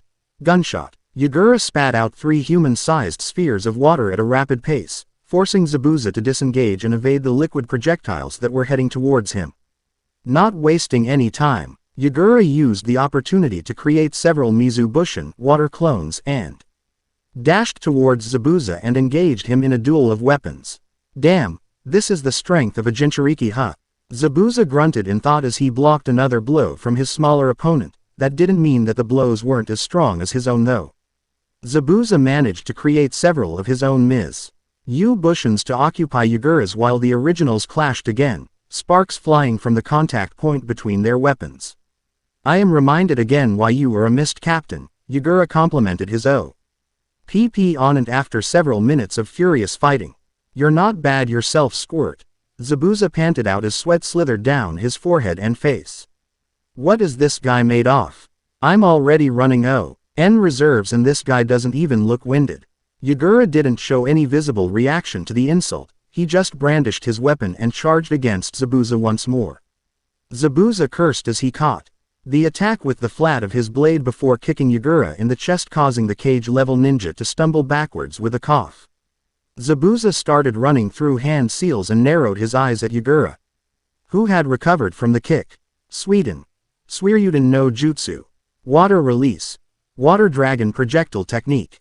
The rain falling outside the broken window started forming into a giant dragon that swirled around Zabuza once before giving a roar and diving straight at Yugura. Zabuza smirked as he expected the kid to be crushed under the pressure of the attack, but his jaw fell agape as he saw Yugura gesture with one hand and the water dragon fell apart. What the hell was that? Zabuza growled to himself in thought before the door to the Mizuki's office burst open and a bloodied body fell in. Ain-chan. Zabuza cried out in grief as he saw the user of the Kiba swords collapse at his feet and immediately created several Mizu Bushins to fend off her attackers as well as Yugura. Sorry Zabu-kun. Too many ninjas. Mangetsu fell first before the rest of our group were overrun.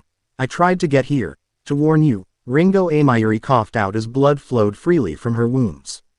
Shit. Come on, Aim-chan. We're getting out of here. Zabuza growled as he attempted to pull her up with him, but a petite hand stroked his face. It's too late for me, Zabu-kun. Go ahead and live to fight another day. Amayuri whispered, and she gave him a small smile, causing tears to slide down Zabuza's face as he held her hand against his face.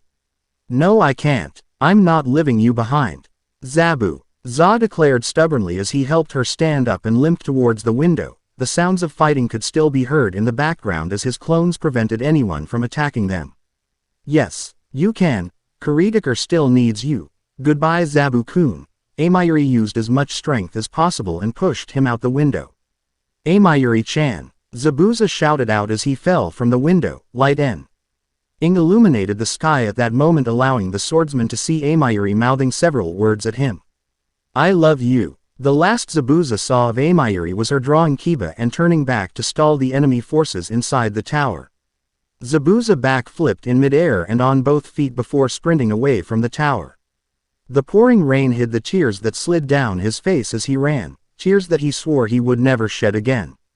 Flashback no Jutsu Kai. Zabuza, true to his word, never shed a single tear throughout the entire recollection, but Naruto could see that he was struggling to contain them. Naruto didn't know how he would react if Akane or Anko were taken away from him, but he knew that it would be a cold day in hell before he allowed something like that to happen.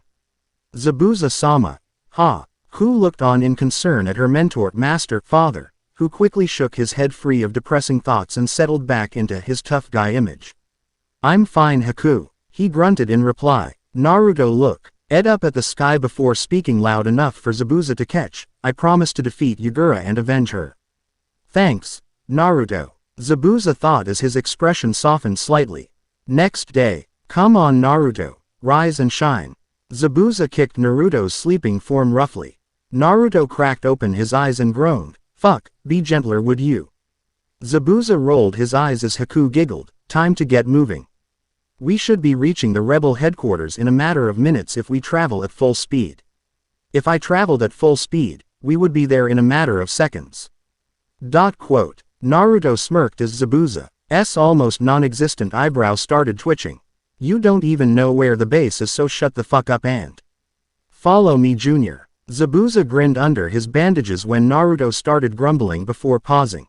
"Junior. Well, I can't call you Gaki since you don't look like one, but I do know you are younger than me, hence the nickname Junior."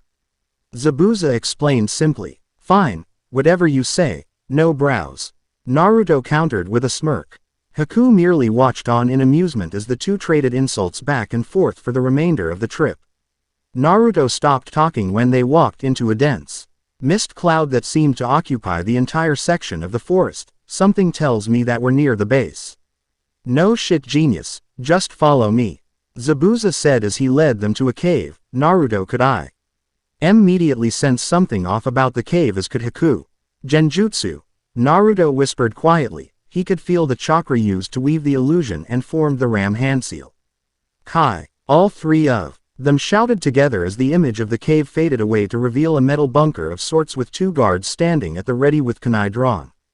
"Put those poor excuses for weapons away, we're on your side." Zabuza growled at the two guards. Both of them paled slightly at the large-ass sword on his back before one of them recognized him. "Momochi Zabuza, you disappeared after your failed assassination attempt on Yagura." The older-looking one of the guards shouted, causing the younger-looking one to stare at Zabuza in awe. "Yeah, it's me. Who's in charge of this damn rebellion now?" Zabuza asked the older shinobi, who did his best not to flinch under the larger man's gaze. "Tsurumi Mei. She's the one leading us," he replied instantly. "Tsurumi Mei, huh? I don't recall anyone by that name. I do remember the Tsurumi clan." Zabuza rubbed his chin in thought. Naruto crossed his arms and glared at the swordsman. "Care to enlighten us on the clan?" Members of their clan normally gain one of two Kekkei Genkai they have. The Yoden lava release or Futen boil release. Yoden is, as the name suggests, the ability to use lava-based ninjutsu, while Futen uses an acidic mist to eat away at your target. Zabuza elaborated as Naruto seemed intrigued by it. He turned to face the guards. "So which of the two does this Mei have?" "Mei-sama doesn't have one of the two, she has both of them, and that's why she is our leader," the younger guard declared proudly. "Wow, both of them, huh? That's a rare occurrence. Never mind. We've wasted enough time. One of you two, bring us to this Tsurumi Mei. So we can discuss about the war effort." Zabuza pointed at the closed door. Kuga, you go ahead and lead them to Mei-sama while I stay here and reapply the genjutsu. She should be at the strategy room with Ao and the rest of the higher-ranked troops. The older shinobi addressed the younger one, who quickly nodded and swiped his blood across the door to unseal it. Naruto was the last in after Zabuza and Haku. The floor immediately sloped downward, which led Naruto to believe this was an underground base. They followed their temporary guide through a series of twisting and winding corridors before he ushered them into a room and left. Oh, this is definitely a surprise, Momochi Zabuza of all people, a feminine voice said in surprise. Naruto turned towards the source and gasped at the sight that greeted him.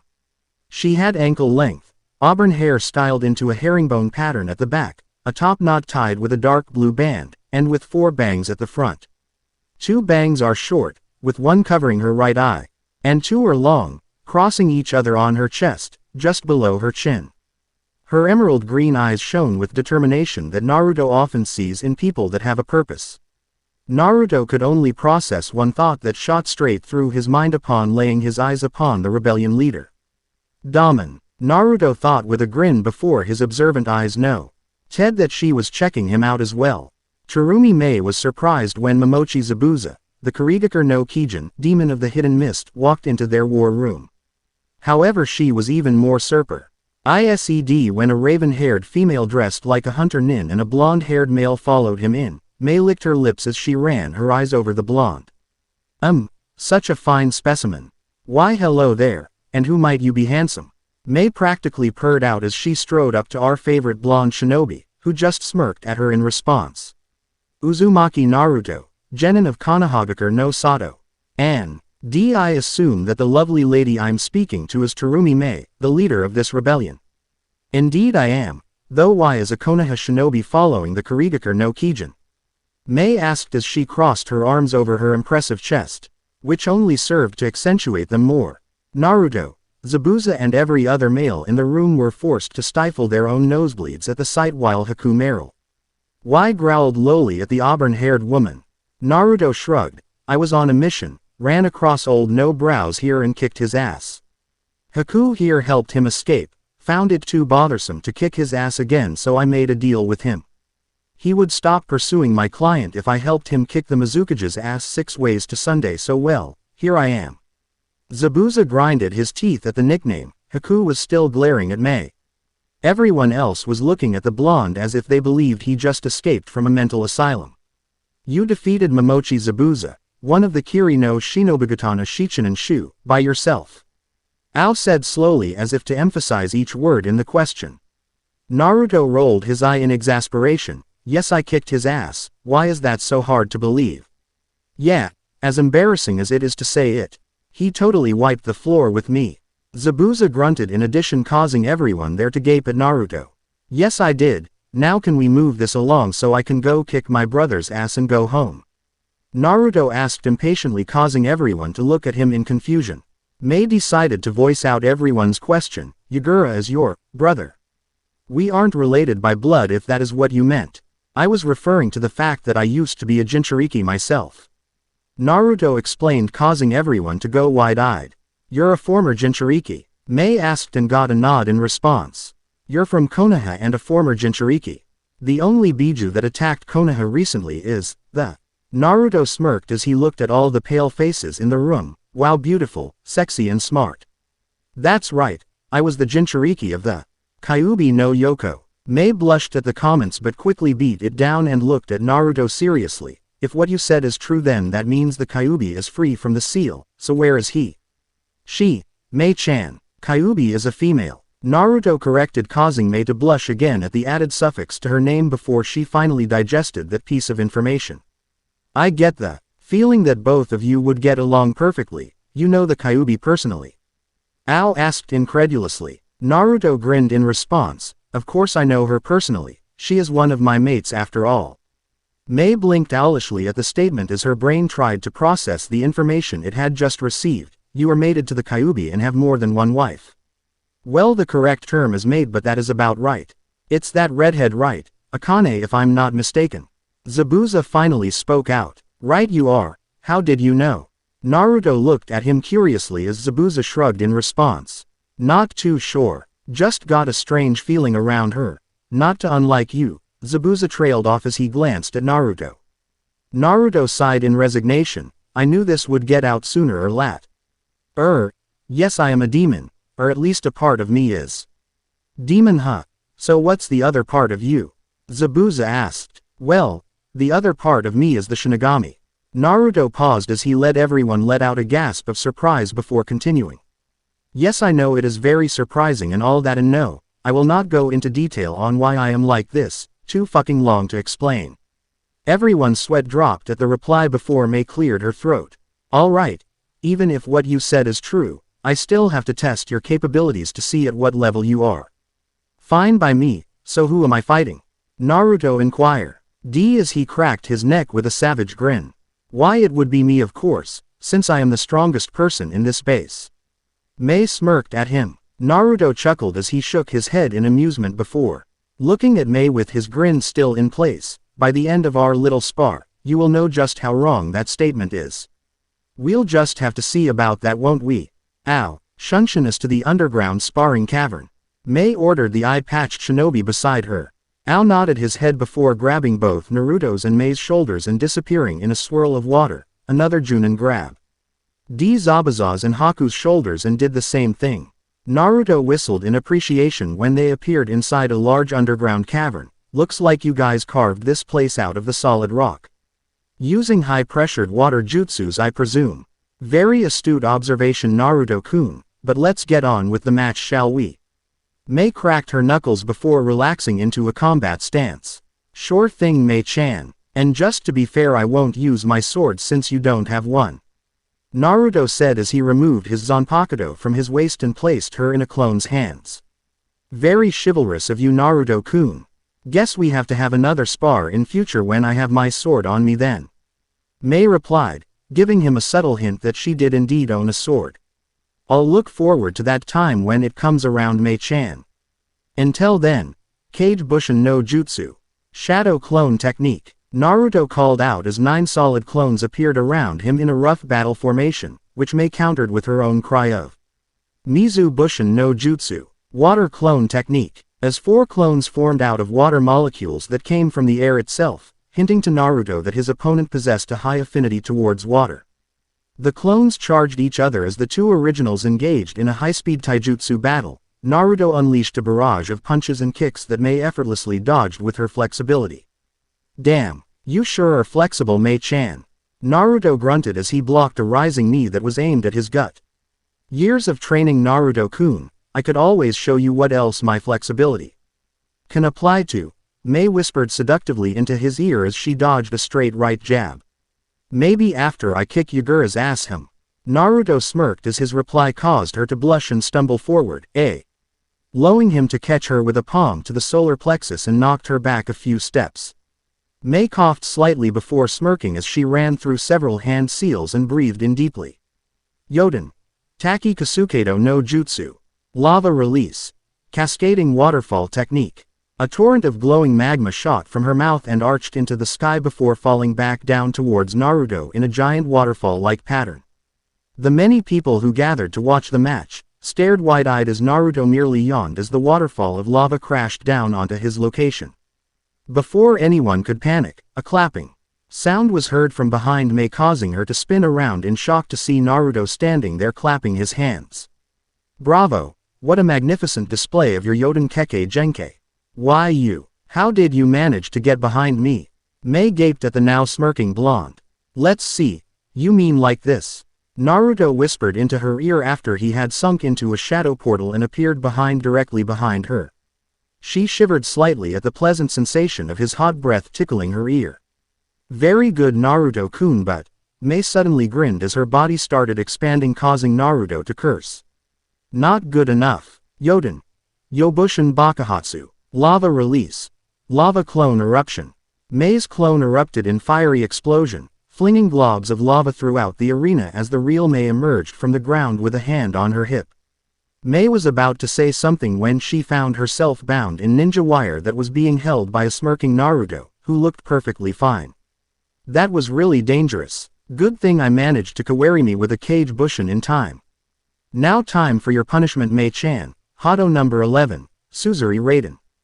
Bound lightning. Naruto's left hand sparkled with electricity before he touched the ninja wire in his right hand, causing a current of yellow lightning to shoot along the line straight towards a bound, wide-eyed Mei. Mei gritted her teeth as the lightning coursed through her body, causing temporary paralysis. Naruto strode over towards her as he drew a kunai.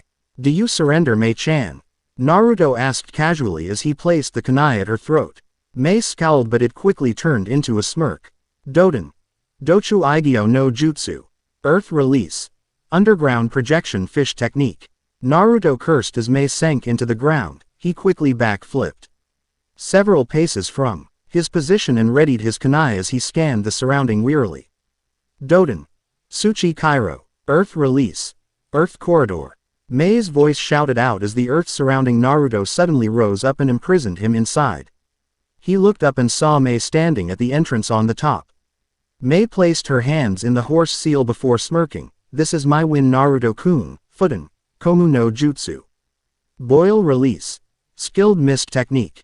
Naruto watched as an almost invisible cloud of mist sprayed out of her mouth and descended towards him. He made a mental note of how dangerous it was when he ticked the rock walls imprisoning him started to melt.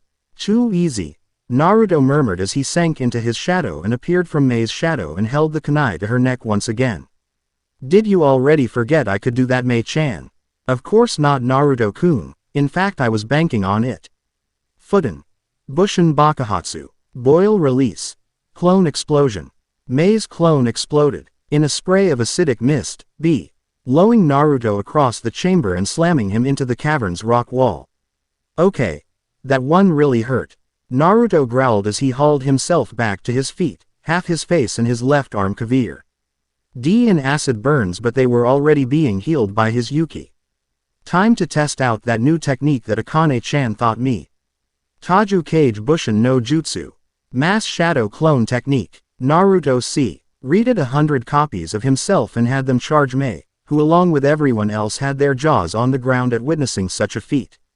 Mei quickly snapped out of her daze and quickly ran out 20 hand seals in a few seconds before the clones could reach her.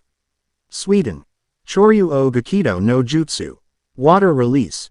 Raging Tides Technique. Mei shot out a torrent of water from her mouth. It started to swirl around her in a spiral. It slowly gained speed before bursting outward in several waves. Naruto's clones that were closest to her were dispelled instantly, and those that were further away were carried by the waves and slammed into the walls of the cavern and then dispelling. Mei was panting slightly as she searched the now rather wet cavern but couldn't find the blonde partial demon. Her eyes darted from left to right as she tried to slow down her breathing. Naruto wore a self-satisfied grin on his face as he crouched upside down in the shadows of the ceiling of the cavern. His hands weren't idle for that matter as they were running through an assortment of unknown hand seals.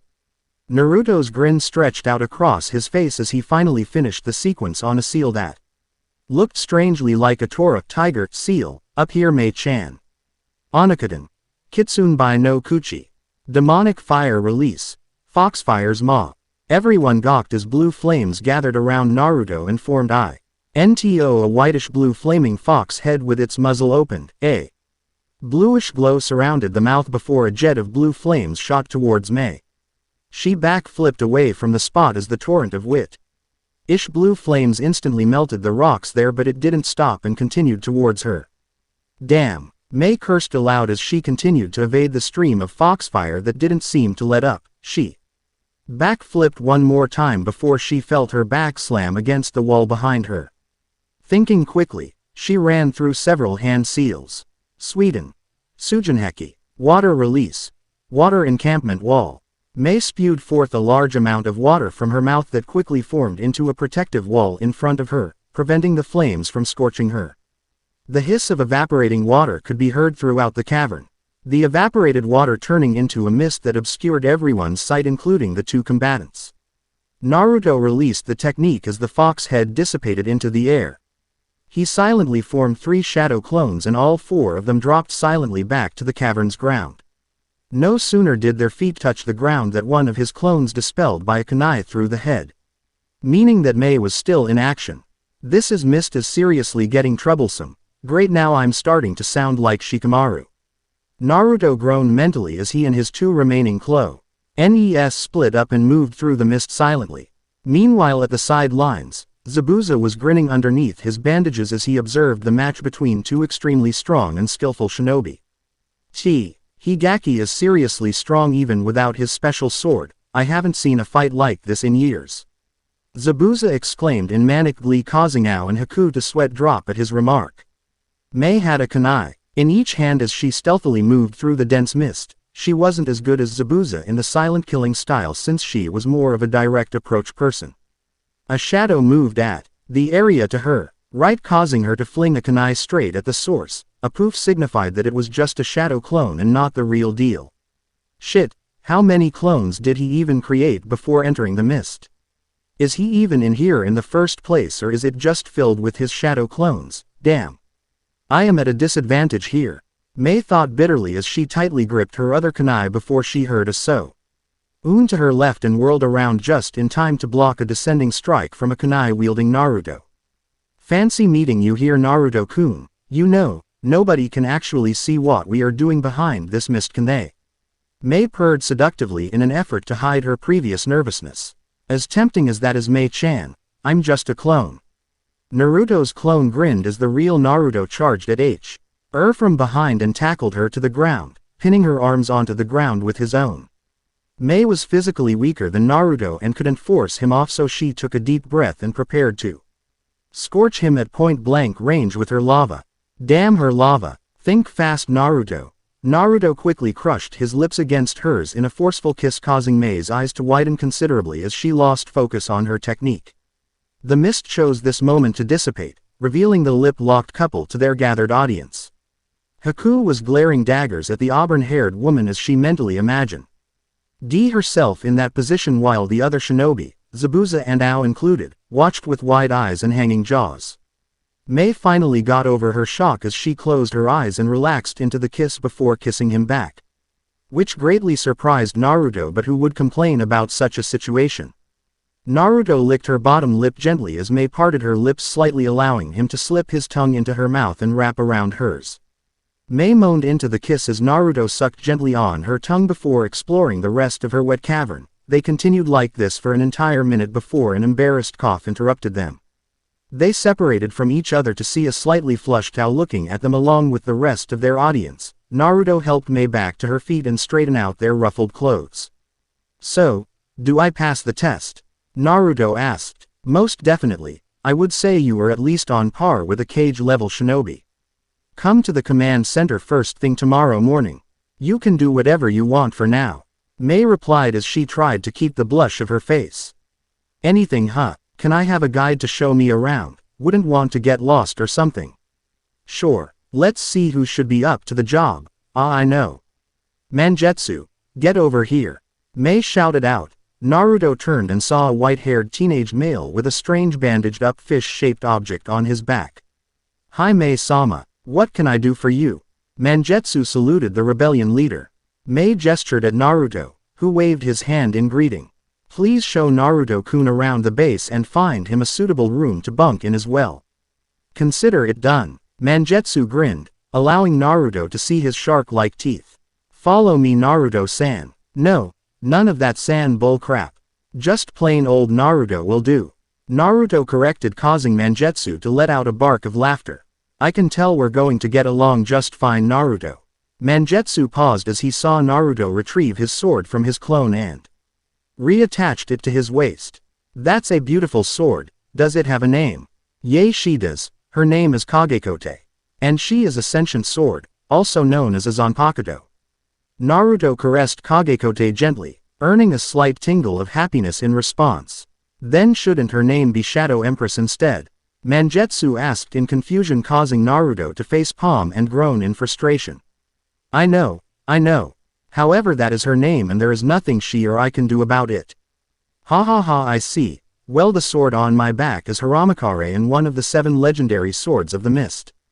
Manjetsu pointed at the fish-shaped bundle attached to his back. Okay, enough standing around. I'm supposed to show you around. Lead the way. See you two tomorrow morning. Naruto waved at Zabuza and Haku before disappearing around the corner. Mangetsu led the way through the various corridors and tunnels that the whole underground base seemed to constitute off. They passed by many different shinobi that Naruto assumed had Kekkei Genkai. So what clan are you from? Naruto asked his guide as they walked past the mess hall. Oh, I'm from the Hazuka clan. Our Kekkei Genkai allows us to transform our bodies into water, thus preventing us from sustaining damage from physical attacks. However, this leaves us more vulnerable to lightning-based techniques. Mangetsu answered without breaking stride. So how any members of your clan made it out of the bloodline purges so far? Mangetsu frowned a little but still replied, right now we are down to about 10 or so clan members, with me and my younger brother being one of the 10. Our parents were killed during the initial phase of the bloodline purges. They sacrificed themselves to make sure we got out safely. I'm sorry to hear that. Does that mean your younger brother is here as well? Yes, he is. As a matter of fact, I shall introduce you right now. Mangetsu declared as he grabbed a hold of one of Naruto's arms and dragged him down several row hallways before stopping in front of a wooden door. He rapped on it 3 times before testing the knob and found that it was not locked, so he pushed it open. Naruto was greeted by the sight of a smaller version of Mangetsu. Only that the boy's hair had a slight light blue tinge to it. Naruto noted that the boy seemed to be around his age, not counting the fact that the transformation gave him an adult's body, and was in the middle of performing some katas. Naruto, this is my younger brother by 4 years, Suigetsu. Suigetsu, this is Naruto and he is here to help us fight against Yagura Tem. Mangetsu introduced them to each other. Nice to meet you. Suigetsu grinned as he shook hands with Naruto, revealing that he had the same shark-like teeth that his brother has. Ditto. I see you are going through some Kenjutsu katas. You are planning on following your brother and joining up with the Kiri no Shinobugatana Shichinin Shu, 7 ninja swordsmen of the mist. Naruto asked the younger of the 2 Hazuka siblings. Of course, that is my dream. To be able to fight alongside my Aniki as one of the 7 ninja swordsmen of the mist. Suigetsu proudly declared. Naruto chuckled as he turned to leave the room. That is a good dream, Suigetsu. I will look forward to the day that you fulfill it. Naruto left the 2 brothers to their own devices as he backtracked to the room that Mangetsu had pointed out beforehand. He stopped in front of the wooden door that was supposedly the entrance to his room. Naruto shrugged as he knocked on the door 3 times. Yo, is anyone in there?